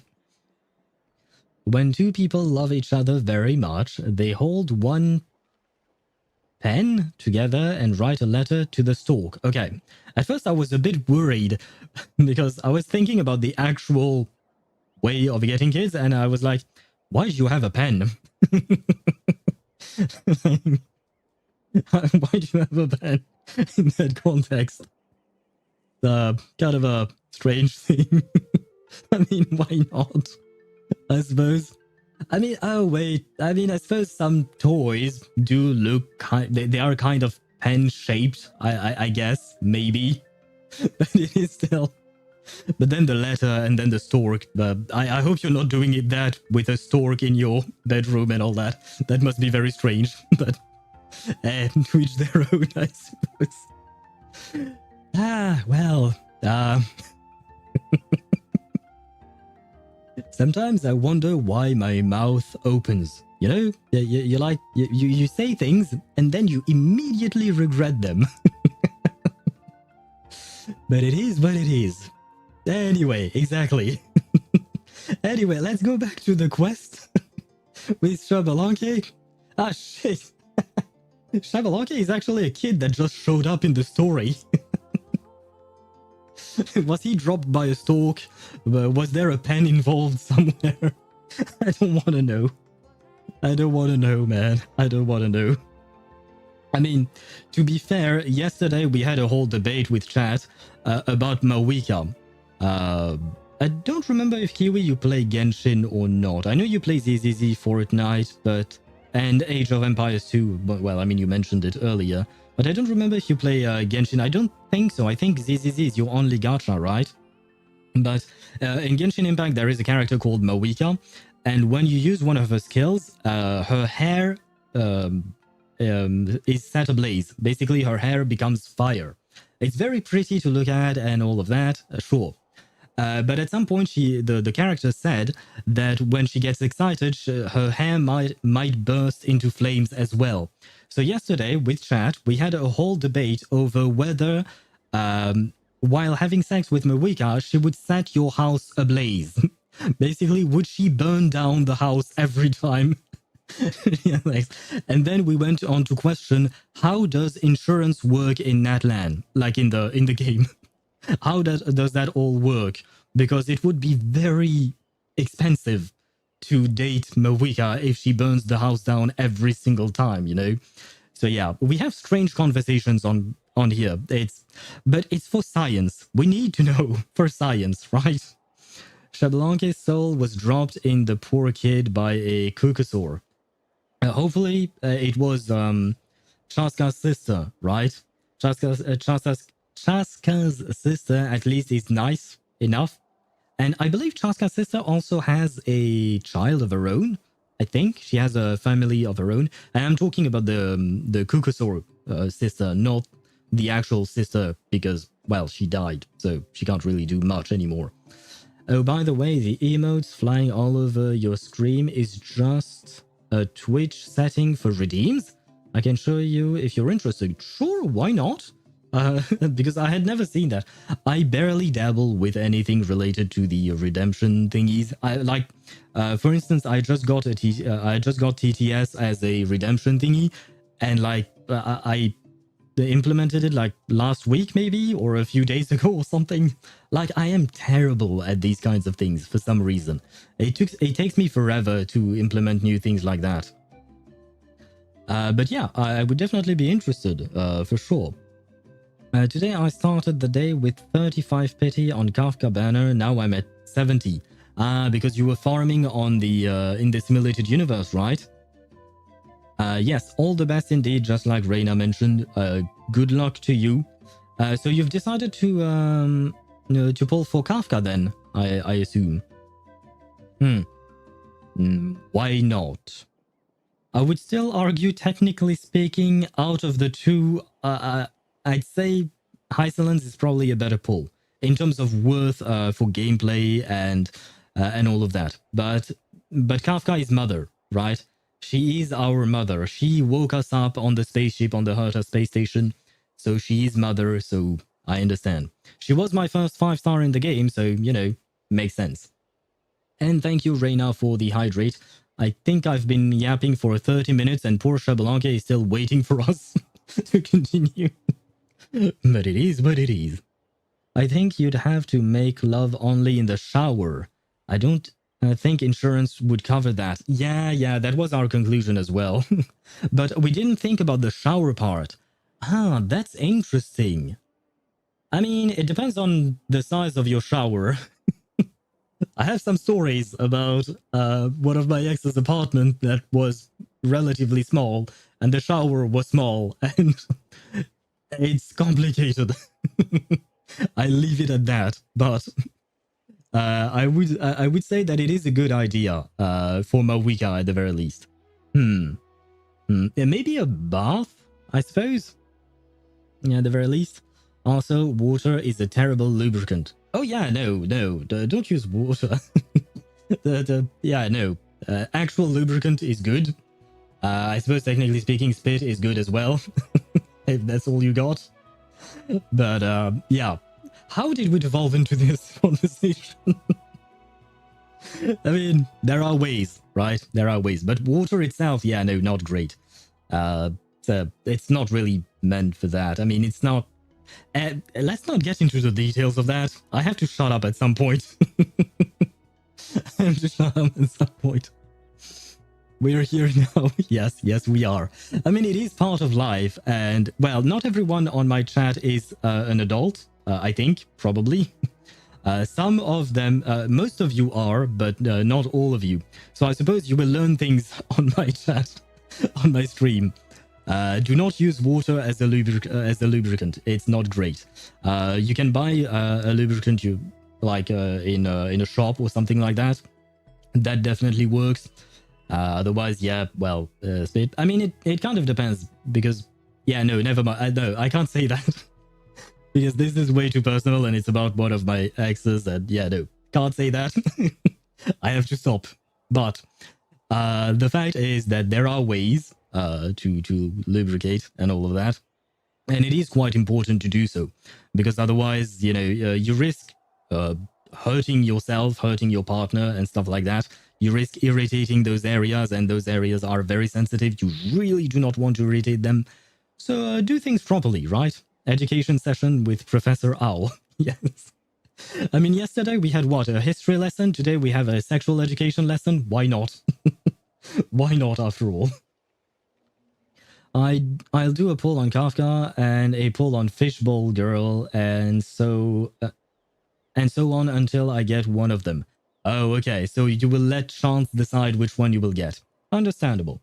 Like I said, Kafka is mommy and Fishbowl Girl, well, she has an aquarium instead of her stomach, so for science we need to know how it works. Once again, for science, I have a background in sciences, right?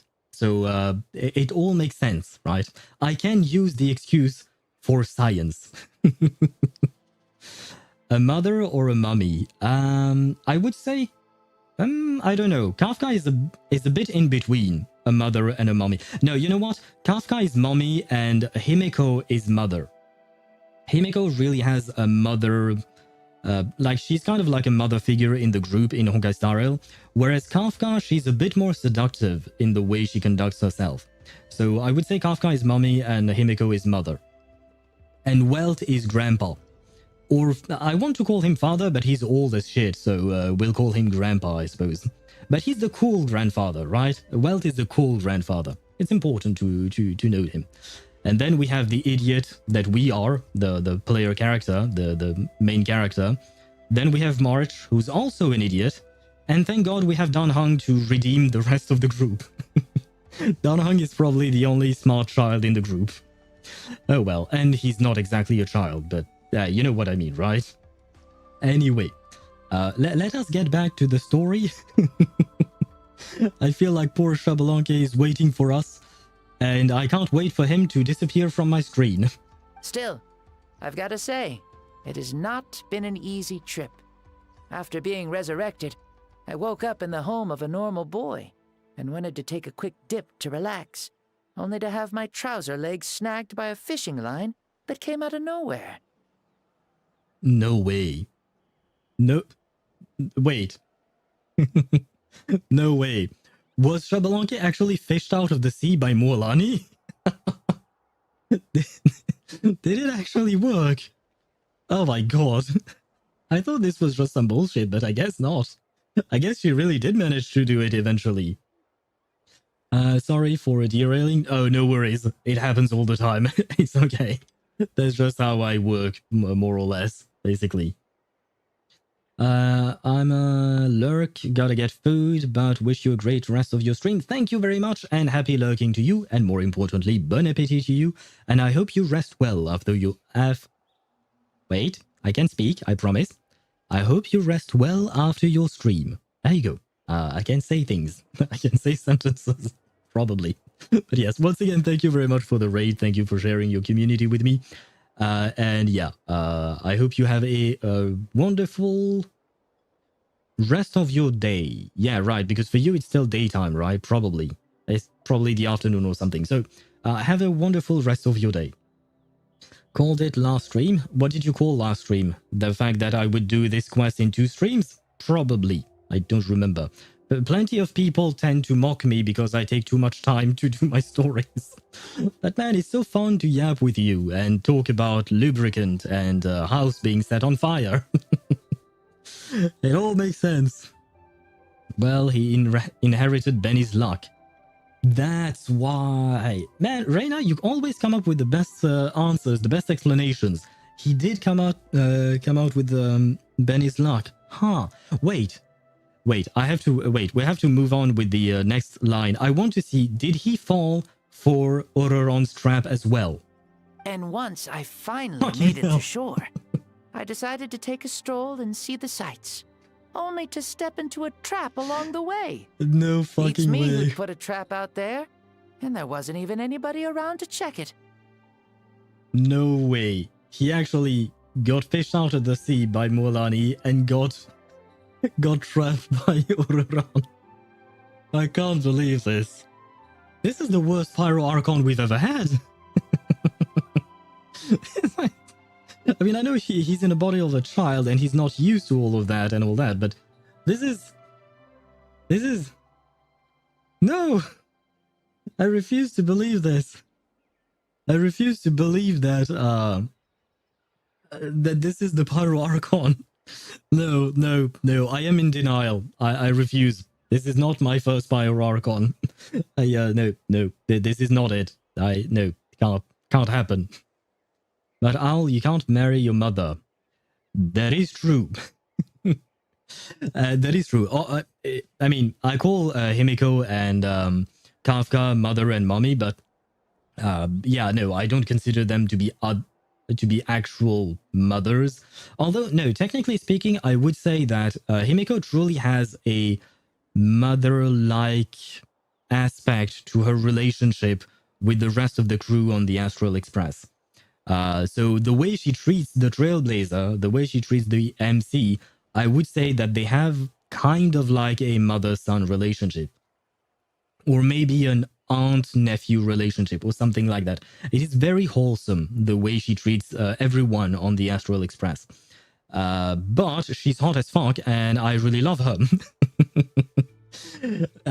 But you know what? I can't marry Himiko in the in Honkai Star Rail because she's our mother, but I can marry Himiko from Honkai Impact 3rd before she died. I will go back in time and I will marry Vermilion Knight Himiko. There you go. Perfect solution for me. There is a Himiko for me in any world. I shall just find her. That's it. All I have to do is find her. Now, as for Kafka, the way I said mummy for her is not in the sense that she's mother-like. She would be a terrible mother. Well, let's be honest. Kafka would make a terrible mother. She doesn't even understand the concept of fear. I mean, she can't feel fear. How is she supposed to teach her child things when she herself has a skewed way of seeing things? You have caught a wild Xbalanque. Yeah, we have. And congratulations to you, Mihai, for calling it, which makes me really sad. I'm very sad that you were right. It's not about you, of course, but it's about this so-called Pyro Archon, who's supposed to be, you know, great and all that. He was supposed to be a hero. Archon made so that other people would not be trapped. Yeah, that's our first Pyro Archon. I see. Thankfully, the bottom was pretty soft, so I lay down and took a nap before getting up to continue on my merry way. You've got to be shitting me. Not only did he fall for the trap, but he actually took a nap? Because I remember yesterday saying that like, no one would actually take a nap after falling into a trap, right? You would just try to get out of it immediately or something like that. And no, the dude just took a nap in a trap. Like, does he have a death? Oh, never mind. He doesn't care about dying because he's going to disappear in a few hours, right? But does he not care about the child's body dying? Because, like, what if it wasn't a trap made by Ororon? Right? What if it was? What if it was actually a dangerous guy trying to trap children to bring them home and then eat them piece by piece or something? I don't know. So like, he's dead. He dead. Nothing more good than a silly dog. Sorry, misread that. A silly god. My bad.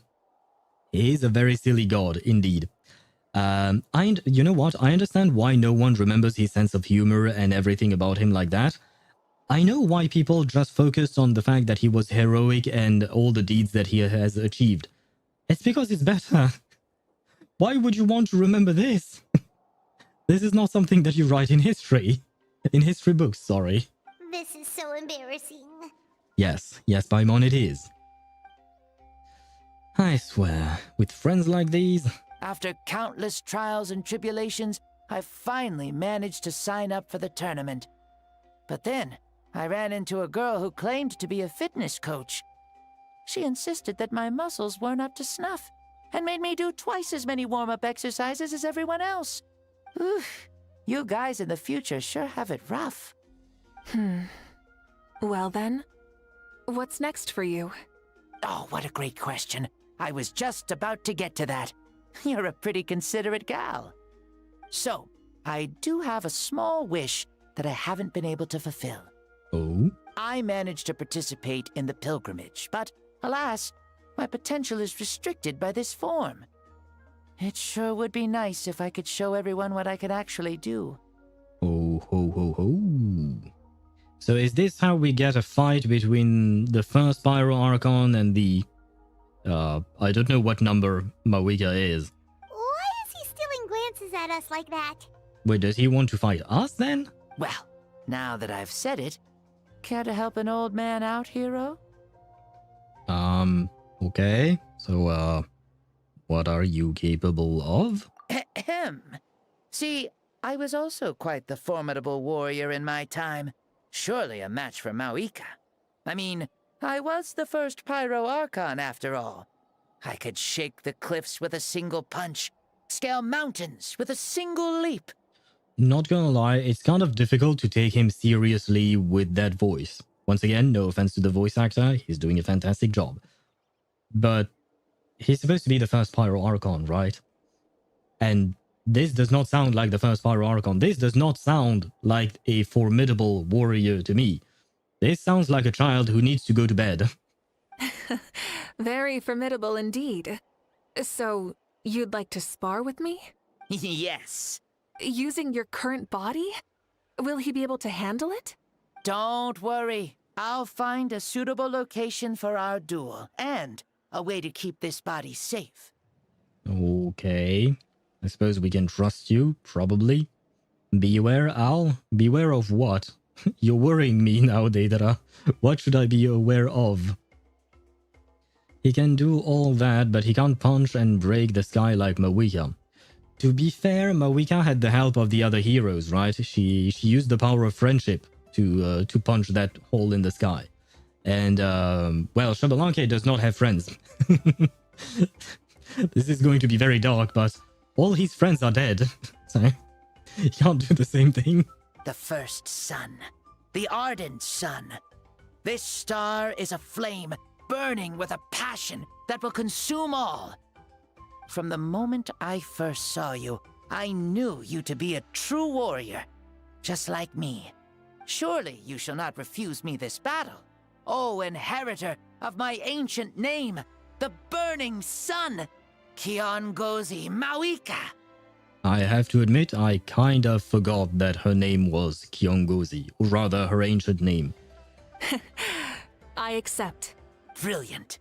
In that case, let us free ourselves from mortal shape. Let the ancient souls guide you to the true arena of duels.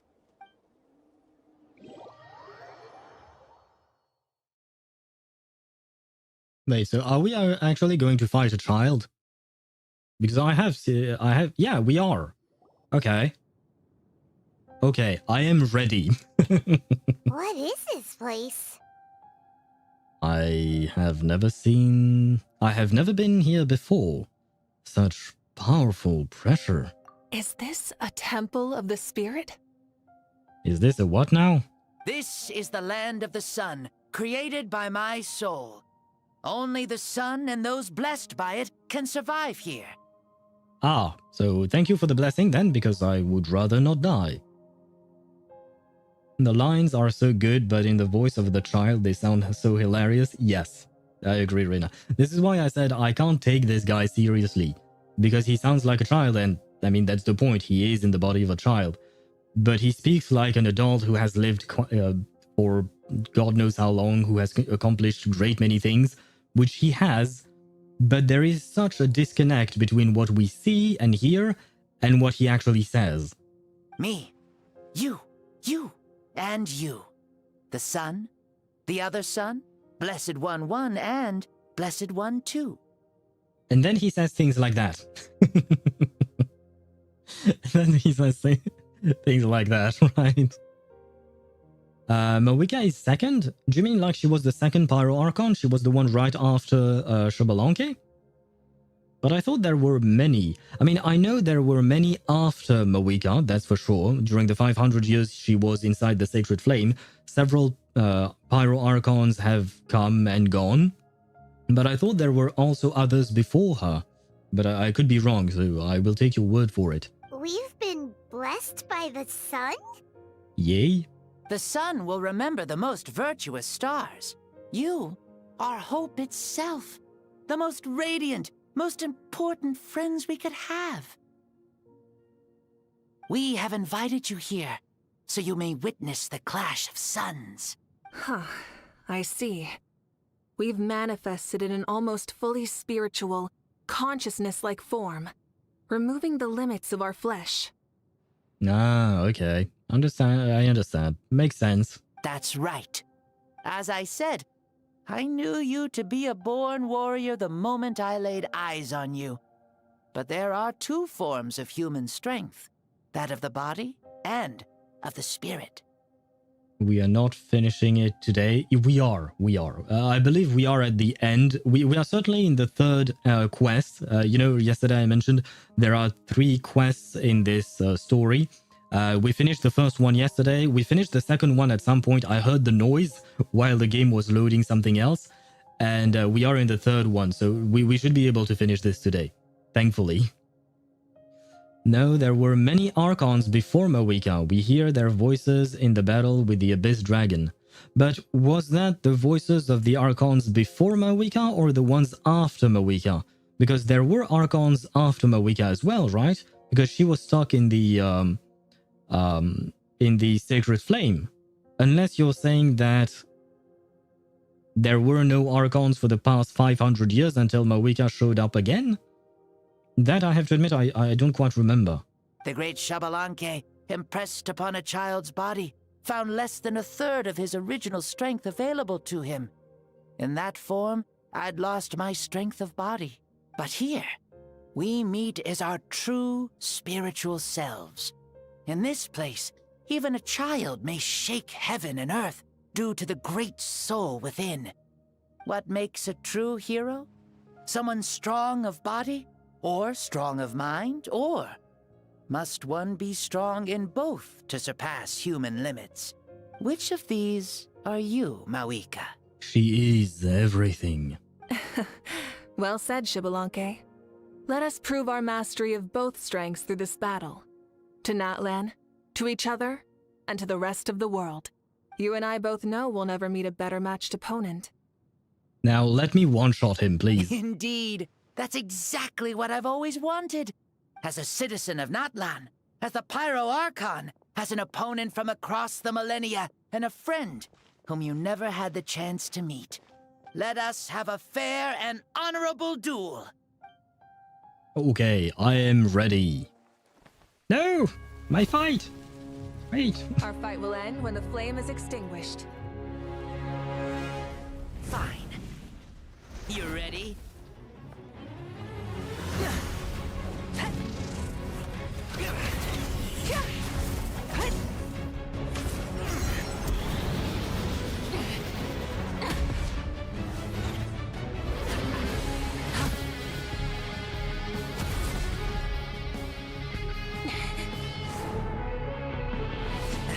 What was with that vision? Holy hell!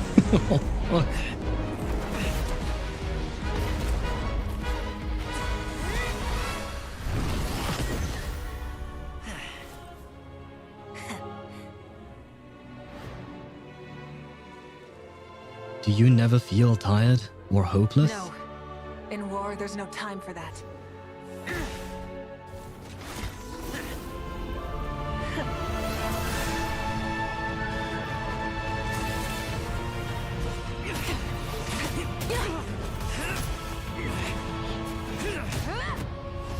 W fight? Yeah, the fight is awesome.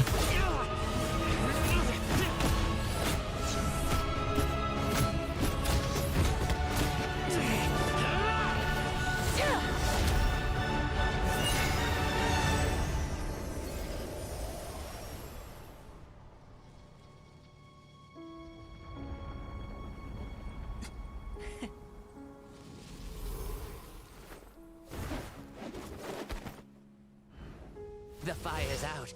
Let's stop here. What does that mean? What does that mean? Does that mean she lost? You can't tell me she lost to a child. It was a great fight. Battle between Archons for real. Yeah. I mean, it's not a battle between Archons for real because, like, they are not really aiming at killing each other, probably, right? It almost makes up for the disappointment of Xbalanque being a child. Yeah, that's one thing that I wanted to mention. This fight, the cutscene was awesome.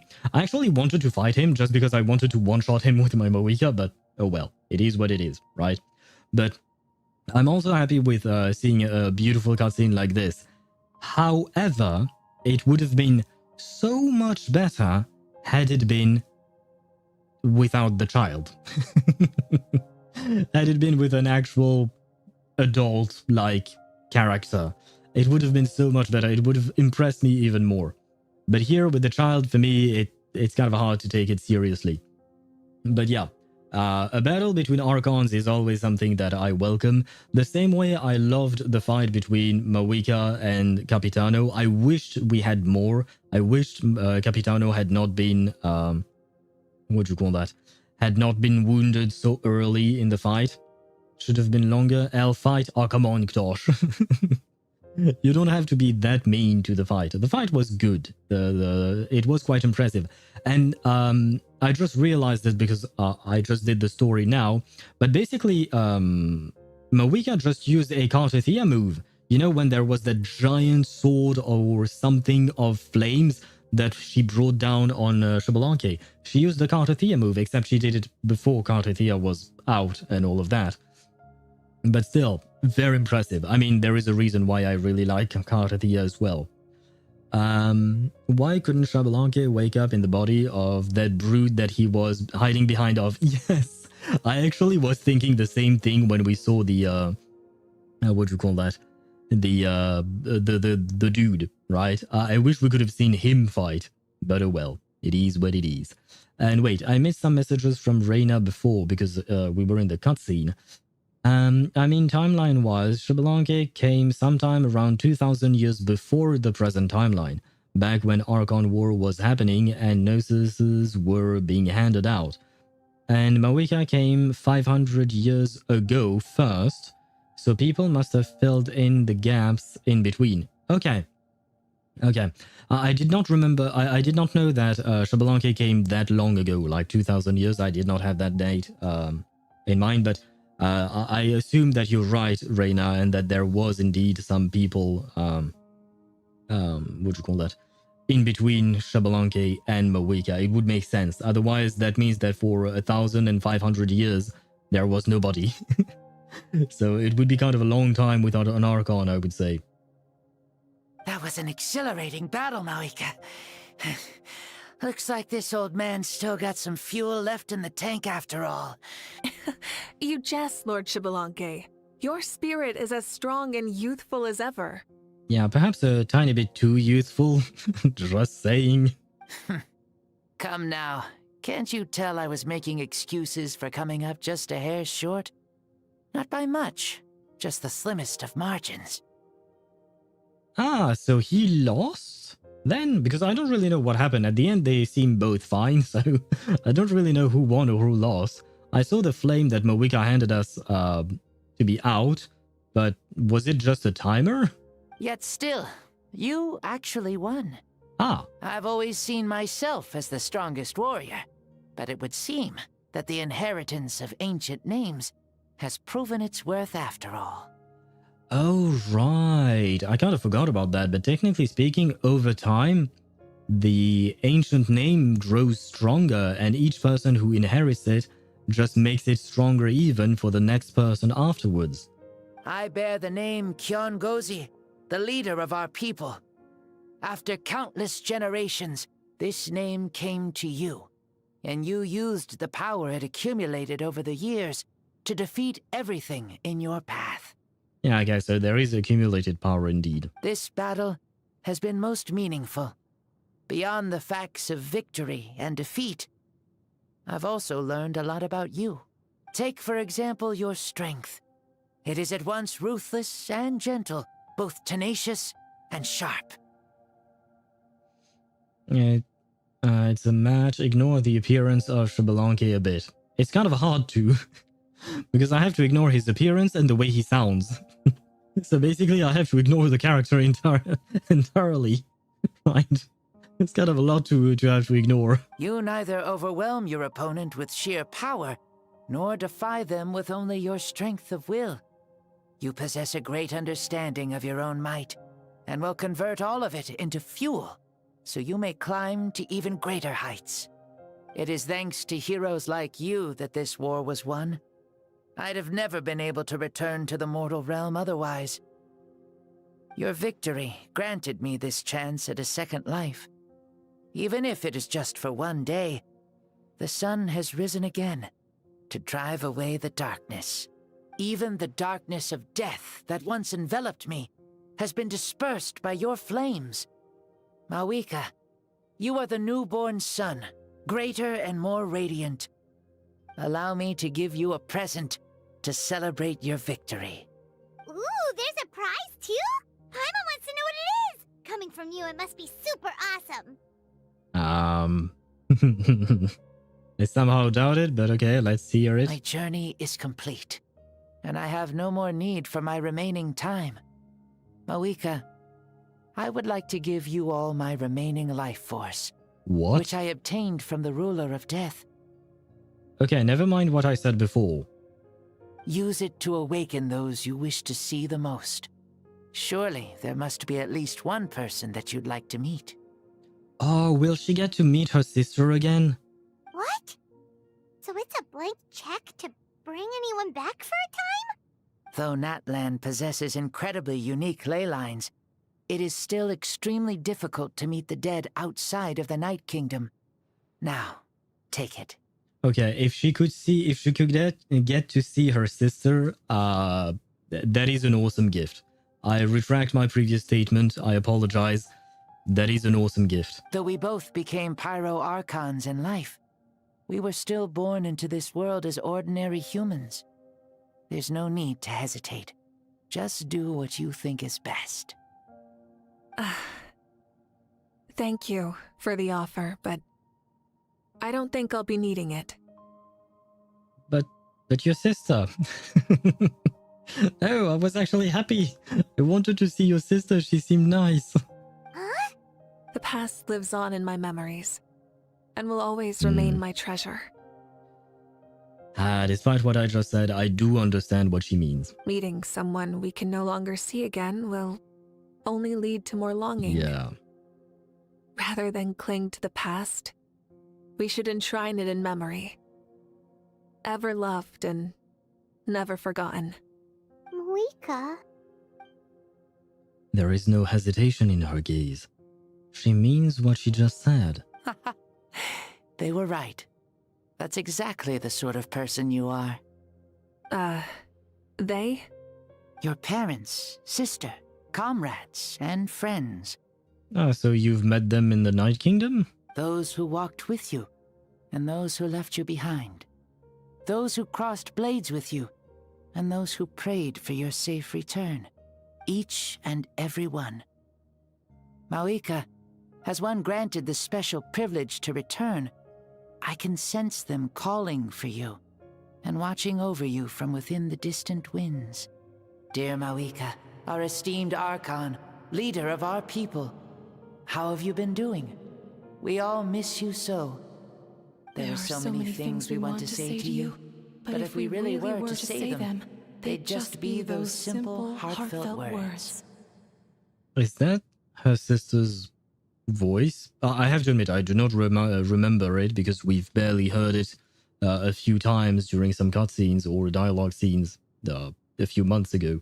The war is over, Mavuika. All our efforts had meaning, and all our struggles bore fruit. This is the fairest and most precious thing in the entire world. May you be happy in this era of peace. May you eat well, sleep well, always be full of energy, and never forget that we will always love you. These are all words spoken by the people from the past. Their voices are echoing through this Temple of Souls. Mother and sister, okay. Well, to be honest, I don't recognize the voices, but I had guessed at least the sister. But thank you for the confirmation. Yeah, it is sweet to hear that again, right? It is sweet to hear them again. I have 95% crit rate with the 4-piece obsidian, but Akasha is still saying that I lack crit rate? That sounds weird, because 95% is good enough. Now, what you actually need is crit damage. Wait, why are we dancing all of a sudden? Why is Toothless here? Hi, what happened there? But sure, why not? Let's dance with Toothless for some reason. I think I'll really hate male children because he can tolerate female children. No! No, I am not being sexist against male children. It's just that I haven't found one that I didn't mind, basically. At least off the top of my head. Right now I can't think of one. But, what'd you call that? Yeah, I'm just not fond of children in general, but I don't have anything in particular against male or female. It's just child equals not great for me, basically. Basically, that's about it. I'm trying to think of a male child. Oh god, no. The male children that I can think of are ones that I actually do not like. I kind of like Freddy from Reverse 1999 or Toa. Both of them were male children whom I really did not like. I mean, to be fair, Freddy was a bully, and Toa, well, he kind of redeemed himself at the end, but he was also kind of an asshole at some point, right? But anyway, not the point. Yeah, I can't think of a male child that I enjoyed the presence of thus far. I mean, Xbalanque is okay. I will say that. He's okay. I don't mind him as much. If he was just a regular child, I wouldn't mind. The real reason I don't like Xbalanque right now is because he is Xbalanque. Had he not been the first Pyro Archon and just some random child we had met and then we talked to him, he seemed fine. He didn't seem like a brat. I was wrong, I said that earlier, but he wasn't a brat or anything. He was just a child. He was fine, right? But it's the fact that we see the first Pyro Archon as a child that really bothers me here. Anyway, this was... I know you were mostly joking, Deidara. So this was a way... an answer that... a reply that was way too long-winded. I apologize for that, but it made me think, you know? I have 230 crit damage. It's just the attack on an Akasha tripping. I mean, Akasha is not the end-all be-all of all things, right? It is not an absolute metric to follow. It's just a fun thing to compare your stats with other people's stats. Now, you know what? Since you're talking about Akasha, take a look at the other people's builds to see how their build is being made, and maybe that will allow you to understand why Akasha is telling you what it is telling you, perhaps. Celebrating Mavuika? Do you mean like her mother and sister? Yeah. I mean, I don't remember much about her mother, but I do remember her sister being a very loving and caring sister. She left a book for Mavuika, right? If I recall correctly. She left a book for her, and she seemed like a really sweet person. Freddy Fazbear? I don't know who that is, Mihai. Xbalanque. He knew from the start that Mavuika wouldn't accept his gift, but he proposed it all the same. Was it so that he could pass on these words? He has long sensed the prayers from all the souls in the Night Kingdom. That must be why he created this special space, to bring their voices here. Thank you. Those who have gone before will never forget you, even as you keep all their names deep within your heart. FNAF. Oh, Freddy is Fazbear, or so however you pronounce that, is from Five Nights at Freddy's. It's the titular character, I assume. Okay, I still don't know who that is. I mean, I know of the game, but I know nothing about the game. I just know that it's a horror game. Mavuika, my dear child. Though we have ascended to Archonhood, never forget that we are still human. Live as you please, in this age of peace you forged with your own 2 hands. Wait, who's that? Is that actually Xbalanque's voice? Like his real, true voice? He sounds younger than what I expected, but at the very least he sounds older than child version, right? So there is that. Why couldn't we get this guy? Why couldn't we get this guy? This guy would have been better.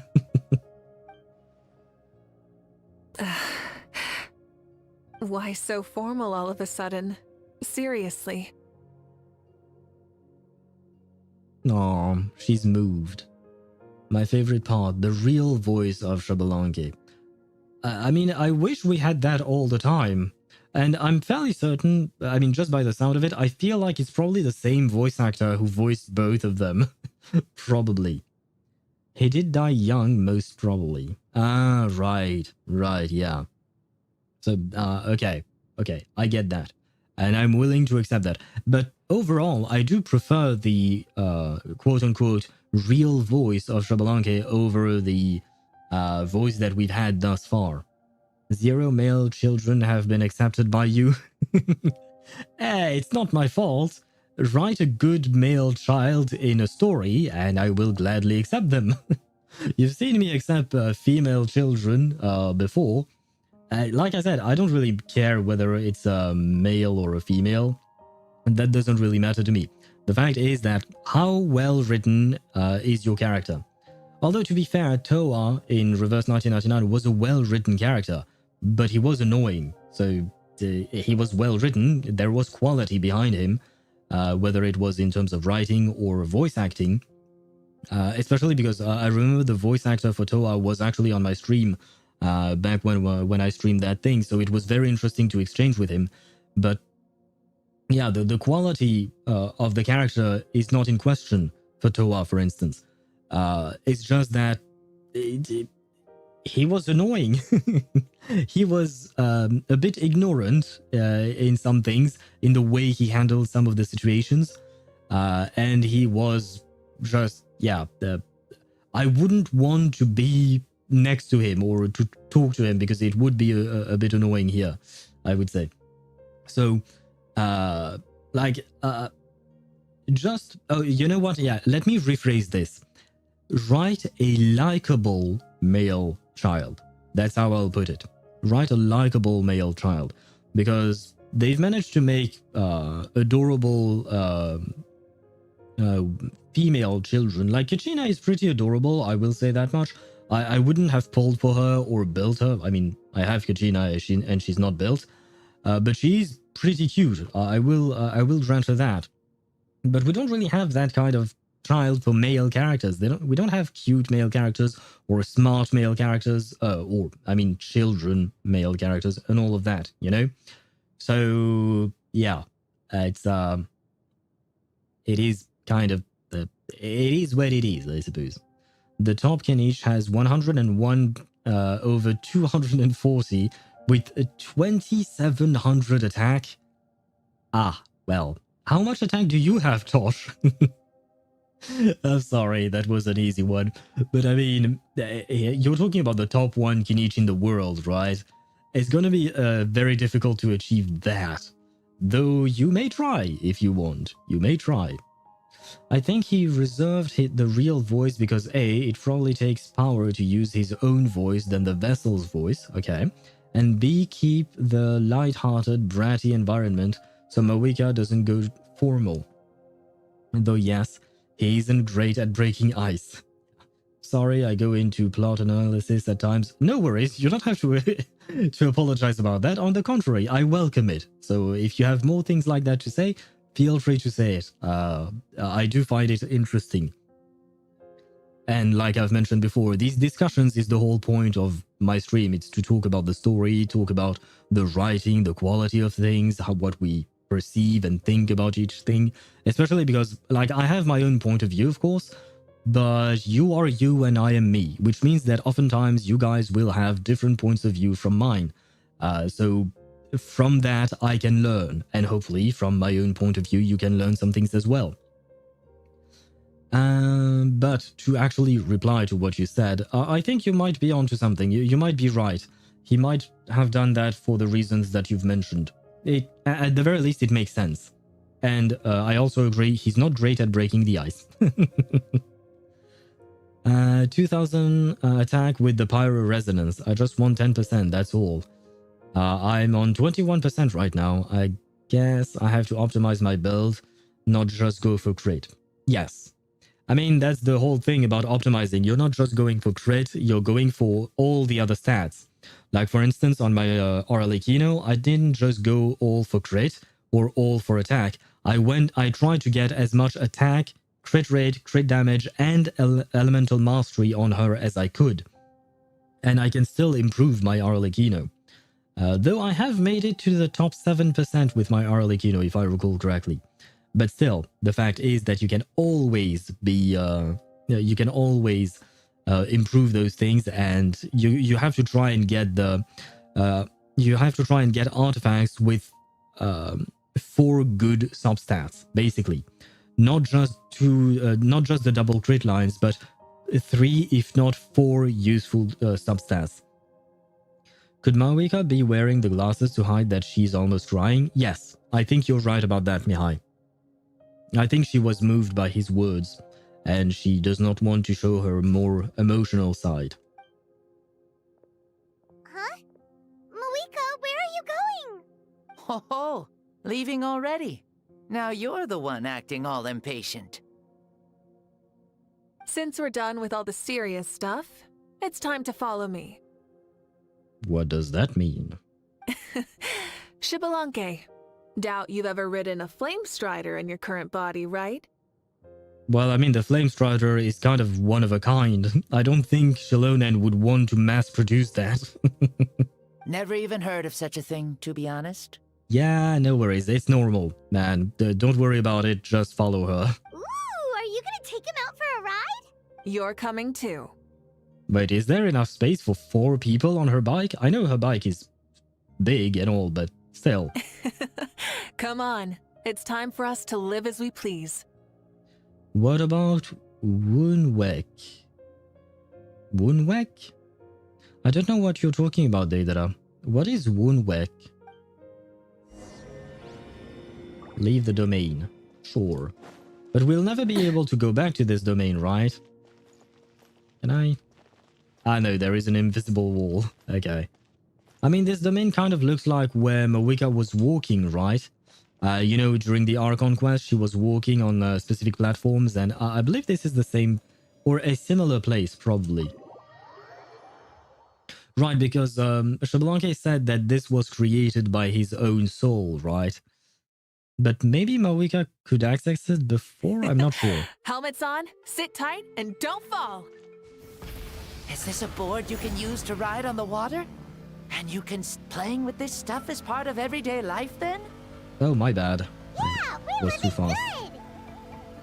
Ah, I wonder if I would have ever become Pyro Archon if we had had these gadgets around back then. I might have had a bit too much fun with them. Understandable. Terrible. Agreed. Good thing they were only invented after I died, huh? Well, there is only one. Looks like I really am better after all, for becoming Pyro Archon even with all this temptation around. Point Mavuika. The hands of our friends at the Children of Echoes are as skilled as ever. They were already famed in your era, right? This spike was built by their most talented artisan in this age. Speaking of which, we just passed them by. Sweet!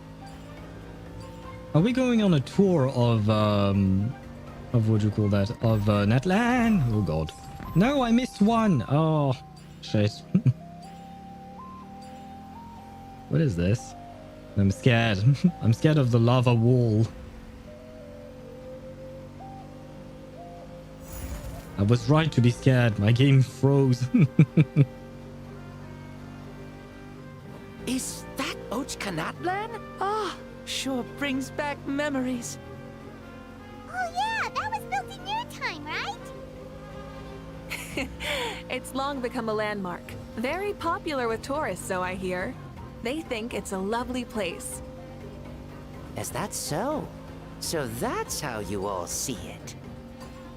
Paimon thinks so too. It's especially stunning if you look at it from a spirit way. The stories of the past become things people aspire to in the future. It's just like what they say. The apex reached by those who came before will become the everyday goals of those who come after. Everything is constantly changing for the better. That's good. That's how it should be. I'll bring those words back to the Night Kingdom and share them with everyone there. Is there a point in me collecting these things on the road?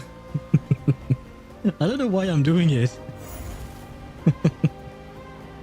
I just see things, so I have to collect them. Oh, we're the south of the people of the springs, right? Oh, you can see the people of the springs from here. Yep. They seem to be enjoying life. Just like the people of Natlan back then. All kinds of things might happen during the day, but as the sun sets, you can always count on the people of the springs to relax by the water, playing their instruments and dancing their worries away. Because that's their way of life. Precisely. And so it is for every tribe. No matter how many years have passed, for the people who live here, some things will never change. Well, you're the one most qualified to say something like that. So, what do you think? Satisfied with what you saw? Very much so. Speeding across the water, the warm breeze against my face, it makes me very happy. I really do adore this world, just like a plant adores the sun.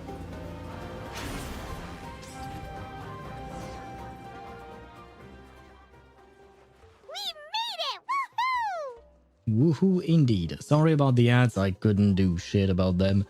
Like I've mentioned before, unfortunately. So you guys missed out on a few things, but it's just mostly sweet stuff, I would say. Like, this ride was sweet. Honestly, I like that type of ending. It's kind of like a nice way to roll up everything, right? Yeah, it's probably the same domain or a similar one accessible to Pyro Archons or those chosen by Pyro Archons. Okay, yeah. I feel like it is probably, what do you call that? It is probably that, right? Either the same or something similar. Don't really know, because they do look very similar, I will say that. They do look very much alike. My Kinich did 280,000. It's not like I used food or something, so it's like 1 million to 1.2 million for the whole skill. I mean, for the nukes, cause you also shoot these little things. We'll take your word for it because I don't really play Kinich, but I feel like 1.2 million per skill, even if it's like over multiple instances of damage, it feels pretty good, I would assume. I mean, Kinich is definitely pretty strong as a character. Now you will forever live with the regret that you didn't get that one thingy. Ah, see, I had already forgotten about it. So I will very easily forget about it again. Because there are plenty of collectibles that I've never gotten or something. It's fine. It's fine. The bad side of Sunday. Woonwek was the bad side of Sunday? Oh, is that the name of Sunday's boss version? His boss form? Oh, I always called him Sunday, so I never knew his name. He had a different name. Oh god. What a terrible name. But well, I mean, wait, why did you ask me about Sunday's bad side? Though I am kind of lost about that part of the question. I don't remember what I said earlier back then. Oh, do you mean like... No, we never saw Sunday as a child. We saw Kakavasha, right? We saw Aventurine as a child. Ah, see? There you go. Aventurine as a child, I didn't mind. See, there is a male child that I have approved. There you go. There is a male child that I have approved. Somewhat. My progress of today was very low. Progress for what? Are you talking about your drawings, Deidara? Now we wait 3 years for an abyss for burn characters so I can 36 stars it again. I mean, I doubt you will have to wait that long, but you will probably have to wait a while, that's for sure. That being said, keep improving your characters and you will be able to do it, right? As long as you keep improving your characters, your builds. On top of that, now you have Bennett, so that will definitely be a big boost for your Kinich. So I feel like you should be able to 36 star the Abyss at some point, especially because like you have your Kinich team, of course. As long as it doesn't completely go against Kinich, like for instance, if there is a Dendro immune enemy, as long as there isn't something like that, you should be fine. All you have to do is build a second team that is just as strong as your Kinich, and you'll be able to clear anything. Like for instance, we said it yesterday. If you have Nivelat and Arlecchino, you can clear anything in this game, more or less, right? So if you manage to build two teams that are somewhat universal like that, you should be fine. And yes, the ads are gone, so woohoo! Woo! Woohoo! Yeah, he does it better than me. Thank you, Mavuika. This has been a wonderful trip.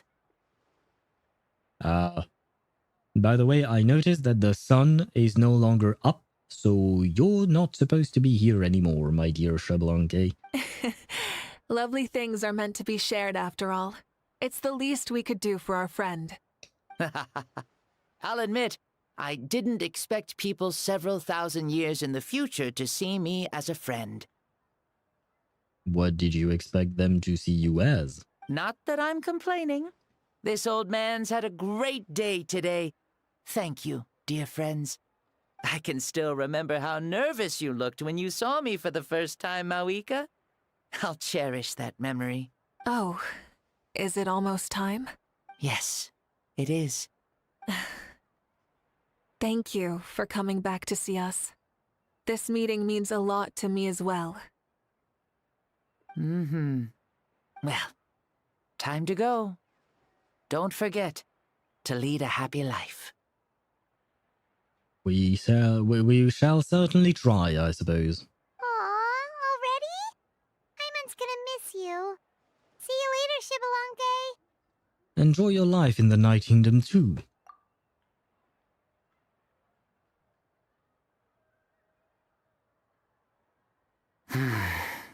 And now the poor child will be very scared for his life. He has the Pyro Archon and the hero of Natlan in front of him in a land he does not know. He does not know where he is or anything. He closed his eyes. Did he fall asleep? No, Paimon, he's gone. I can no longer sense Xbalanque's soul. I mean, okay, if you want to call it sleep, sure. They cooked him in this abyss. 2 bosses with Dendro resistance and somewhat easy boss on the 3rd chamber since he uses a lot of Night Soul.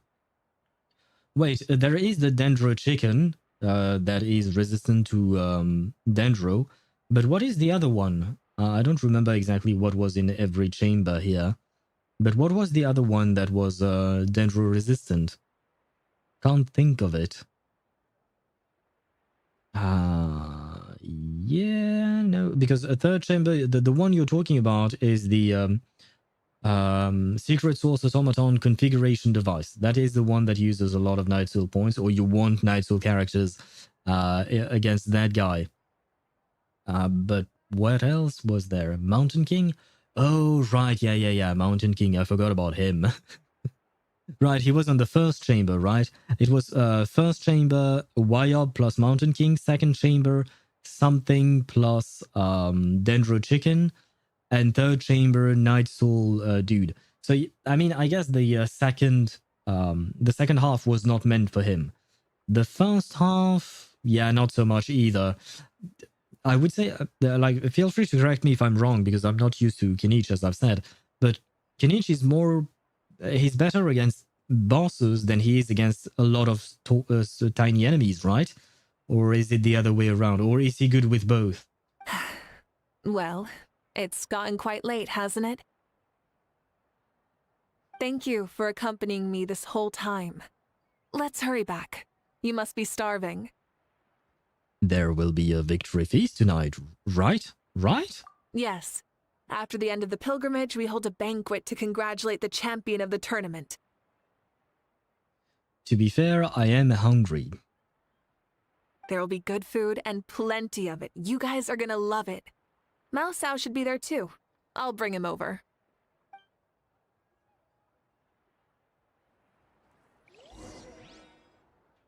Well, at least one. Once again, I am quite confused by what you're writing. Data. What are you replying to? Because I don't remember what I said. I say too many goddamn things. Do you think there'll still be any food left over for us? It's kinda late and all. Wait, do you mean that Kinich is good at least with against one enemy? Yeah, that's the point. If that is what you meant. With his C2, he can be good with both since it increases the AoE. Or was it C1? I don't know. But mostly bosses or elite enemies. Yeah, okay. And yeah, C2 increases by 100%. Okay, I see. I mean, it's pretty good, right? Do you intend to get him to C2? Because right now you have him at C0R0, right? If I'm not mistaken. I randomly stumbled on a top 0.11% Xiao on Reddit. How did you come by this person? Are they not an endangered species by now? I'm sure the feast has already started, but don't worry. I'm sure Yan-san will save some for us. She's very reliable. Leaving the tournament planning to her was a smart move. Yeah, probably. Yes, I only did some changes to the knees and added 3 chains, and that is all in 2 hours. I mean, drawing takes time, right? It doesn't matter how much you've accomplished as long as you have progressed, right? His C2 is broken, so I will get it at some point. Okay, I wish you good luck on that, and thank you, Reina, for the hydrate. I will do that because my throat is starting to hurt after 5 hours and 19 minutes of pure yapping. So she probably figured that we'd be gone a long time. Yeah, I told her as much too. Ah, seems like they've prepared the thing. The thing? Sorry, was still drinking. The thing? What thing? 2 streams believe... come on, Suivi, you can't say that. We are at the tail end of the quest. We are going to finish it today, right? Right? I believe in 2 streams. I believe. Please believe in me as well. Not much content left, so yes, 2 streams, believe. Thank you, Reina. Thank you. See that row of braziers over there? Oh, so that's what they are. They haven't been lit, so Paimon totally thought they were something else. What do you think they were? Here, watch this. Whoa, they're beautiful! Were they left for the three of us? This particular kind of brazier is called a signal flame, and is reserved for those coming back late at night. The others set up an entire path using these signal flames to await our return. Right, the brazier has been lit. Gondor call for help or something. I don't remember the exact quote. I don't think Gondor is going to do shit here, but yeah, you know. Where was I? Ektosh, now is not the time. Now is not the time, my man. Where was I at? But for now, I want Alhaitham's signature and Kazuha, then I will start pulling for characters I want. Okay, understandable. But wait, you want Alhaitham's signature before you get Kinich's signature? Or do you already have his signature? I don't remember. I thought you didn't have his signature, though. 2 hours and 20 minutes. Ah, come on. It's okay. As long as you have progress on your drawing. That's the most important part, because at the very least, you did it, right? You did draw. Because, now, I have done some creative work in the past, and by work, I mean hobbies and stuff like that, such as writing and other things like that. And the most difficult part for me has always been to get into it, or rather to just start it. But when I've actually started it, then I would write for hours or stuff like that. But what I've always found difficult was to actually start doing it. And so you should be proud of yourself for actually sticking with it and doing it consistently. That is quite important, especially in those kinds of hobbies. The Huns are coming, light the flames? What is this a reference to? The Huns? Is that like from a TV show perhaps then? Because the Huns were definitely not in Middle-earth. They were everywhere except Middle-earth. Those returning to the tribes must light them with their own hands. The flames will illuminate the path ahead and show the tribe that the person has made it back. I will stay with Serpent Spine. Okay, his sig is not a must, to be honest. It is good, but it's not that much of a difference. Okay, understanding. Even if you're surrounded by darkness, is what I meant to say. Never forget. Your friends wait for you in the distant light. Remember that feeling when the exhaustion of your journey creeps up on you. I shall remember that.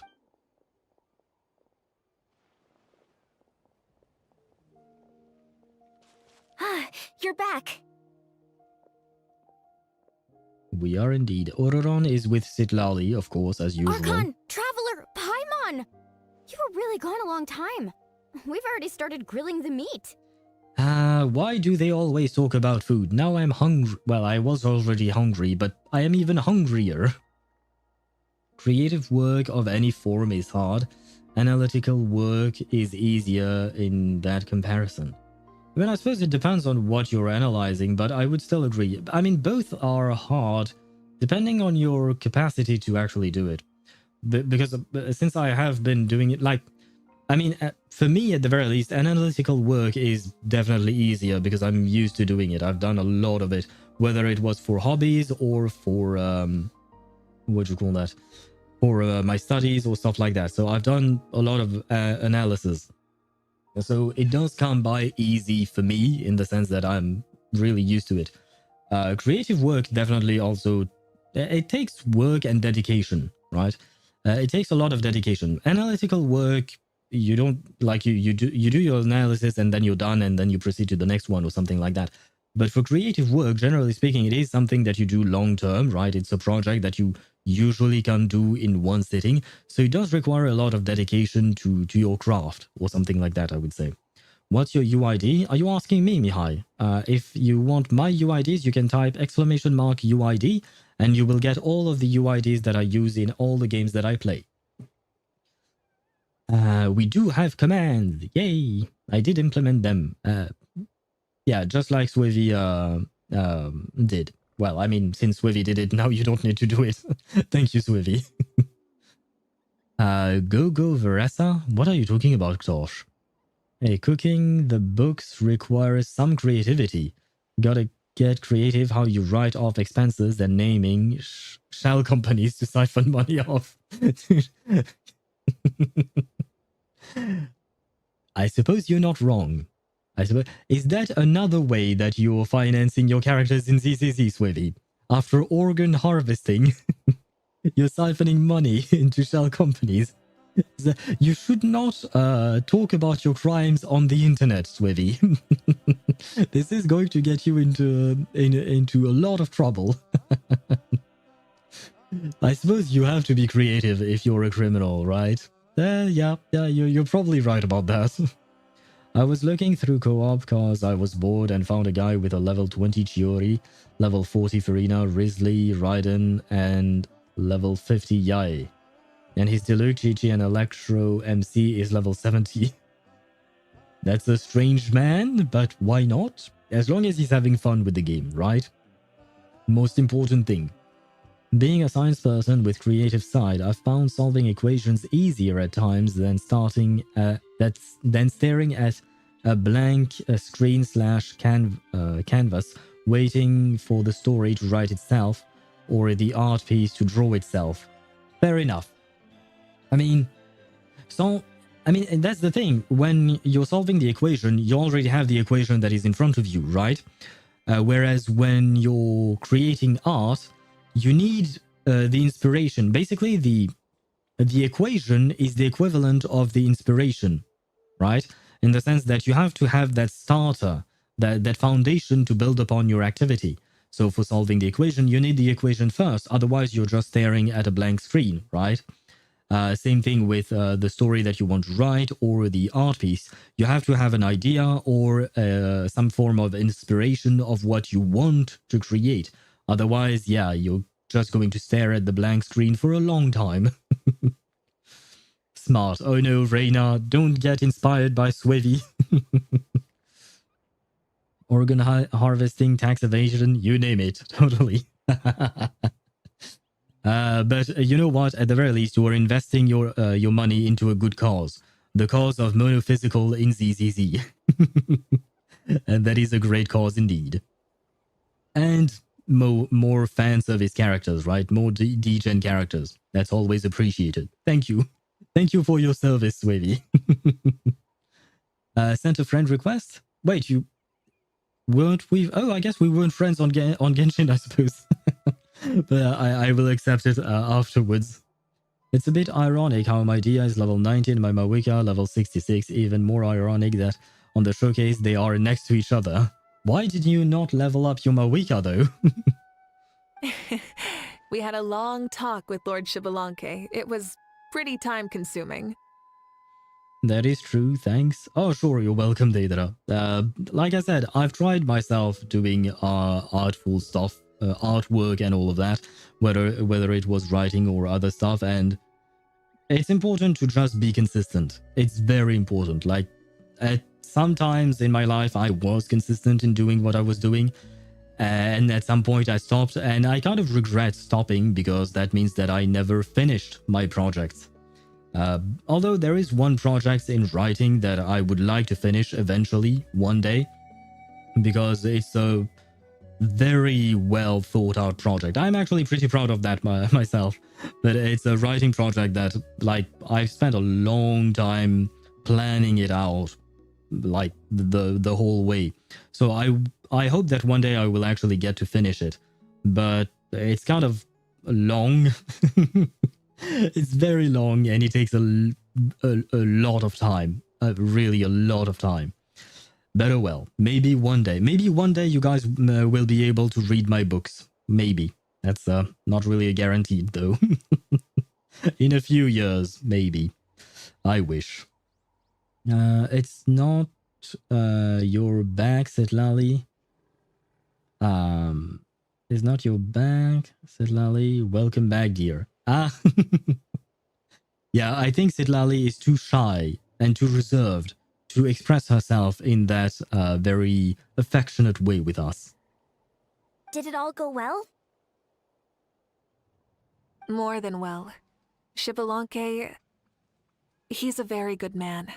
He far surpassed even my expectations.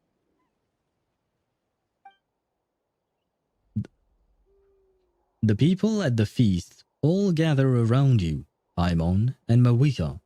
Mavuika gestures for everyone to move over and sit down at the drinking table before beginning to tell the story.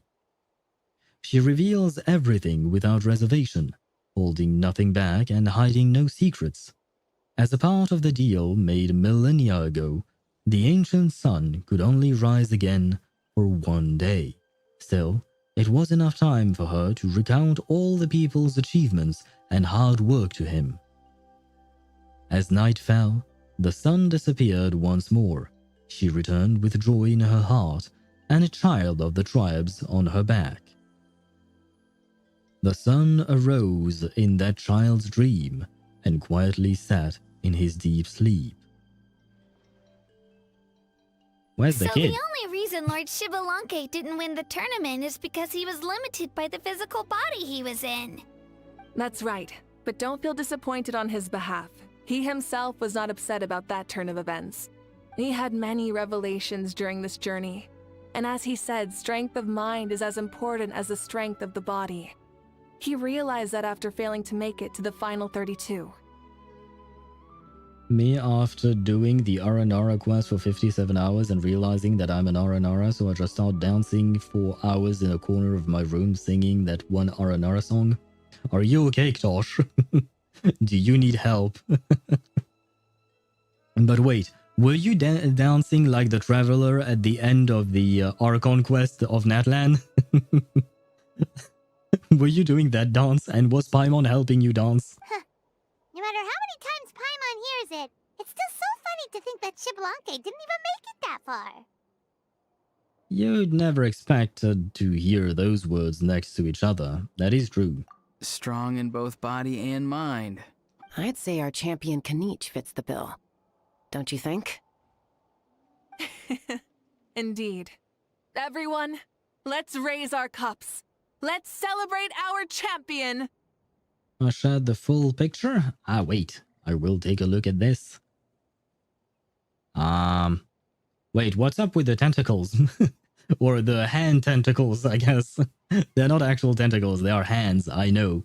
But they are very spooky. Although I will mention the hands that you've already drawn, especially the big one on the left. It is very well drawn, I will say that much. Because hands are notoriously very hard to draw. So I really appreciate that that detail, I know. But I really like the fact that that hand is especially well drawn. Because I know how difficult it is. Like I said, I have a friend who is a painter, and she often told me that how hard it is to draw hands. So congrats on those hands. But I do question the placement of the thumbs. For each hand, the thumb seems to be like maybe a bit too far apart from the rest, especially with the hand that is in the middle. It kind of looks like the thumb, if it is her thumb, I assume it is her thumb. Does she have normal hands? Wait, that is the first question I need to ask. Does she have normal hands? Because the thumb does seem like it's kind of a bit eccentric or out of the play. But I don't know how to properly formulate this in English. I'm not used to analyzing things in... Well, no, I am used to analyzing things in English, but it's mostly about biology and psychology, so... not exactly my... artwork is not exactly my field of expertise. But you know what I mean about the thumbs. I know this is a weird thing to focus on. Where was I at? Although thumbs, I do remember my friend painted 2 hands interlocking fingers with each other, and I also had some questions about the thumbs. But it's just that the thumb is technically very long. It's just that it doesn't appear as long when you look at your hand, but in truth it is actually very long. But never mind that. Sorry. Went on a very strange tangent there. Ktosh, very relatable on the Aranara part. Yeah, the Aranara quest is very long. And I wouldn't say it's particularly worth it. Not gonna lie. Like, if you take, for instance, Jet's quest in the desert of Sumeru, technically speaking, it was also very long. It was spanning over several patches. So maybe that's why it didn't feel as long. But in truth, it was very long. But it was definitely very much worth it to do that quest. It was an awesome quest. The Aranara, on the other hand, and then you had to find 50 or 60 of them. That was way too much. Kanich, you've proven yourself a true warrior and athlete. Congratulations on your triumph in the pilgrimage. Oh right, he won. I forgot about that. And that is probably why Aha is crying. We'll be dropping off. It's 3 in the night here. Thanks a lot for the stream. Thank you for joining us. Thank you for your commentary or your messages and all of that. It was lovely to have you as usual. Thank you very much. And I wish you a great rest of your night. I mean, good night, I should say, probably. I hope that you will find some sleep very soon and that you will manage to rest well. Good night to you, Reina, and thank you for the hydrate. I will do just that. A toast to our champion! Cheers! Cheers! Cheers to Reina, who is going to sleep. Sleep is important. I mean, I am assuming you're going to sleep. Thank you, everyone. Hey, look! The kid's awake. Ah, right. The kid. The kid's back. Shit. It was long, but it was fun at least. The jet quest. Yeah. That's what I meant. But the jet quest was worth it. It was fun. It was interesting. It was filled with drama and emotion and interesting characters. The Aranara, they're cute. Well, cute-ish. They weren't exactly my favorite, but they're cute. They're somewhat cute. But that's about it. That's the entirety of what the Aranara were in the quest. They were cute. And that, yeah, there is nothing more to that quest. Huh? Where am I? It's a long story, my dude. Hello, Mausau. You're awake. This is the celebration feast for the pilgrimage of the return of the Sacred Flame. You participated in the tournament too. Huh? Me? It's a long story. Yeah, just like I said. It's so long, even my lowly servant couldn't manage to give a simple summary. Ha! Shut up, Ahau. I see. I remember Lord Xbalanque, our Archon, Mavuika, and the pilgrimage. I feel like I dreamed a very long dream. I was super strong in that dream, too. I could jump up onto the roof with one leap, and I could climb, fly, and glide. It wasn't a dream. Your body did go through all the motions of the tournament. You were already an outstanding contestant. Yeah, but wasn't that the skill of Xbalanque and not his own personal skill? I'm a contestant? You know, Mom and Dad always say that my health isn't the best, and I might not be able to do all the things everyone else can. But right now, I feel like I can fly. And I feel like I've heard your voice before. After hearing the kid's voice for the entirety of this quest, I feel like I've heard this voice actor before in other media. Really? Like Paimon? Yeah, I feel amazing. It's like I'm filled with power from head to toe. I want to feel like this next time, too. Swivy. Jump off the cliff, kid. Let's test your feeling. You're even worse than me. But I like it. Well, Mausau, you heard Swivy.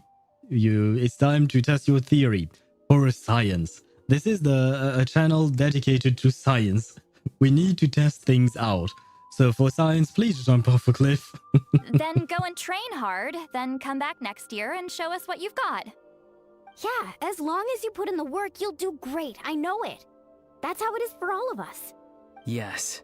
You'll turn out to be a truly beautiful vegetable. I'm sure of it. Do you want to eat the kid?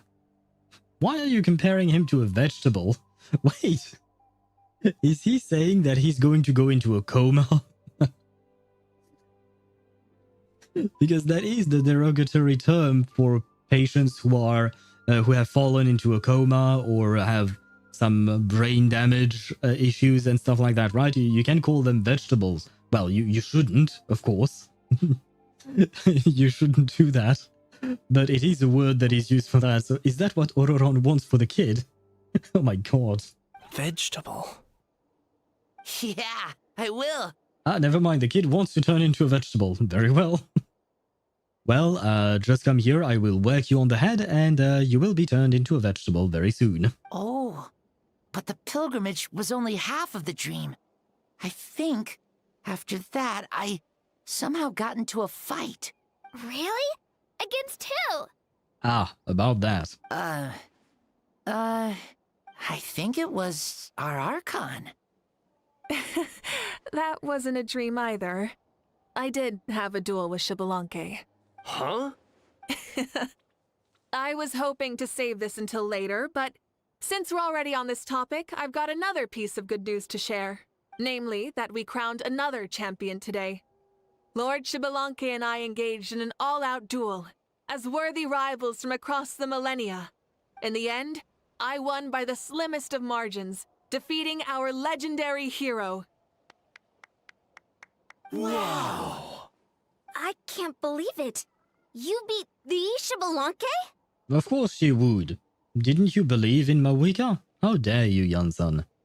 Don't worry, it's a bunch of monstrous hands. Okay, so it makes sense. But the drawing is interesting. Like I said, if you would want to share it once you're done with the drawing, I would be very happy to take a look at it. Or you could also send other images while you're progressing on it. But I am curious.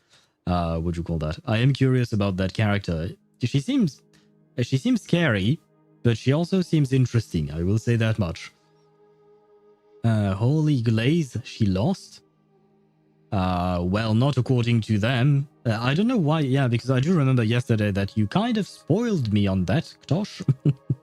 But according to what they just said, she won. And even Xbalanque at the end of the fight, he said that she won. So I don't know how you got to the conclusion that she lost. This is no lie, and I have our best friend here to back me up. You were the arbiter for our duel, yes? I was. Mavuika is right. Paimon and I witnessed her victory with our own eyes.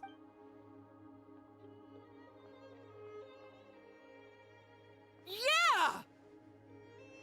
That person is very happy, it seems. No, I didn't. Don't try to gaslight me, Tosh. Amazing. Won't work on me. What an achievement. Come on, everyone, let's have another toast. For our Archon this time. Very well. Acknowledge my victory, recognize my valor, and drink this wine of victory for me. Woohoo! Yeah! Woohoo! I'll join them and drink some water. Woohoo!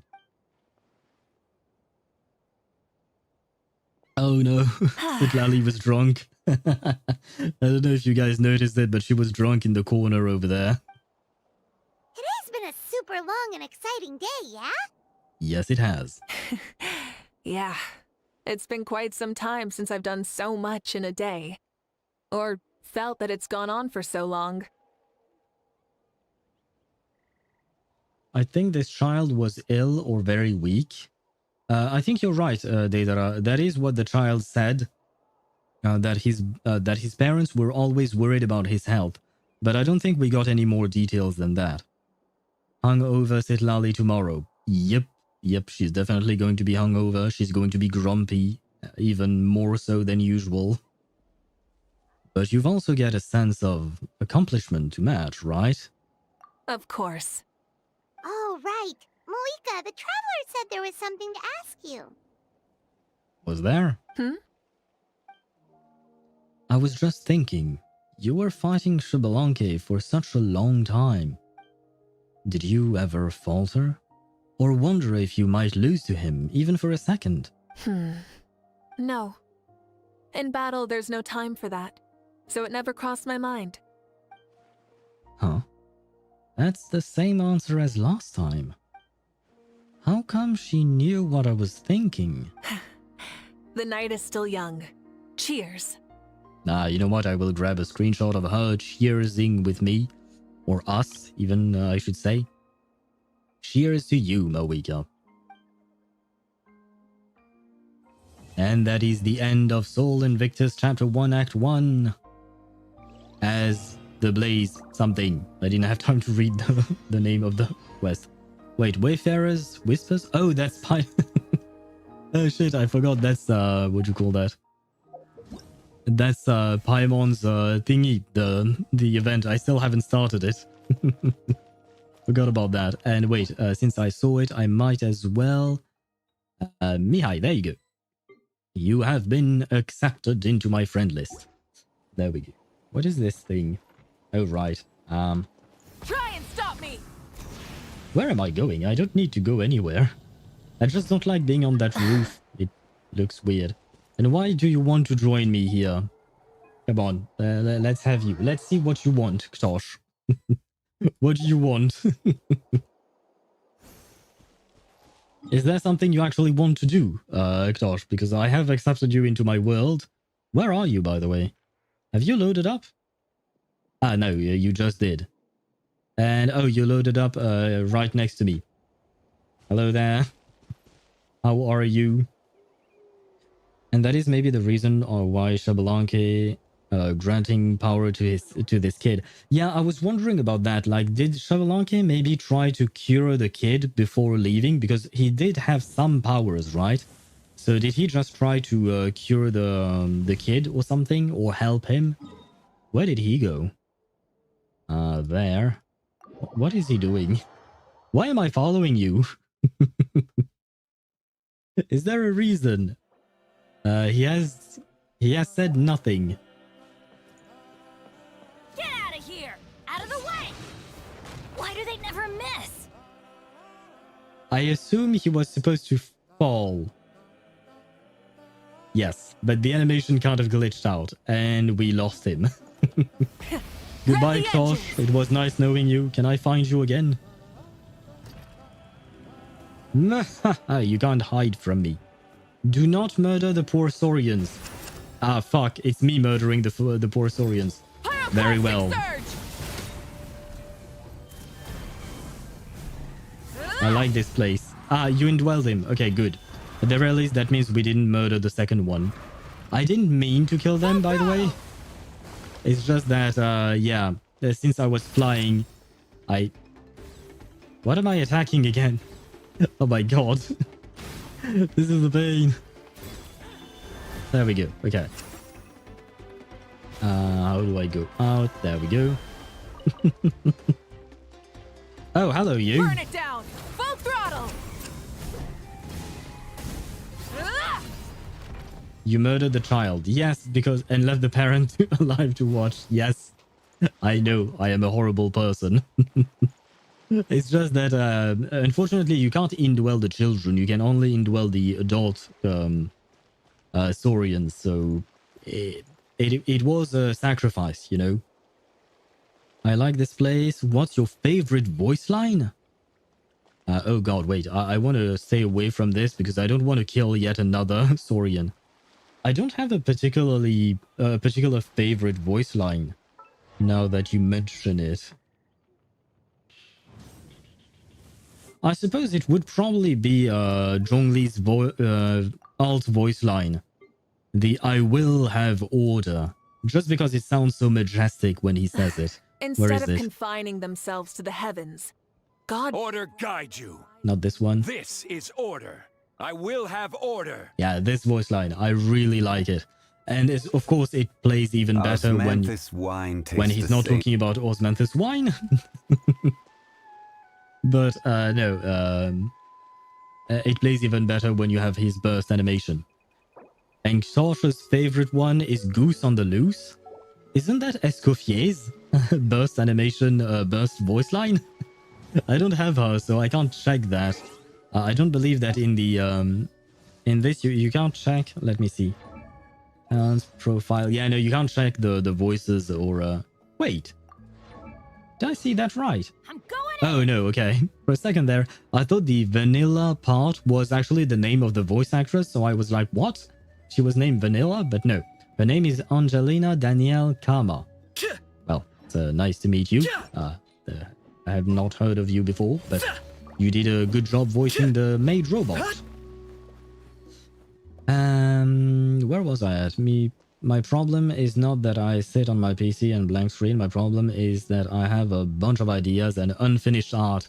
I understand, yeah. You start one thing and then you don't finish it, but you start another thing, etc., etc.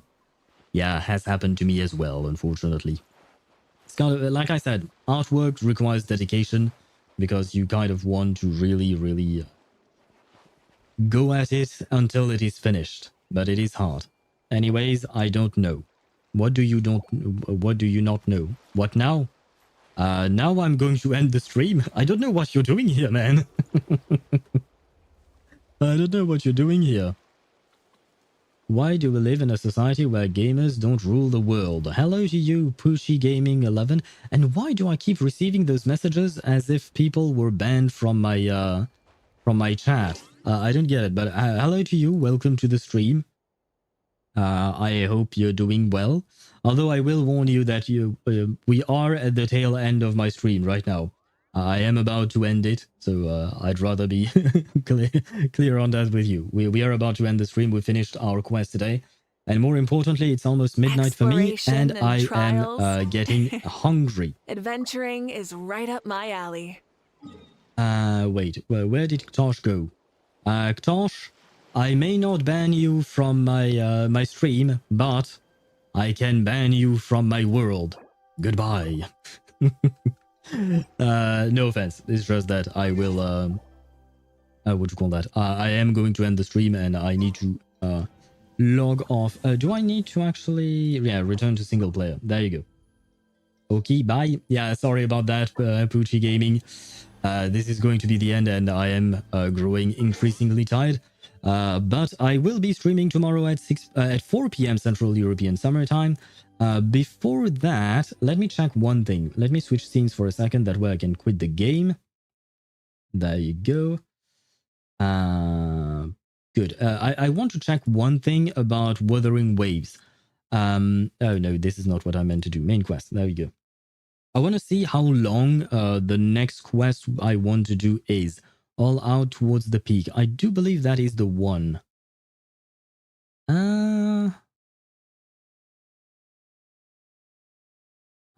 Is this the one? The main quest of... wait. Let me quit Genshin for a second. There you go. Did you accept my friend request? He declined. He accepted it. I accepted it, Mihai. I accepted it. If I manage to get Navia's signature weapon, my build will be better than yours. Congratulations to you. And good night, Swevi, or good rest of your day. Before I actually end the stream, I just want to know what I'm going to do tomorrow. Whether I'm going to do the Wuthering Waves quest. Yeah, it seems relatively lengthy. So I'd rather do it tomorrow. That way I'm sure that we can finish it tomorrow. We should be able to do that. Worst case scenario, we can finish it on... what do you call that? On...